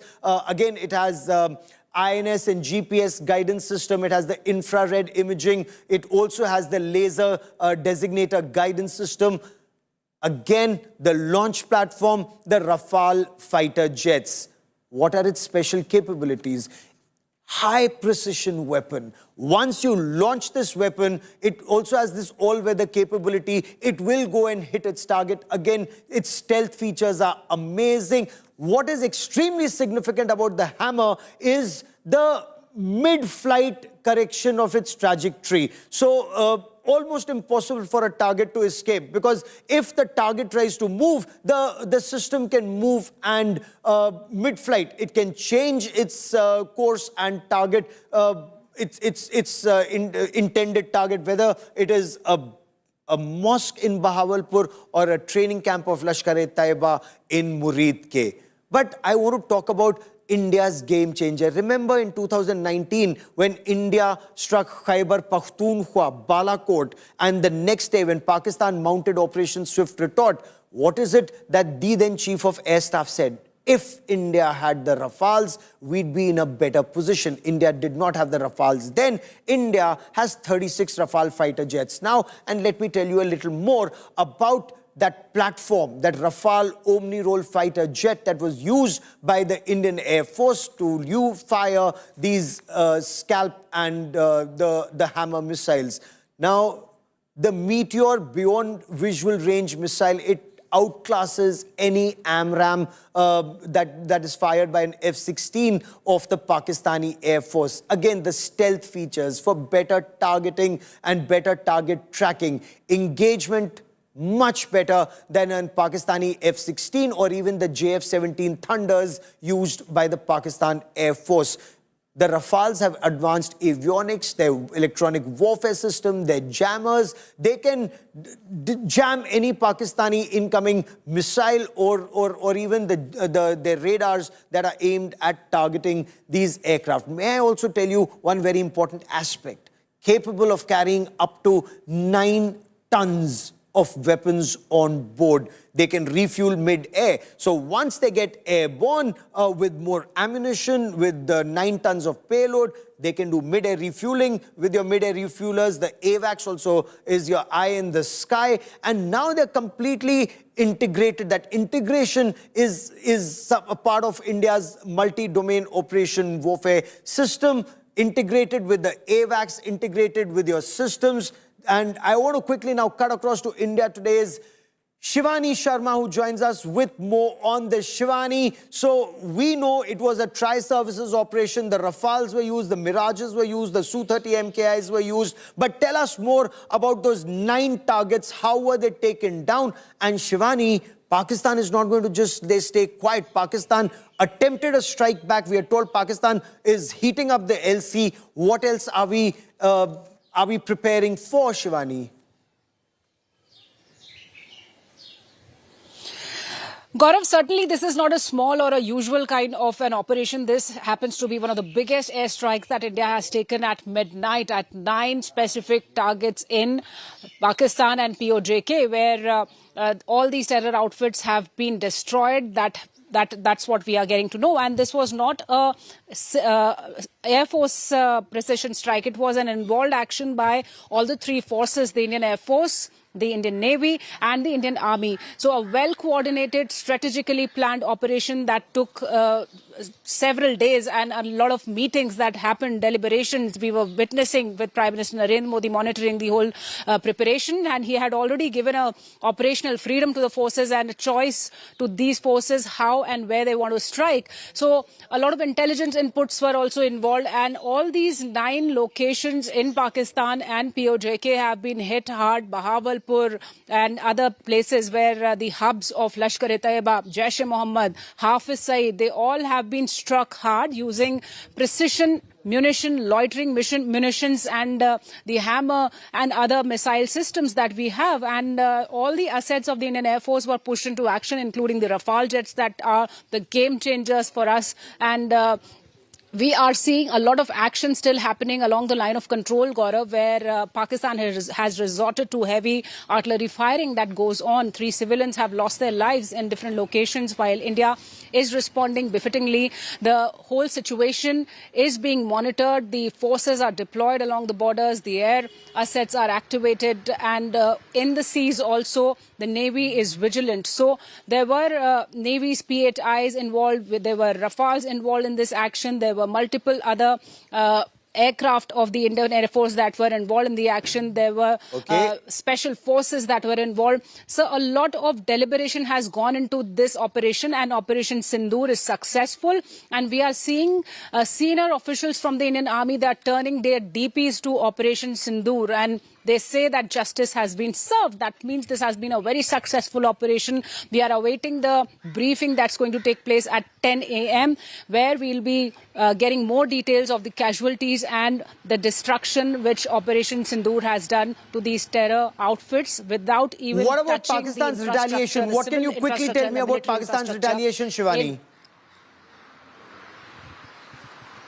See, Pakistan has already admitted and acknowledged these attacks, these terror strikes, in a statement that had come right after these precision strikes had happened. And it says that it reserves the right to retaliation. But meanwhile, what we are seeing that there are reports and inputs coming in that Pakistan has also pressed its air assets into action. Its aircraft are already in their airspace and they are close to the borders too. But Indian Army, Indian Air Force, they are all prepared. And on the other hand, Pakistan has also activated its resources on ground in terms of the hospitals where the emergency has been declared. All the forces have been already deployed along the line of control where we've been seeing a lot of operational preparedness from Pakistan's side too. And the Chief of Army Staff of Pakistan had been on the review. So now we see some escalatory action from Pakistan coming up in terms of the artillery firing happening and also the air assets that are activated. We are awaiting more inputs onto the damages, the reports of the damages that are also coming on our side too. So we have to wait and watch and be vigilant about the fake news propaganda that the Pakistan has been running since the Operation Sindoor was declared successful. So we have to wait for the formal Stay official with me. I also want to bring in Ankit, my colleague, joining us with more on the story. Shivani, stay with me. Captain Sharma stays with me on this big broadcast. But Ankit, what more can you tell us about the choice of the targets, the Jaish headquarters, the Lashkar headquarters? This is retribution not just for Pahelgam, but pain that Pakistan's state-sponsored radical Islamist terror has given India over decades, from IC-814 hijack to Parliament attack to Pathankot to Pulwama and of course Pahelgam, Ankit. Well, Gaurav, what was unthinkable has happened. You know, it was one thing to be able to strike locations in POK. It was one thing to strike locations in Balakot. But what has happened today or last night is something very much different. The nerve center of terrorism in Pakistan, Murid ke Jaish-e-Mohammed headquarters in Bahawalpur has been targeted successfully. We have a set of satellite pictures. Remember, India Today, 2 months back, used satellite pictures to show why Jaish-e-Mohammed HQ was so important. There was visual evidence to show that the headquarters of Jaish-e-Mohammed in Bahawalpur has been expanding over the years. Now, this on your screens is the satellite pictures, one of the prominent targets hit by the Indian armed forces. This particular building is called Jamia Subhanallah. This particular building is called Jamia Subhanallah. Now we have visual evidence to confirm that over past 2-3 years, this compound has increased dramatically. You see these marks marked in red. This is where the expansion has been happening over the years. Remember, Pakistan was whitelisted from FATF's grey list for doing enough to curtail terrorism. And throughout all those months and years, the HQ of Jaish-e-Mohammed in Bahawalpur has been expanding. You know, there is even a swimming pool there. These red marks that you see, these part of the compound have come up over past few months and years. Remember, this building is known as Jamia Subhanallah. Earlier today, the Pakistan ministry confirmed that this particular building has been hit.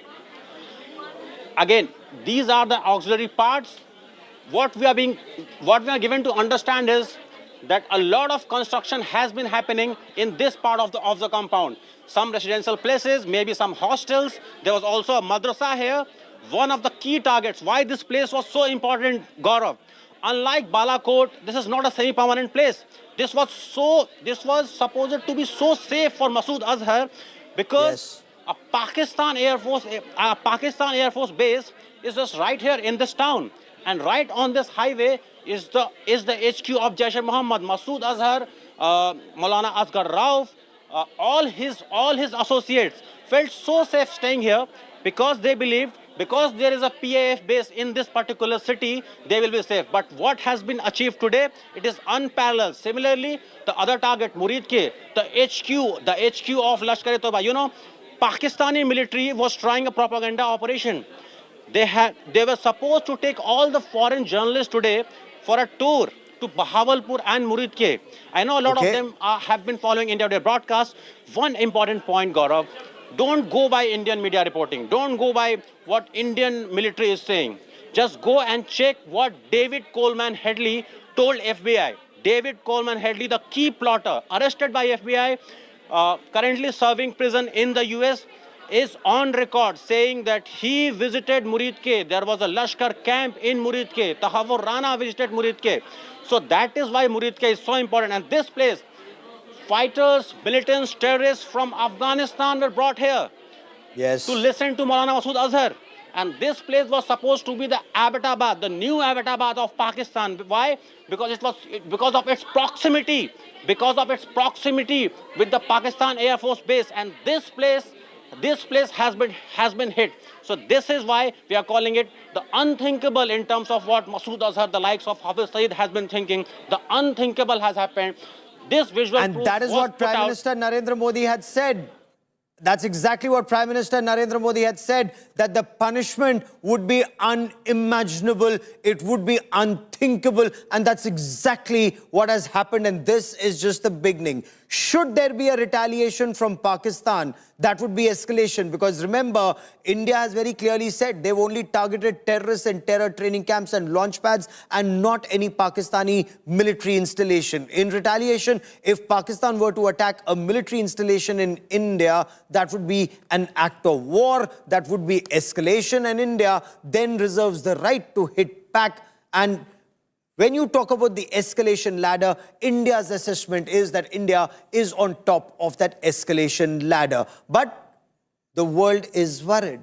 Now, there are multiple voices from across the world who are now saying that there should be restraint that must be exercised. Immediately after the strikes, India reached out to interlocutors in the United States of America, in Russia, in the United Kingdom, Saudi Arabia, and the United Arab Emirates about the strikes. Sources tell India Today that senior Indian officials, including National Security Advisor, spoke to his counterpart in the United States of America. Ajit Doval spoke to Marco Rubio about the strikes. Now, we have a reaction from US President Donald Trump, who said, I hope it ends very quickly. He said, it's a shame this has been going on for such a long time. He said he knew that something was going to happen. He urges both sides to de-escalate quickly. Listen in to US President Donald Trump.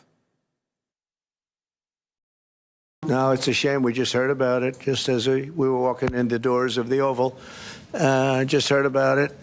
I guess people knew something was going to happen based on a little bit of the past. They've been fighting for a long time. You know, they've been fighting for many, many decades. Any message to and centuries, actually, if you really think about it. No, I just hope it ends very quickly.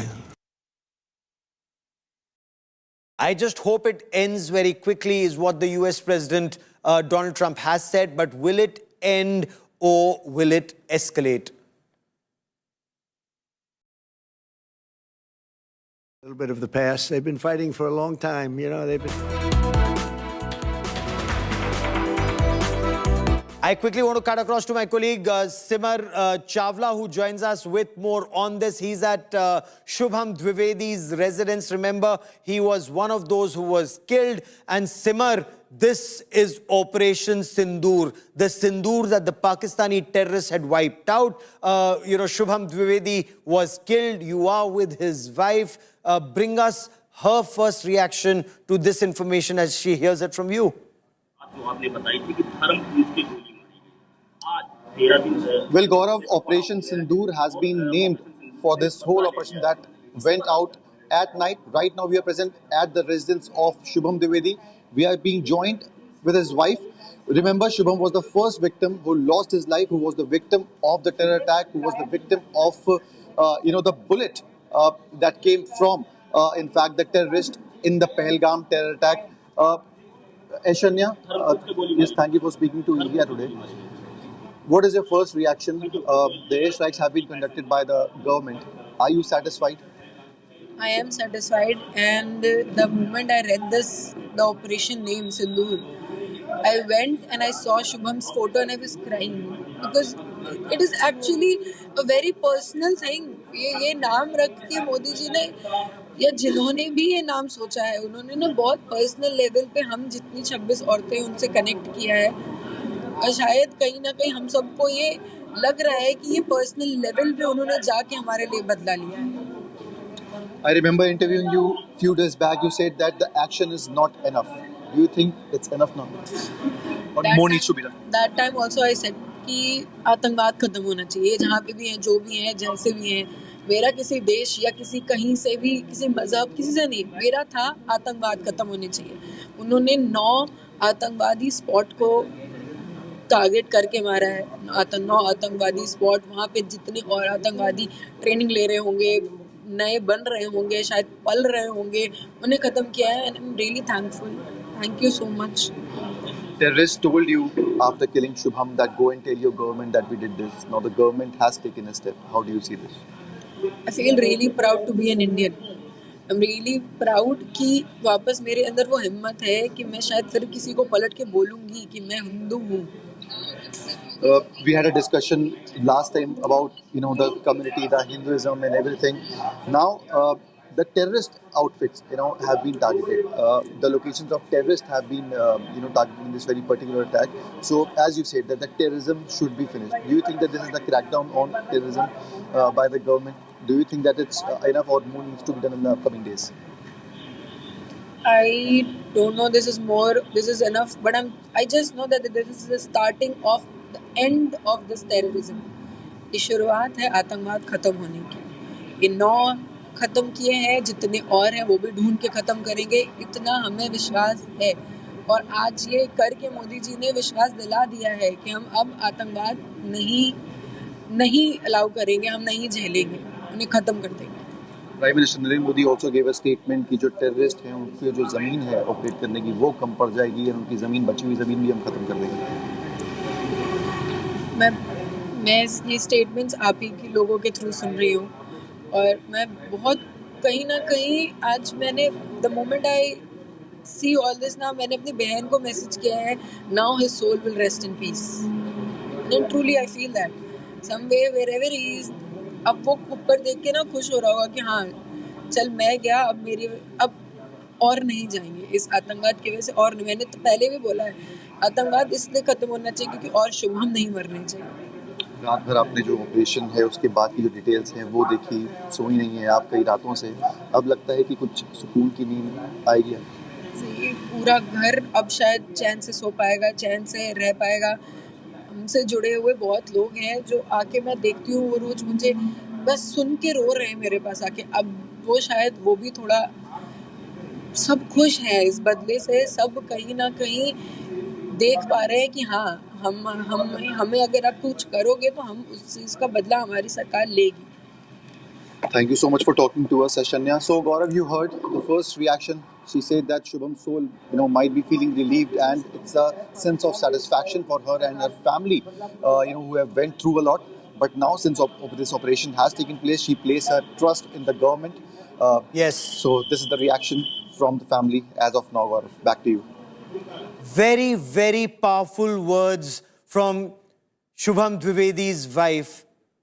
Look at what she says.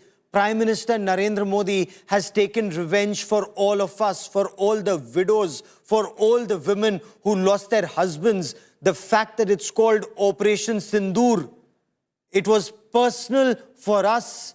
It's personal, the manner in which Prime Minister Narendra Modi ordered the targeting of these 9 locations for these terrorists to be eliminated. But that's not all. She says, maybe now, once again, I will be able to say without fear, I am Hindu. मैं फिर बोल सकूंगी, मैं हिंदू हूं. That is what Shubham Dwivedi's wife just told India Today. And why? Because her husband was the first to be killed by these Pakistani terrorists who came and asked the religion.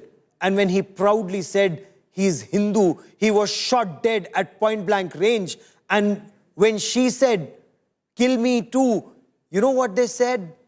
Go tell Modi, go tell your government. And this is now the response. This is the response from government of India. The Pakistani terrorists have been targeted, the terror launch pads, the terror training centers, they've been neutralized.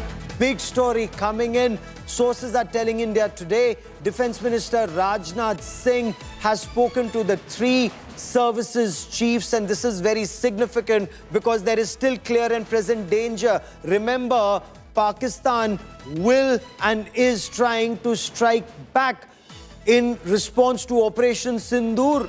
That Operation Sindoor that was conducted at 1:44 a.m. to be precise. Now, Pakistan has started responding along the line of control, but we are also told that Pakistani Air Force fighter jets are trying to target multiple locations in India.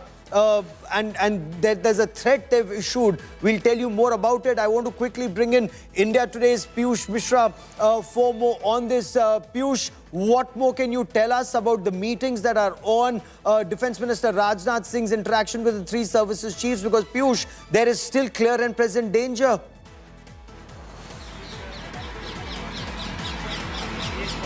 Well, certainly, Gaurav, at 10 a.m. everything will be clear. The Minister of Defense is going to tell us about the operations those have been carried out against Pakistan. At 10 a.m. press conference will be addressed by the senior officials and everything will be clear. But one thing is clear that India has retaliated hard. All 9 targets were successful. PM Narendra Modi was monitoring each and every development throughout the night. At 11 o'clock, Gaurav, there is a cabinet meeting also that will be chaired by PM Narendra Modi at his residence. So what we're also learning from our sources is that just before the cabinet meeting, the cabinet committee on security meet will also take place, in which all top mantris of Modi cabinet, including Rajnath Singh, Amit Shah, Nirmala Sitharaman, S. Shankar will be present, and most likely NSIG Doval will also be there. You would remember that in the last 2 weeks, PM Narendra Modi has held multiple meetings. The day he was back in India after cutting short his Saudi Arabia trip, he was briefed by senior officials, and then since then he has been holding multiple meetings. And last we also heard from Prime Minister where he was quoted where he said with me for that a moment and joining me now on India Today on this big momentous day. On India Today, with me is Air Chief Marshal Rakesh Kumar Singh Bhadoria, former Chief of Air Staff. Air Chief Marshal Bhadoria, your appreciation of India's strikes at 9 different locations, sir. Your first response. No, very clearly, it's a very robust response to the terrorist act at Pahalgam in terms of the choice of targets, the number of targets, the nature of targets. And it's a very clear message, what Honorable Prime Minister has said, to inflict unimaginable punishment on the terrorists and their backers. This is exactly what it is. And it has been effective from what I can make out in terms of all. Okay. That is being shown. So very clearly, a very strong step, a very clear message to the terrorists, very clear message to the backers in Pakistan and to the world that we are not going to take this anymore. So, Air Chief Marshal, for the benefit of our viewers, what would have been the thought process behind the choice of targets from Muzaffarabad to Kotli to Gulpur? Let's talk about the targets in Pakistan-occupied Jammu and Kashmir first, before I come to targets in Pakistan's Punjab province, because these targets clearly were very carefully chosen, not just for the impact, but for the messaging to Pakistan's military jihad infrastructure, sir. Absolutely, very clearly, very deliberately chosen, and it would have been after a lot of due diligence in terms of who were responsible for Pahalgam, what was their network, were their connections, and who all were the backers. So that entire backer network has been targeted. Their infrastructure has been targeted. The terrorist sites have been targeted, where they get trained or assemble or are directed, control room, etc. So I think if you just see the numbers and okay, all terrorist target, not a single military target, and it's been made very clear by the government. In terms of how strong the response is, it is a very, very strong response for what they did at Pahalgam. let me now come to the big target, whether it's Lashkar-e-Taiba headquarters in Muridke or the Jaish-e-Mohammed headquarters in Bahawalpur. You've wargamed this many times in the past. This time, it was actually executed, and I'm told executed with precision. The choice of weapons, the rafales, the scalps, the hammers. For the benefit of our viewers, explain the significance of Muridke and Bahawalpur, Air Chief Marshal Bhadoria. No, these targets, again, in a normal case, these are very big targets and very, very known targets, but in a normal response, probably they won't get targeted. But this time, very clear directions were that the backers and everybody, they are not to be left. So, firstly, very strong choice of target. Secondly, the kind of weapons used would be a combination of precision weapons. From what I can see from the pictures of the weapons, I don't have information or feedback from the Air Force or all the defense services involved.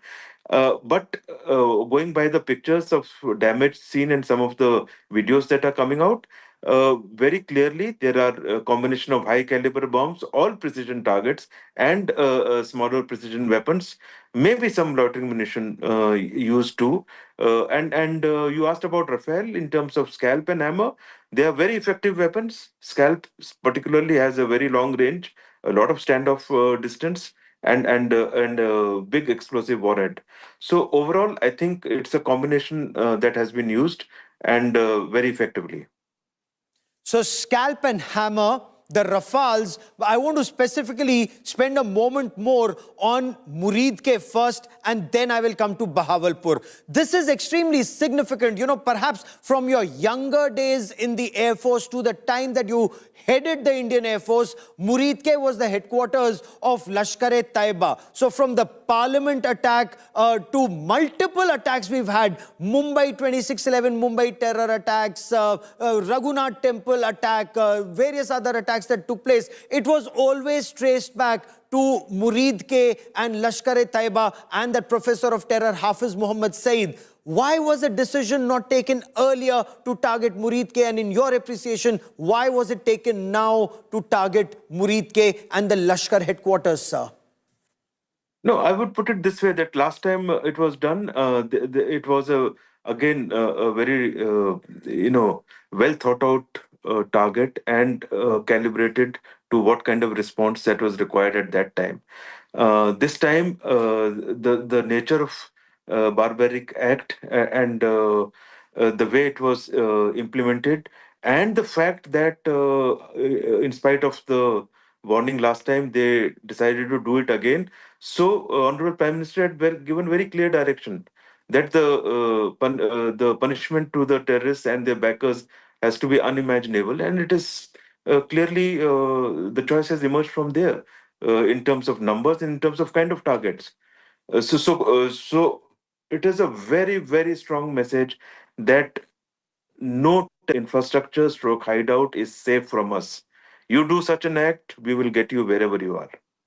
And that also includes Bahawalpur, because once again, I've covered IC-814 hijack. I've covered the release of that Maulana of terror, Masood Azhar. I've covered the Parliament attack, the Pulwama attack, the Pathankot attack, and a series of other attacks that took place, including Pahelgam. The tragedy is, it was always traced back to Jaish-e-Mohammed. It was always traced back to Maulana Masood Azhar. But Bahawalpur in the past was never targeted.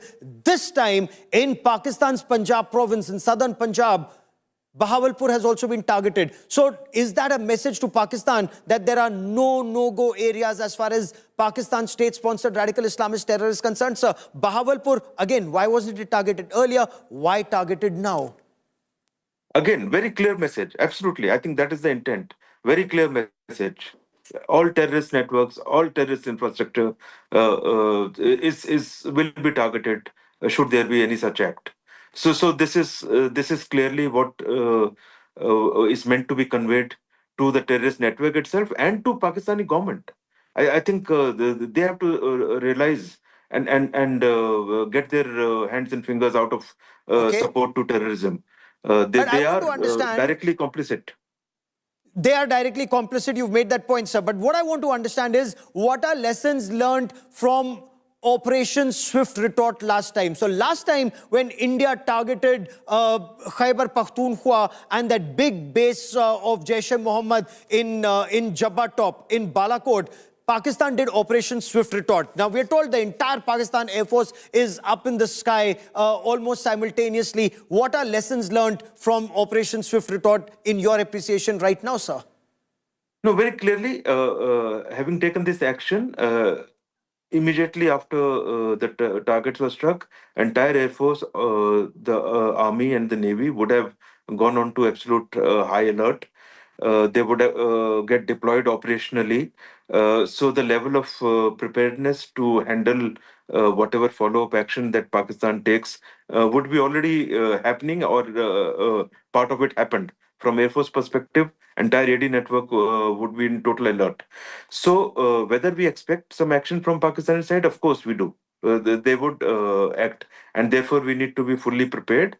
We need to see what kind of action, and thereafter calibrate our response. Our further response will really depend upon. We have made it very clear. The government has specified very clearly that no military targets were targeted. Our intention is to get the terrorist network, and it is in itself it's a de-escalatory plan. But they would respond, is my assessment, some nature of a response. How much they want to escalate is their call at the moment. Thereafter, what we do would depend upon the nature of their response. So the element of calibration would need to come in, but our response will be dependent on how they respond. So if sense prevails on the other side, they would need to start de-escalating from their very first response. No, but will they de-escalate? Sir, I want you to read General Asim Munir's mind. General Asim Munir is very clear in his understanding or his appreciation. The way you would look at Asim Munir, he's a radical Islamist. He's talking about this jihad, the Hindus and Muslims being different, and they're waging this just war for Kashmir and the world. Will he escalate further, even though there has been loss of life in Pakistan's Punjab proper? I think so. He will certainly target 9+ targets in terms of optics. There would be maybe 10, maybe 11 targets chosen, because that's how they would want to present to their public. It would really be calculated or studied from point of view of what kind of damage or what happens really in the next interaction, which will pan out maybe in the next 24 hours.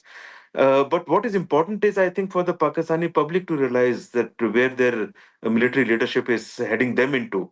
Because what we have done is against a terrorist network. You have no such targets on our land. So if you have to have that kind of target, they will end up targeting some of our military targets. If that happens, that's the point I was coming to.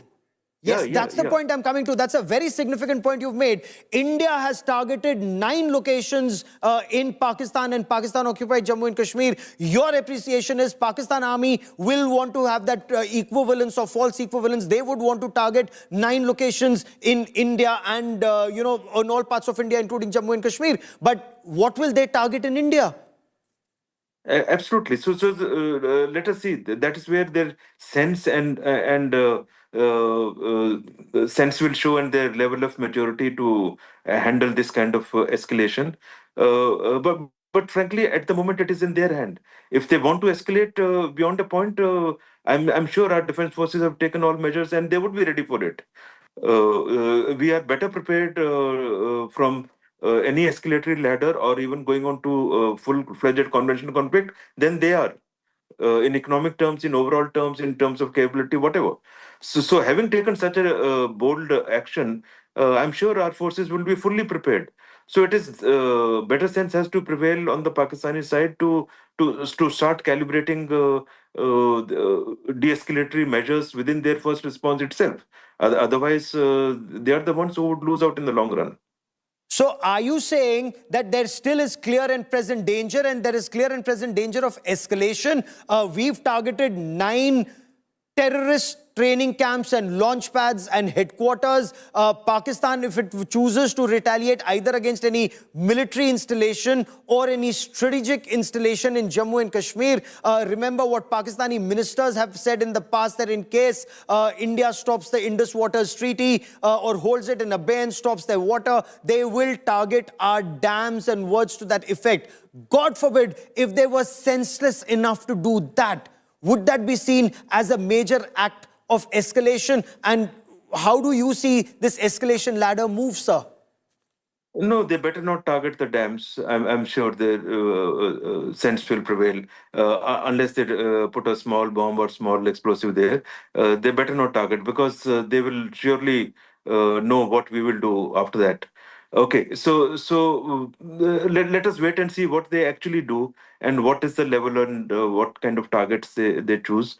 I think they should think very rationally. Normally, they don't do that, but it is time for them to, the military leadership and the Pakistani hukumat as such, to think rationally and move ahead. Because any irrational move, while our side would act rationally, but if you start hitting military targets or target like dams, there would be another wave of strong response.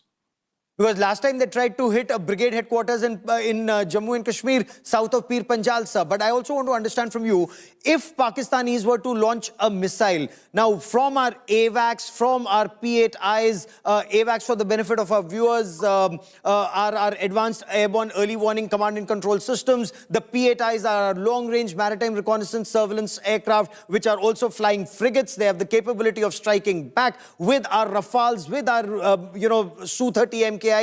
Is the entire battlefield in that very narrow sliver called Pakistan, is it very transparent? Can they launch a missile and we don't get to know? Or if they launch a missile, we can take it down before it hits us, in your appreciation, sir? I think it will be a combination. There would be areas where if they launch a missile, we can intercept. Some of these weapons are possible to intercept.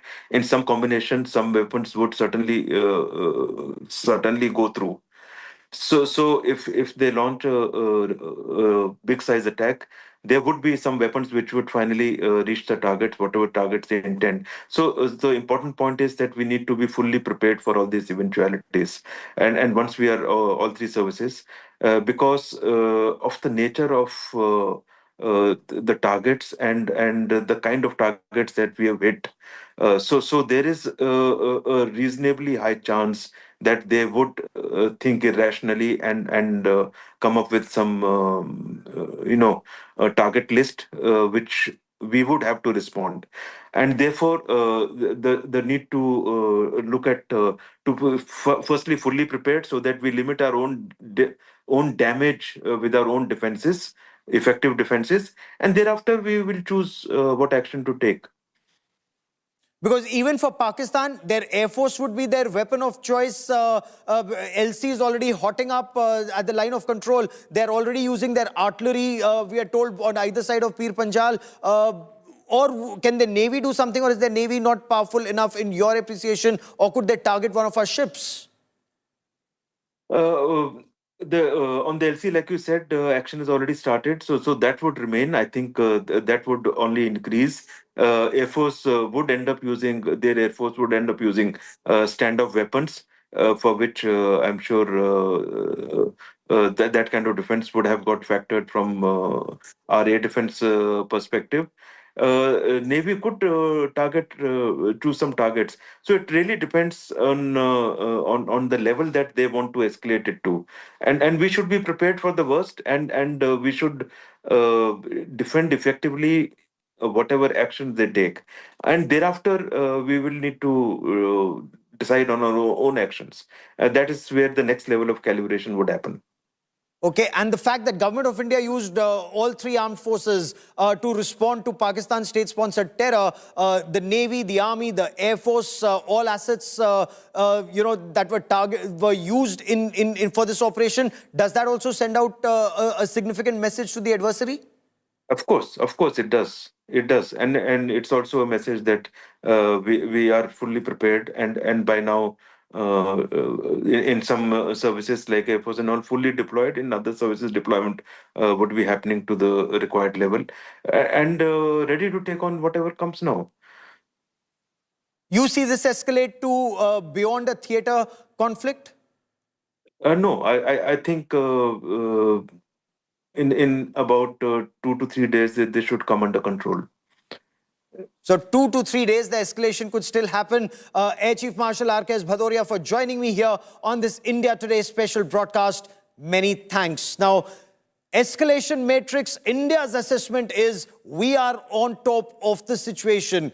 I also want to bring into this conversation my colleague Preeti Chaudhary. And Preeti and I have been reporting through the night. 1:44 a.m. was when the missile strike took place. And Preeti, right after that, India is prepared for any response, but that's a very clear signal that's gone out to Pakistan. Well, a very clear signal that has gone out to Pakistan. This is a very, very sensitive time, viewers, and we will only give out calibrated and factual information, verified information that's coming in. I just want to take our viewers through on what has transpired in the last 4 to 5 hours. I want to just take you through that. 14 days after the Pahelgam attack, India strikes back at Pakistan. India targets 9 terror pads. It happened at 1:44 a.m. Of the 9 targets successfully hit by the Indian forces, 4 are in Pakistan and 5 in Pakistan-occupied Kashmir. That makes it a first where India comes into question with retaliation to Pakistan terror. The targets in Pakistan include Bahawalpur, Muridke, Sialkot, Sarjal.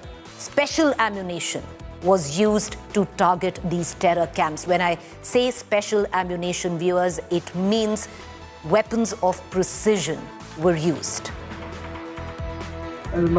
Meanwhile, India demolished masjid linked to the Pahelgam attack mastermind Hafiz Saeed, and this is retribution that goes beyond Pahelgam, viewers, all the way to 26/11 and the many terror attacks that have taken place, which had the footprint of the man on your television screen, Hafiz Saeed.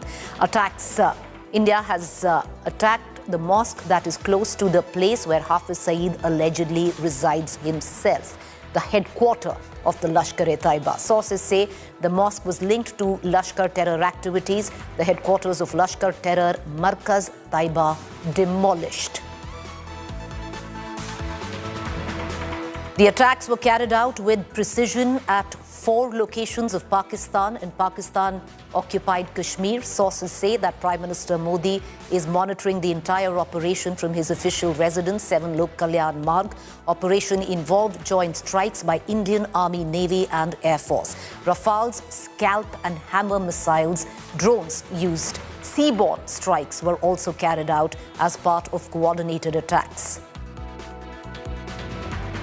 Top terror hub of Jaish-e-Mohammed destroyed in the missile strikes by India. Masood Azhar's nerve center in Bahawalpur brought down to the ground. The main operation base of Jaish, a well-equipped complex spread over 3 acres, destroyed.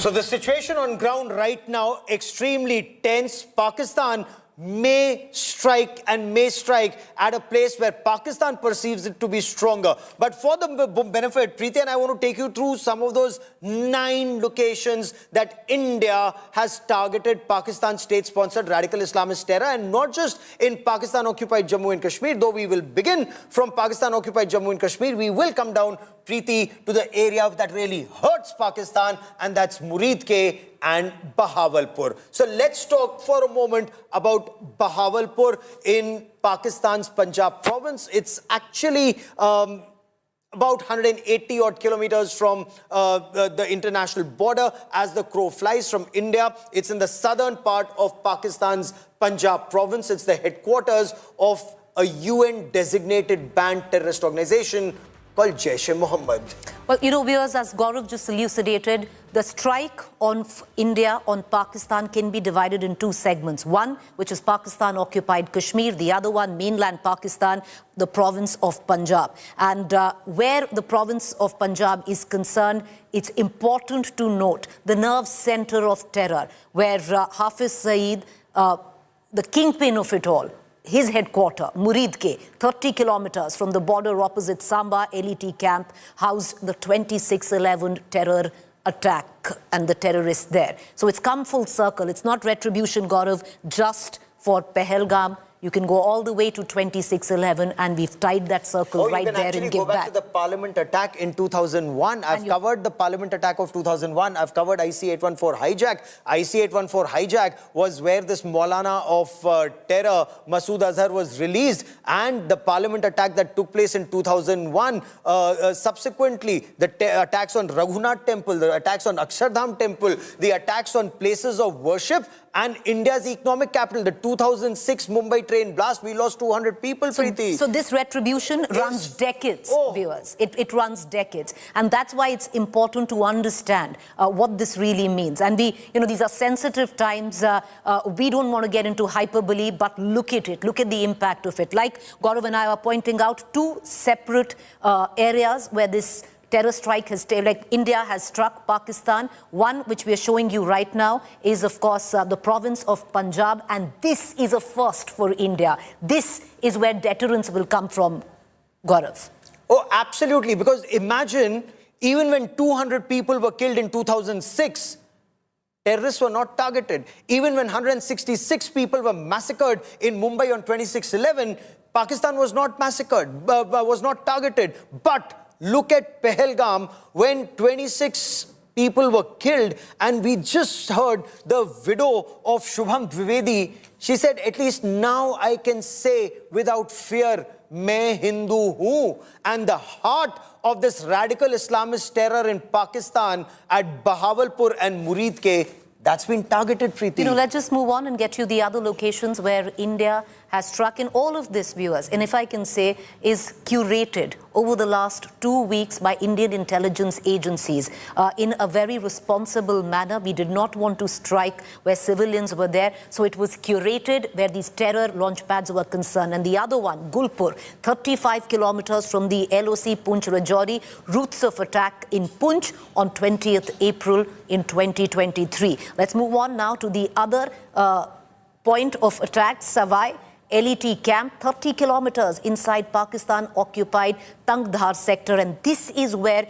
you move from one part of the attack to the other, Gaurav. From what is province of Punjab, which is mainland Punjab, Pakistan, you move into Pakistan-occupied Kashmir, 2 areas where India's attacked last night. So, you know, the attack was in Pakistan-occupied Kashmir, opposite the Tangdhar sector on the Indian side. And it's very significant because Tangdhar, again, as the name suggests, Tang means narrow, Dhar means stream that comes in.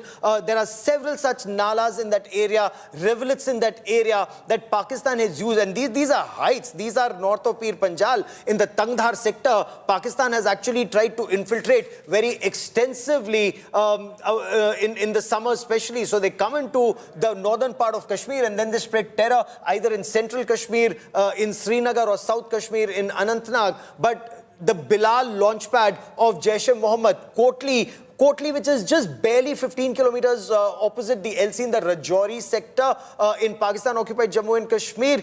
A very, very significant camp of Jaish-e-Mohammed and Lashkar-e-Taiba also targeted in Kotli, Preeti. You know, once again, all of these 9 are not army installations, they are not ISI installations. All of these 9 points where India has attacked last night are terror camps, either belonging to Jaish or LET, viewers. That's it. The other one, Barnala, 10 kilometers from LOC opposite Rajouri. Let's move on. Sarjal, JEM camp, about 8 kilometers from the international border. And Mehmuna. Very significant once again. Now, Sialkot is a very important training camp or a launch pad. And this is not the LC. Now we've come to the international border in the Jammu sector. The 200-kilometer long international border in the Jammu sector. That is where Sialkot has a very significant training camp of the Hizbul Mujahideen, but that's a training camp that's also been extensively used, Preeti, by Lashkar-e-Taiba and Jaish-e-Mohammed. There's breaking news coming in, big story. The Indian Army has responded in a big way to ceasefire violations by Pakistan along the LC. We are told Pakistan is using heavy artillery now, which is 155mm howitzers are being used to respond. Pakistan Army, we are told, has suffered massive casualties in India's retaliatory strikes along the LC. That is what sources are telling India today. And this is where Pakistan really feels the pain. Remember, Pakistan shot the Ramzan ceasefire in 2002 because after the Kargil war, after 1999, through 2000 and 2001, Indian Army punished Pakistan extensively along the LC. The images that you see there on your television screen, the moment 155mm howitzers open up, and now India has their guns with the 52 caliber guns with the extended range. Preeti, they can hit a target more than 50 kilometers away in that altitude. And I quickly want to bring in India Today's Shivani Sharma into this conversation with Preeti and I. Shivani, LC heating up is not good news for Pakistan all along the LC, but I believe now it's no longer restricted to small arms.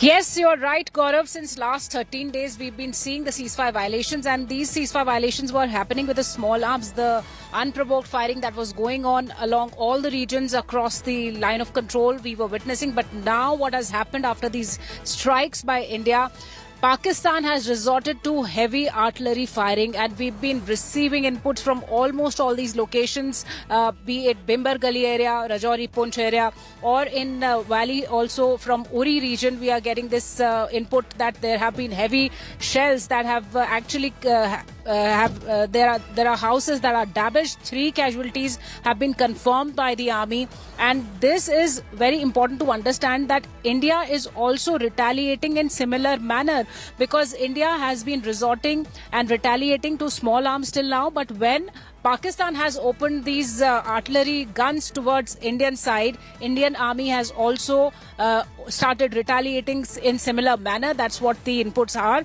And these are 155mm howitzer guns, the artillery guns that have been deployed with a long range of around 50 kilometers. Preeti, I've actually seen these 155mm howitzers in action. So yeah, not just in the Kargil war. Yeah, stay with us, Shivani. These 155mm howitzers, they were the death of Pakistani soldiers in the Kargil war. Amazing strike capabilities, amazing precision, and you know the 39 caliber that time. Now you have 52 caliber rounds that hit. It's 155mm 52 bore weapon that goes and sits, the ammunition that goes and hits the enemy. They have nothing that will save them now. Well, you know, so this was expected, viewers. Once India struck Pakistan at about 1:44 a.m., we gave out that statement, and minutes after that, Pakistan admitted that India had in fact attacked Pakistan. Of course, India has maintained and continues to maintain that India has only struck terror launch pads. Pakistan has deemed what India says was an attack on terror launch pads as an act of war. And right after that, the LOC in the Jammu and Kashmir area lit up, viewers. Heavy artillery mortar shelling from Pakistan, and now India giving it right back. So that engagement continues. I want to cut across right now to Piyush Mishra, who's joining us from New Delhi. Mir Farid, live from Pampore. Mir, what's the latest that you are picking up? Earlier on, there were indications that one fighter jet of Pakistan was down in Pampore itself. What more can you add?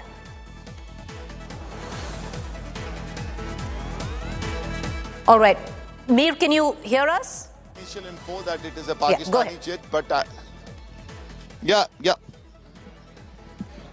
I can hear you. I am in Pampore right now, as we have been reporting non-stop. The fact that the area has been sealed, the perimeter has been sealed, and Air Force officials, local police are here. As of now, no confirmation from the Air Force, the kind of aircraft, nature of aircraft, and whether it's a Pakistani aircraft or our own. So that part we obviously are not speculating on. But initially the info was that it was a Pakistani aircraft. No confirmation from the IAF. Now we're getting to know that probably that's not the case. But as far as this crash is concerned, the debris is scattered in a large area, and Air Force officials are coming to ensure that each part is secured because it is a crime scene. It's a matter of investigation, and that's that's what I can confirm to you. And also there's going to be a briefing by the Indian Army at 10 a.m. and we can expect the micro details of Operation Sindoor to be given out by the Indian Army. Gaurav, let's quickly cut across to Piyush, and then we'll go to the report filed by Sunil G. Bhatt. Piyush, to bring you into this conversation. Piyush, you know, India's done what it has. Now, with little chest thumping, we need to move to the second part of this operation because it's not over yet. The Prime Minister from 7 Lok Kalyan Marg through the course of the night, along with the NSA, the Home Minister, has been monitoring the situation. Now is the second part because Pakistan is all set to retaliate. In what measure is one question. The other side, the diplomatic side of it, has already kicked in, Piyush, where you've had the NSA that has spoken, briefed America. We've had our various diplomatic officers through the course of the night speaking to multiple countries like Russia, like UK, like France, and making them understand why this attack was necessary. Now's the time for diplomatic pressure to build on Pakistan. Absolutely, Preeti. You would remember that PM Narendra Modi in clear words had said that we will track, hunt and punish each and every terrorist and also their handlers. For that, more actions have to be carried out. We have already taken military action. We have already attacked Pakistan. 9 targets were successful. That's what we have heard from top sources in the government. And after that, now diplomatic actions are being taken. The countries are being briefed. You would remember that a few days back, diplomats, all foreign envoys, they were briefed by India, and they were also told about the clear involvement of Pakistan in terror attack which was carried out in Pahelgam.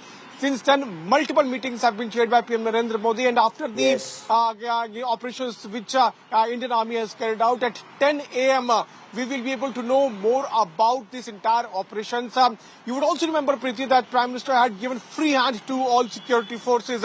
Prime Minister had told them to select mode, timing and targets. So 9 targets were selected. All 9 targets chosen and struck. There is no chest thumping, but there is quite realization that Pakistan has to be targeted. Pakistan's state-sponsored radical Islamist terror has to be punished, whatever it takes. Military action, diplomatic strikes, economic action, quietly, firmly, but stating facts to the world. It needs to be done. What's the reaction on ground? India Today's Sunil G. Bhatt is on ground zero in Akhnur, where a series of ceasefire violations have taken place. He gets us more from ground zero. We are in Akhnur sector of Jammu region, and late last night there was some air activity here also. India carried out strikes on the terror hotspots in Pakistan as well as in Pakistan-occupied Jammu and Kashmir. Lashkar's headquarters, which is located in Muridke, there many places were targeted, as well as in Bahawalpur, where Jaish's headquarters is located. And as far as Akhnur sector is concerned, after India carried out strikes against Pakistan, Pakistan tried to indulge in a misadventure, and there was air activity here in Akhnur sector also, and Indian Army gave a befitting reply to Pakistan here. And right now you can see that a large number of people have come out of their homes, and because as soon as they learned that there was retaliatory action by India, the people came out and they are here boosting the morale of our jawans. We will speak to the locals here. यहाँ पर रात पर क्या हुआ, यहाँ क्या माहौल? रात को कुछ आवाज़ ही आई थी को 2-2:30 बजे के करीब, तो सारे लोग जागे थे उस टाइम, कुछ पता नहीं चला, पर अब धीरे धीरे सुबह पता चला है कि पाकिस्तान के ऊपर अच्छी स्ट्राइक की है भारत ने, और मुंह तोड़ जवाब दिया। जो पहलगाम में हमारे लोगों को उन्होंने शहीद किया, उनको करारा जवाब दिया गया है। तोड़ जवाब दिया गया है पाकिस्तान को, क्या कहेंगे उस पर? अच्छा किया, होना भी चाहिए था। काफ़ी देर हुआ है परेशान थे, जो 28 लोगों को जाने गई है, इसी वजह से अच्छा किया जो स्ट्राइक किया, बहुत अच्छा। You can see that people are expressing their happiness that Pakistan has been given a befitting reply. We have carried out strikes deep inside Pakistan, including Pakistan's Punjab province, but 2 locations, Bahawalpur, Muridke, and we have also hit the terror hotspots in Pakistan-occupied Jammu and Kashmir. This is huge and unprecedented, because even after 26/11 there was talk about targeting the Lashkar headquarters in Punjab province, but at that time this was not done. But this time this option has been explored. A strong will has been shown by the government, and Pakistan's terror factories have been targeted, and a befitting reply has been given to Pakistan. And here, as far as Akhnur sector is concerned, you can see that large number of people have come out to boost the morale of our jawans. Right now there is a strict vigil here near the line of control here in Akhnur sector. People have come out, they are chanting Bharat Mata Ki Jai slogans. They are boosting the morale of the army personnel, and they are also reaching out to the army personnel and asking them whether they need any food or water, and they are delivering it to the army personnel. So you can see that the spirit of patriotism, the spirit of camaraderie.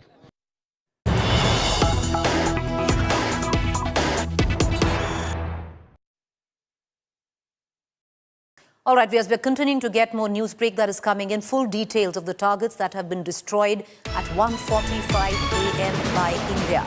Jaish training camp destroyed in Muzaffarabad. Sayyidina Bilal Markaz main JEM transit camp. Terror camp used to train 50 to 100 terrorists. The Pak army trained the Jaish-e-Mohammed terrorist in Sayyidina Markaz. Sayyidina Bilal Markaz, Jaish-e-Mohammed, Muzaffarabad. POJK, Sayyidina Bilal Masjid is the main center of Jaish-e-Mohammed in POJK, located opposite Red Fort. This facility is used as a transit camp for JEM terrorists prior to their launching into Jammu and Kashmir. At any point of time, 50 to 100 cadre reside in the facility, additionally trained by Pakistani Special Forces SSG. Additionally trained by Pakistani Special Forces SSG. Muzaffarabad, Jaish-e-Mohammed's office cum transit camp is located on the first floor, adjacent to the building of Sayyidina Bilal Masjid.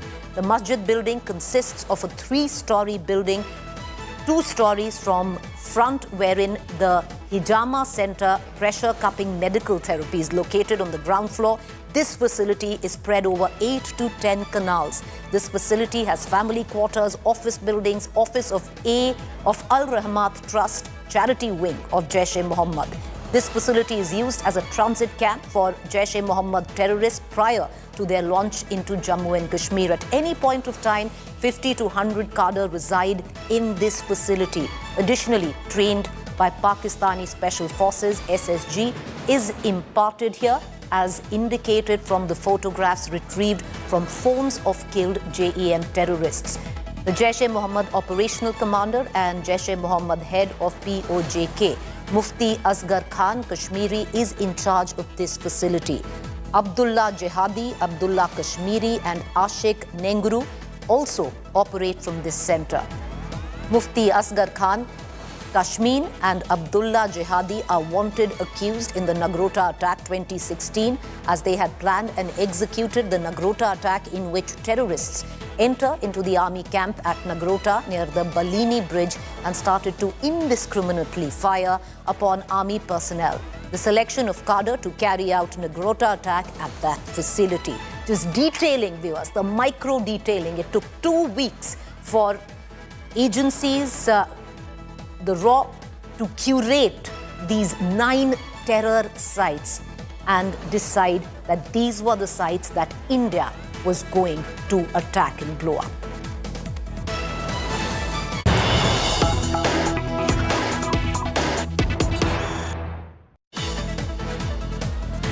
Meanwhile, India's Operation Sindoor, a big success.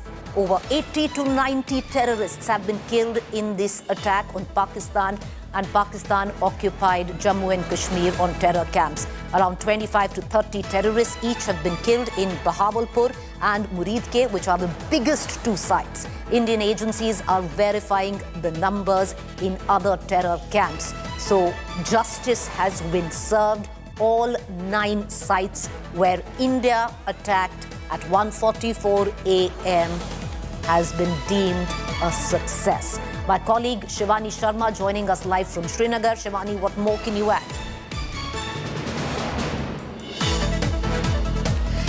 Preeti, this is a big success for Operation Sindoor, although we are waiting for the official briefing that's going to take place at 10. But through the sources, we are trying to get more and more details. And what the sources have indicated that this has been a big success for the Indian Armed Forces because the numbers of the terrorists that have been killed in this action can be more than 90. And that is a big figure, a huge figure.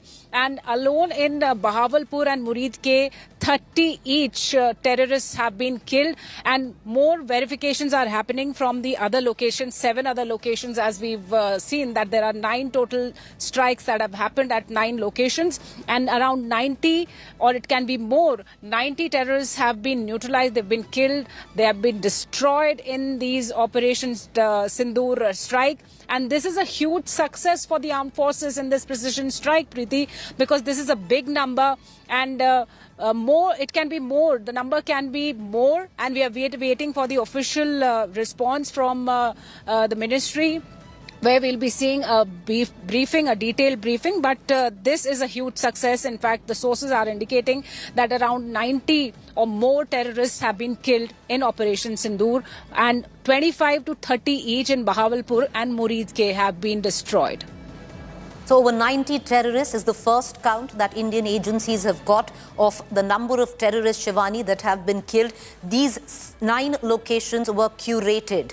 These 9 terror spots, terror launch pads were curated over the last 2 weeks, Shivani, by Indian agencies to decide that these were the areas, these were the exact points that India would attack. And now all 9 locations deemed a success in terms of the attack. Preeti, we've been seeing a lot of deliberations happening right from Prime Minister Narendra Modi meeting the service chiefs and NSA involved, and more than 15 meetings he had conducted himself, and a lot of inputs that were being taken from the intelligence agencies on the terror hideouts and the way they were moving around after the Pahelgam attack. Also, they were shifting to places, they were being given VIP status, they were giving heightened security in Pakistan. And despite that, the security agencies in India, they were on their job, they were doing their research and homework to find these terror outfits inside Pakistan so that they can be destroyed. And now we've seen how coordinated action has taken place between the armed forces, the Indian Army, Navy and the Air Force. They have together planned this strategic attack on the terror nexus in Pakistan, where 9 specific targets have been neutralized. And we've been told by the sources that the figure could be even higher than 90 terrorists that have been killed in this Operation Sindoor. So India has not only avenged the deaths of 26 tourists in Pahelgam, but this is a very strong blow, strong message to Pakistan that if you are trying any terror nexus inside your boundaries, India will go inside and deep in your boundaries. They will hit you hard, and that's what has happened, Preeti. 80 to 90 casualties, and the figures can be higher as the verifications are still going on. And 25 to 30 each in Bahawalpur and Muridke. That's a big figure, and there could be some big terror heads in these terrorists who've been neutralized. We are waiting for more confirmation from the briefing that is scheduled to be at 10 a.m. in the national capital. Preeti. Well, thank you, Shivani. My colleague Shivani getting us the latest, our ace defense reporter getting the information first, and most importantly, viewers, verified, correct information. And we want to be very responsible for the information that we put out. So when we do say that we have bona fide information that our sources within the Defense Ministry has said that over 90 terrorists have been killed in this strike by India on terror on Pakistani soil. Let's also now give you micro details of it. India hit 2 prime terror hubs of Pakistan terror. Viewers, one in Pakistan-occupied Kashmir, the other Pakistan mainland province Punjab. Lashkar chief and mastermind of attacks like 2611 in Pahalgam, Hafiz Saeed's mosque that served as a headquarter for Lashkar destroyed in the strikes. The mosque linked to terror activities and terror planning, which just doesn't end with Pahelgam, viewers. This has been a terror story that has spanned decades, that has bled India for decades. Identified Masjid Tayyaba as a center of ideological training and radicalization. 2611 attacker Kasab confessed that he was trained in Muridke, where the terror hub is located. Kasab also described the complex as key to plotting terror attacks and indoctrination. It is also revealed that Osama bin Laden had financed rupees 10 million for construction of mosque and guest house within the Markaz Taiba complex. And this, viewers, was researched, was curated by Indian intelligence agencies as one of the sites that India had to strike. Why Muridke? Why are we emphasizing again and again and again on the success of this strike in Pakistan, especially where Muridke is concerned when it comes down to stemming terror? Muridke is the headquarter of the Lashkar-e-Taiba, viewers. The Lashkar-e-Taiba, the latest terror attack on India, Pahelgam, the TRF had links with the LET. You go all the way back to 2611, links with the LET.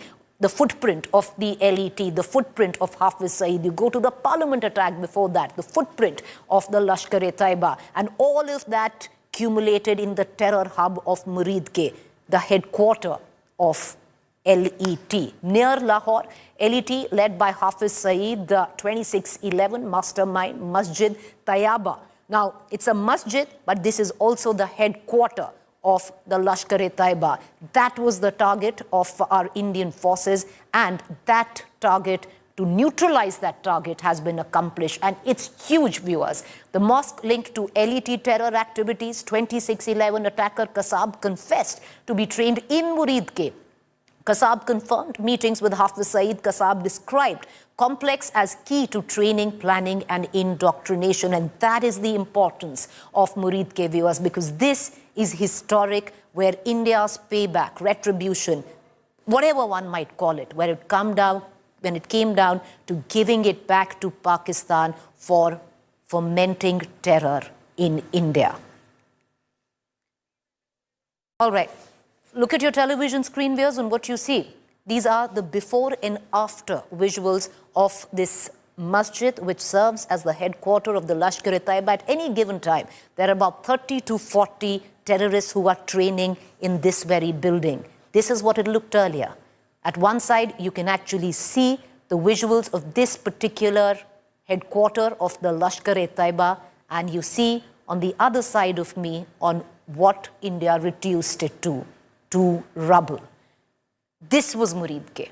Let's cut across right now to Bahawalpur. Another key terror hub demolished in Indian strikes is the Jaish terror hub. You saw the Lashkar-e-Taiba terror headquarter let's move on to Bahawalpur, the Jaish terror hub.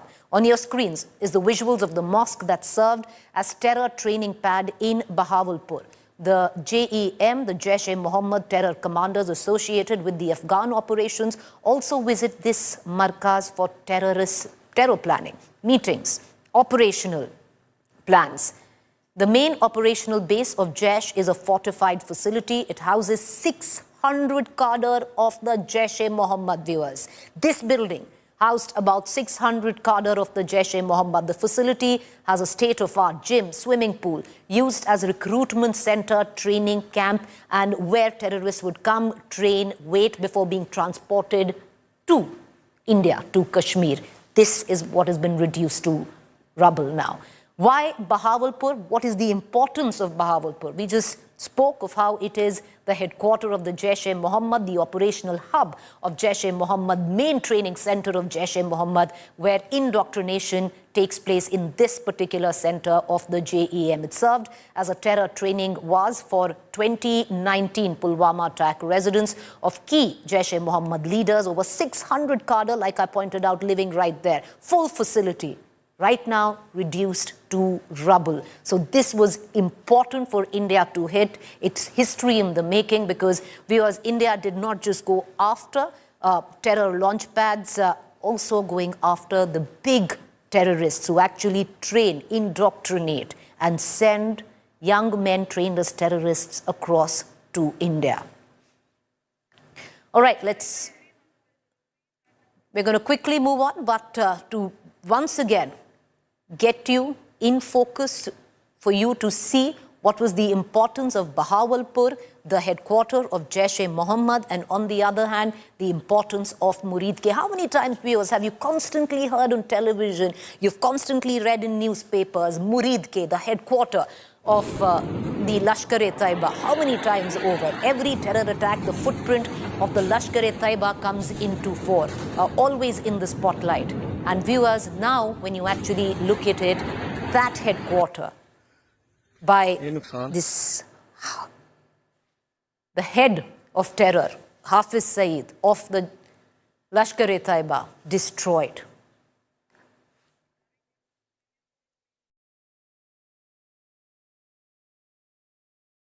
While India has done what it had to do, what it should have done, practically creating history where India's response to terror is concerned, and hoping that this will create the deterrence that India had always hoped for. Now it's the next chapter, viewers. Sensitive times need to be handled very sensitively, and now you move to the diplomatic front of it. At one point, while we are waiting and hoping that Pakistan doesn't retaliate, what India is constantly doing is to engage world leaders diplomatically. Shortly after striking 9 sites in Pakistan and Pakistan-occupied Kashmir, sources tell us that India has briefed global powers. United States, Russia, the United Kingdom, Saudi Arabia, and the United Arab Emirates about the strike. Sources also tell us that senior Indian officials through the course of the night have spoken to their counterparts in a number of countries to brief them on the steps taken by India. India is a responsible nation, viewers.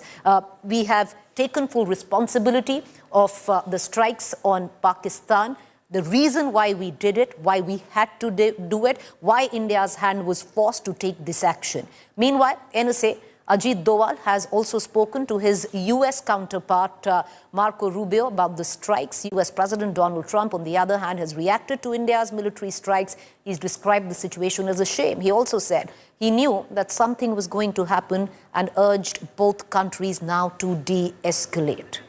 Listen in to Donald Trump. No, it's a shame. We just heard about it just as we were walking in the doors of the Oval. Just heard about it. I guess people knew something was going to happen based on a little bit of the past. They've been fighting for a long time. You know, they've been fighting for many, many decades. Any message to and centuries, actually, if you really think about it. No, I just hope it ends very quickly.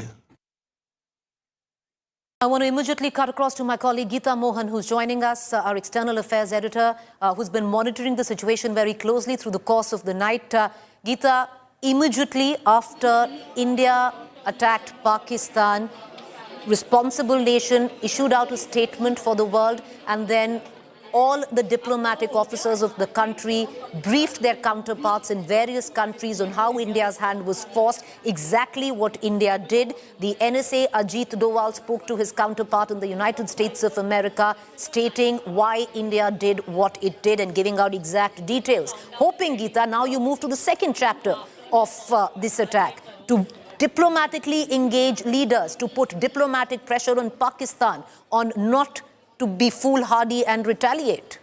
Well, the most important part is that India sounding out its allies and partners that these are terrorist camps and terror targets that India carried out precision strikes against. And they were not military camps, they were not military targets per se. The fact that there were 9 such locations that India could target in itself is telling. Pakistan again in denial. The information minister already has come out and said there are no terror camps in Pakistan. The prime minister has come out and said that Pakistan holds the right to respond. So yes, we are looking at escalation right now amidst the conversations that have taken place between India and its partners. The United States of America has responded, none other than President Donald Trump himself, saying that they are looking at it and that they want an end to it as soon as possible. Marco Rubio has spoken with national security advisors of India and Pakistan both and has sought de-escalation at this point in time. They do not want this escalated to a full a war front between India and Pakistan. But having said that, India did what it had to do, sounded out and had a conversation with US, UK, Russia, Saudi Arabia, UAE, important allies and countries that do hold sway and influence over Pakistan. So yes, now the ball is in Pakistan's court to de-escalate, understand the importance of why India had to retaliate and that India can find itself.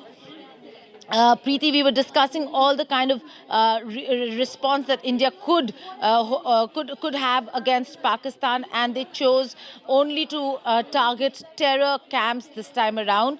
Not just one particular surgical strike, but they've hit at the heart of the terrorist infrastructure within Pakistan. Bahawalpur, Murid ke, Lashkar-e-Toiba camps, the Markaz, Jaish-e-Mohammed camps, and the Markaz there. So very clearly it was to ensure that there is no camp left where this training can take place and those terrorists can then be sent to India.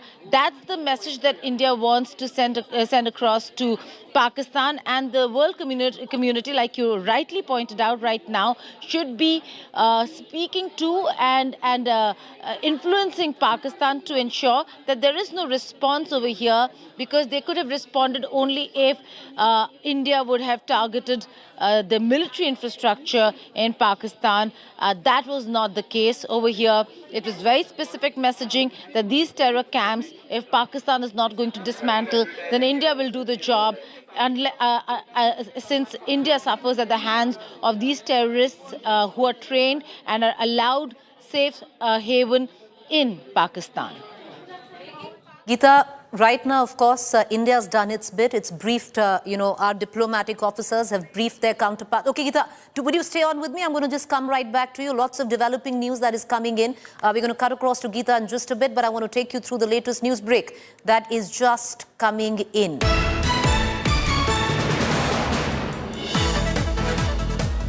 All right, multiple Pakistan posts destroyed in Indian strikes as well. All of this is happening at the LOC in Jammu and Kashmir. According to defense sources, significant damage has been inflicted on multiple Pakistan army posts in the Kupwara, Rajouri, Poonch, Uri sector, with reports of heavy military casualties. Intense artillery crossfire has been ongoing in both sectors following India's targeted strikes under Operation Sindoor. This was expected, viewers, after India's attack on Pakistan. It was expected that the LOC will get hot and very quickly, with heavy artillery fire now coming in and shelling coming in from Pakistan. India now replying in equal measure. Shivani, what more can you add? Preeti, what we are getting to know that as a response, India is also firing heavy artillery guns on Pakistan posts, and Pakistan has inflicted heavy damages, not only the military posts, the military assets, but also there can be some casualties on the side of Pakistan. That's what we are getting to know through our sources, because we've been reporting heavy artillery firing that was started by Pakistan in several sectors, including Poonch sector, Rajouri sector, Uri sector. And in all these sectors, Indian Army has retaliated, responded well with the artillery. And this artillery fire by Indian Army has actually inflicted a lot of damages on Pakistan's side. 155 mm howitzer guns that we were the range of 50 kilometers, Preeti, and this fire has given a damaging response to Pakistan on their side of the LOC. Shivani, would you stay with me? Okay, Shivani, more information coming in. India giving back in equal measure. First, it was smaller fire. Okay, but there's more breaking news coming in. Viewers, this is a developing situation. We're going to continue to take you through each and every development as it comes in. The External Affairs Minister has spoken and has lauded Operation Sindoor's success. The world must show zero tolerance for terrorism are the words of the External Affairs Minister. I want to cut across to Geeta Mohan. Geeta, through the course of the night, we have the Defense Minister who tweeted out in the middle of the night, right after the attacks took place, and the Army, the Navy and the Air Force, all tri-forces had an understanding that the operation was a success. After that, we've had now the External Affairs Minister stating very clearly that India should have zero tolerance when it comes down to terror. Well, that's right, Preeti. A very strong message from Dr. Jaishankar. He's put out a very cryptic but one-sentence post on X saying that there is going to be zero tolerance to terrorism. And that's the message that India wants to send across. It's not targeting civilians in Pakistan. It's not targeting those areas that have not impacted directly India in many ways than one, but precision strikes being carried out in areas that train terrorists, that harbor terrorists, and only specifically those terrorists that work against India. We're talking about Jaish-e-Mohammed and Lashkar-e-Taiba camps, 9 locations across Punjab and POK. And very clearly, the fact is that it is Pakistan that now has to answer as to how come there are these terrorist camps in very important cities and areas of Pakistan that required being taken out by the Indian armed forces. So this is a very clear message of zero tolerance. If Pakistan was not going to do it for India, India would help itself. And that's the message, that it is no longer going to wait for the international community to intervene and ask Pakistan to dismantle its terror infrastructure. India has done it time and again. The play has changed, Preeti, after Pahalgam. It is no longer a fight where Pakistan uses unconventional warfare to target military in India, because India does not have or employ unconventional warfare using terrorism and terrorists as an instrument of state policy. Pakistan does that.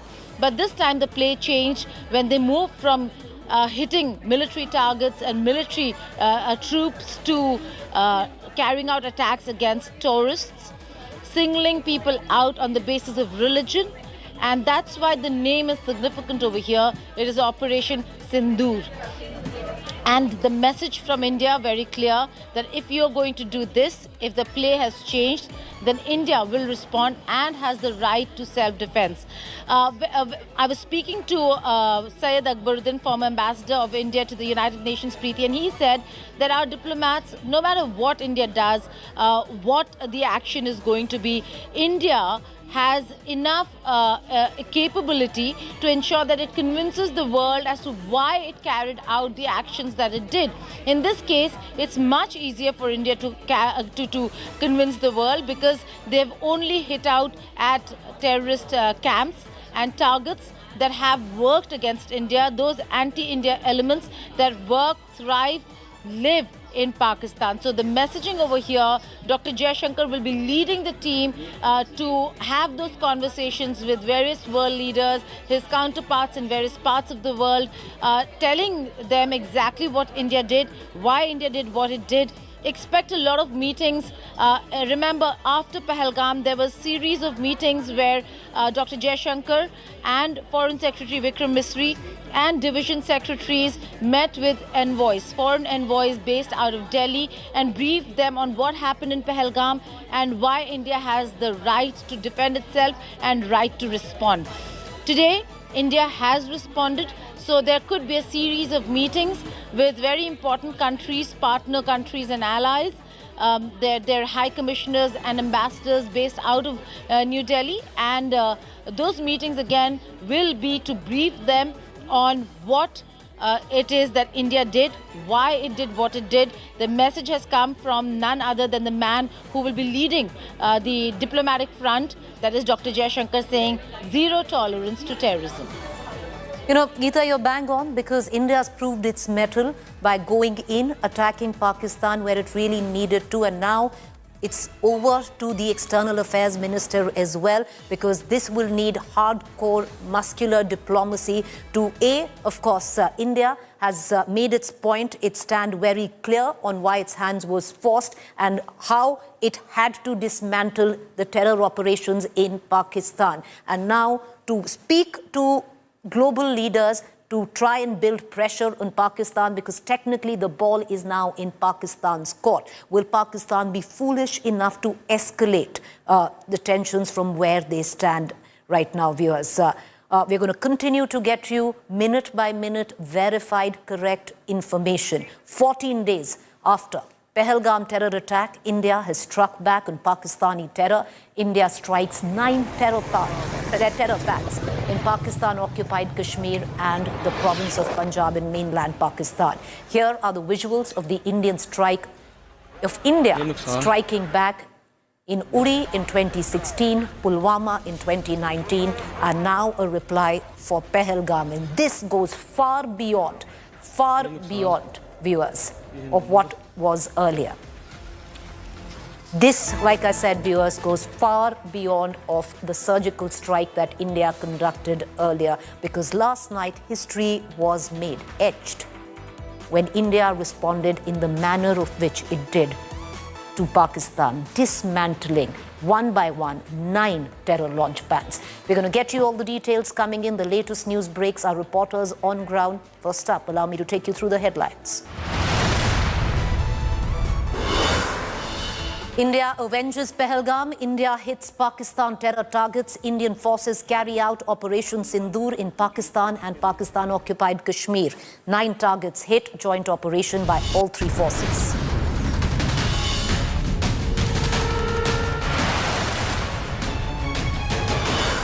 India hits top terror kingpins. Hafiz Saeed's training camps and mosque complex in Muridke destroyed. Jaish headquarters struck in Bahawalpur, and another terror camp in POK destroyed.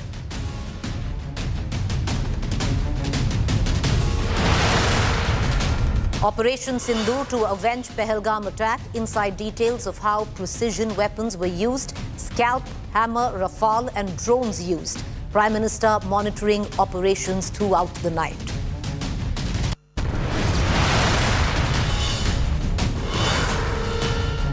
Pakistan struck and spooked. Pakistan Prime Minister confirms India's retaliation. Shehbaz Sharif says will respond soon.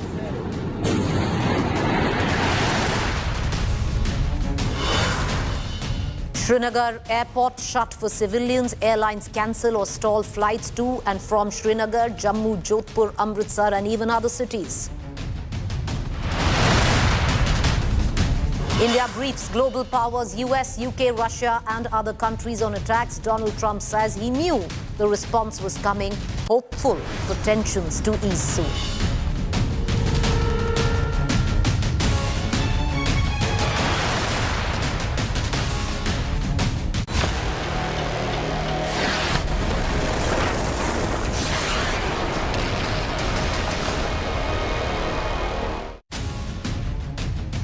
Last night was a night that India will remember, and so will Pakistan, viewers. We're going to take you through some of the defining images of Operation Sindoor. The irony of that. India carried out Operation Sindoor, avenging Pahelgam terror attacks. Here are some of the defining images of it. 9 terror targets in Pakistan and Pakistan-occupied Kashmir were hit in the strikes, and videos emerging soon after showed the impact of the massive explosion in several locations. The night sky was lit by explosions as locals captured the moment of the strikes on camera.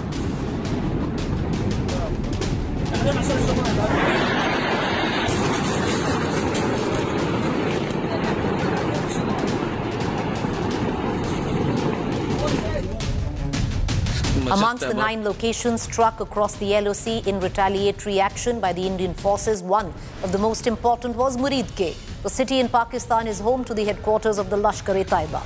Oh, beta, baat de vich karna yaar. Karna. Jeep aaye na.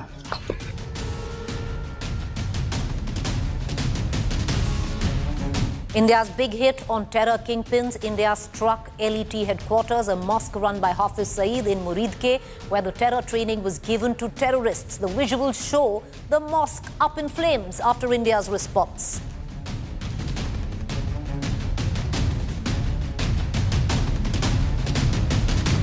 Massive chaos was witnessed across several hospitals in Pakistan after India carried out strikes against at terror launch pads. Pakistan has claimed 8 people died in the strike.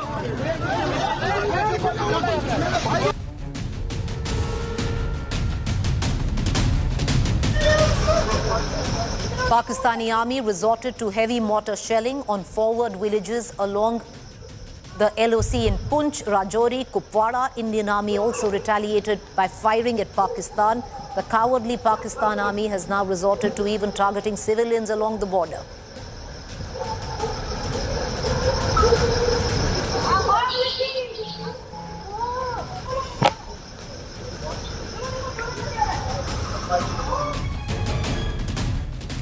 Because one thing is clear, last night was a watershed moment for India's retaliation when it comes down to dismantling Pakistan-sponsored terrorism on Pakistan soil. 2 weeks after the Pahelgam attacks, Indian army has taken, if you want to call it revenge, retribution, or closure for families of those 26 victims of terror. The Indian armed forces, as part of Operation Sindoor, struck terror camps in Pakistan and Pakistan-occupied Kashmir. The attacks were in response to the terror attacks in Pahelgam that claimed 26 innocent lives on April 22nd. The precision strike hit a total of 9 locations, including Bahawalpur, Kotli, Muzaffarabad, Sialkot. Muridke, the headquarters of terrorist group Lashkar-e-Taiba, which is run by Hafiz Saeed, and Markaz Subhanallah, Jaish-e-Mohammed's nerve center, that's the headquarter in Bahawalpur. An outfit run by Masood Azhar was also struck. In a statement, the Indian army said that its actions were focused, measured, and non-escalatory in nature. And that, viewers, is the most important line of India's press release, adding that no Pakistani military facility was targeted in the strike and that India only struck terror camps. Sources also told India today that Prime Minister Modi was constantly monitoring Operation Sindoor from 7 Lok Kalyan Marg, and NSA Ajit Doval constantly briefed him about the situation through the course of the night. In just about an hour, viewers, we're going to, or an hour and a half, we're going to hear the final details, the fine print. And I want to bring in my colleague Shivani on what has been a spectacularly successful Operation Sindoor, Shivani. And what's not just commendable, but one could say historic, is how the tri-services came together to successfully mount, launch, and execute this attack. Preeti, this is unprecedented. This has happened for the first time, that airstrikes of this measure being taken on in Pakistan. 9 specific targets, focused strikes without touching the infrastructure of military or the civil infrastructure. And what the sources also reveal, that more than 90 terrorists have been neutralized in these 9 attacks on these 9 locations. And this happened with the coordinated efforts of the armed forces, not only the army, the Indian Air Force, the Indian Navy, the Indian, all these security agencies that were providing inputs, they were all coordinating, they were all preparing for this strategic act against terror that has actually created history and given a loud and clear message to Pakistan that you need to mend your ways. Either you hit your terror targets or then otherwise we'll come and hit them hard. And that's what India has done, Preeti. So this is a big success to the Operation Sindoor that has avenged the deaths of 26 innocent people. And Operation Sindoor is a very significant name, Preeti, the way young married women lost their husbands. Shivani, I'm sorry I'm coming in and I'm cutting you short, and the reason you stay on with me, Shivani, because I'm going to come right back to you after I take our viewers through this news break. The video proof, viewers, of Operation Sindoor, there have been multiple, but another clip that has come to fore. On camera, missile hitting, devastating Pakistani terror camp. You're going to play that video out. Because viewers, I'll tell you what's the real difference from what were the surgical strikes where Balakot was concerned and what is the main difference here. Two very big differences, viewers. At that point of time, it was Pakistan-occupied Kashmir. This time, India's hit hard. It's hit the terror launch pads, dismantled them in the province of Punjab, mainland Pakistan. On the other hand, there was only satellite imagery at the time. This time around, you have visual proof. Not one clip, not two clips, multiple clips. And these are the latest visuals, the aftermath of India hitting with precision one of the key terror installations in Pakistan, now reduced to rubble. This is Muridke. These visuals coming in. I want to cut across right now to Shivani. Shivani, you know, one of the main reasons why India took so much time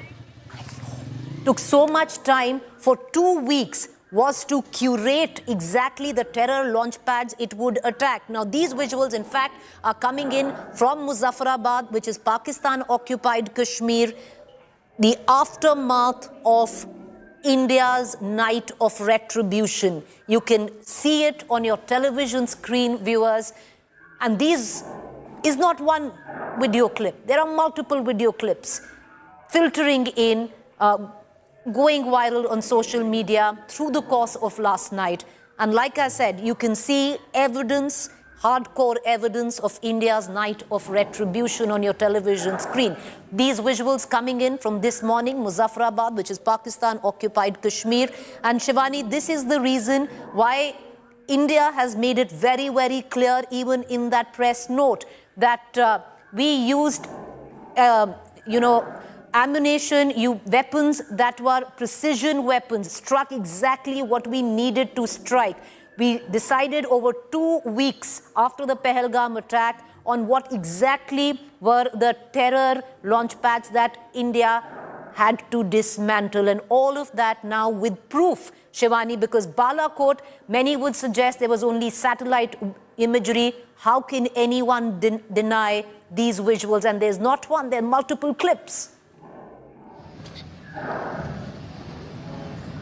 Yes, Preeti, after Balakot strikes, there were many, not only in Pakistan, but also in India, they were seeking proof. But this time, India has hit Pakistan with evident proof, and these visuals that we are playing for our viewers are of the same strike that happened in the middle of the night in Pakistan, 9 specific locations. And the press brief that was shared with the media at 1:44 a.m. specifically said that this was a measured and a focused strike, and it did not target any other target except these 9 terror outfits, the launch pads specifically, that have been pushing terrorists inside India. So this is a precise strike that needed a lot of deliberation, coordination between the forces, the best of all arms. They were together in this operation. There were loitering munitions that were used by the army. There were hammer missiles that were used by the Air Force. So this was a coordinated act, and the Navy was also deployed. It was in action. It was there with his assets for surveillance purposes, coordinating and associated with all these heroes of India, in fact, who were involved in this strike, Preeti. So this was a well-coordinated strike with a lot of evidence this time, and also an acceptance, acknowledgement from the Ministry of Foreign Affairs in Pakistan right after the strikes happened that yes, we have been hit hard in these locations. The locations were also named, and there was another statement in that particular readout from the MOFA that Pakistan reserves its rights to retaliation. So we have to see, and we are all prepared, the Indian Army, the Air Force and the Indian Navy, they are all set for any kind of retaliatory act from Pakistan, right from the airspace to the borders, and also in Jammu and Kashmir, where we see heavy shelling happening at multiple locations from Pakistan. Pakistan is getting a befitting response in terms of heavy artillery shelling by India, in which we've been told that Pakistan has inflicted heavy damages. You know, just stay on with me, Shivani. I want to give our viewers, a brief of what they're really seeing on our television screen. I also want to bring in my colleague Akshata, who's joining me on this broadcast. What you see on your television screen, viewers, is Muzaffarabad POK. This is the Bilal Mosque.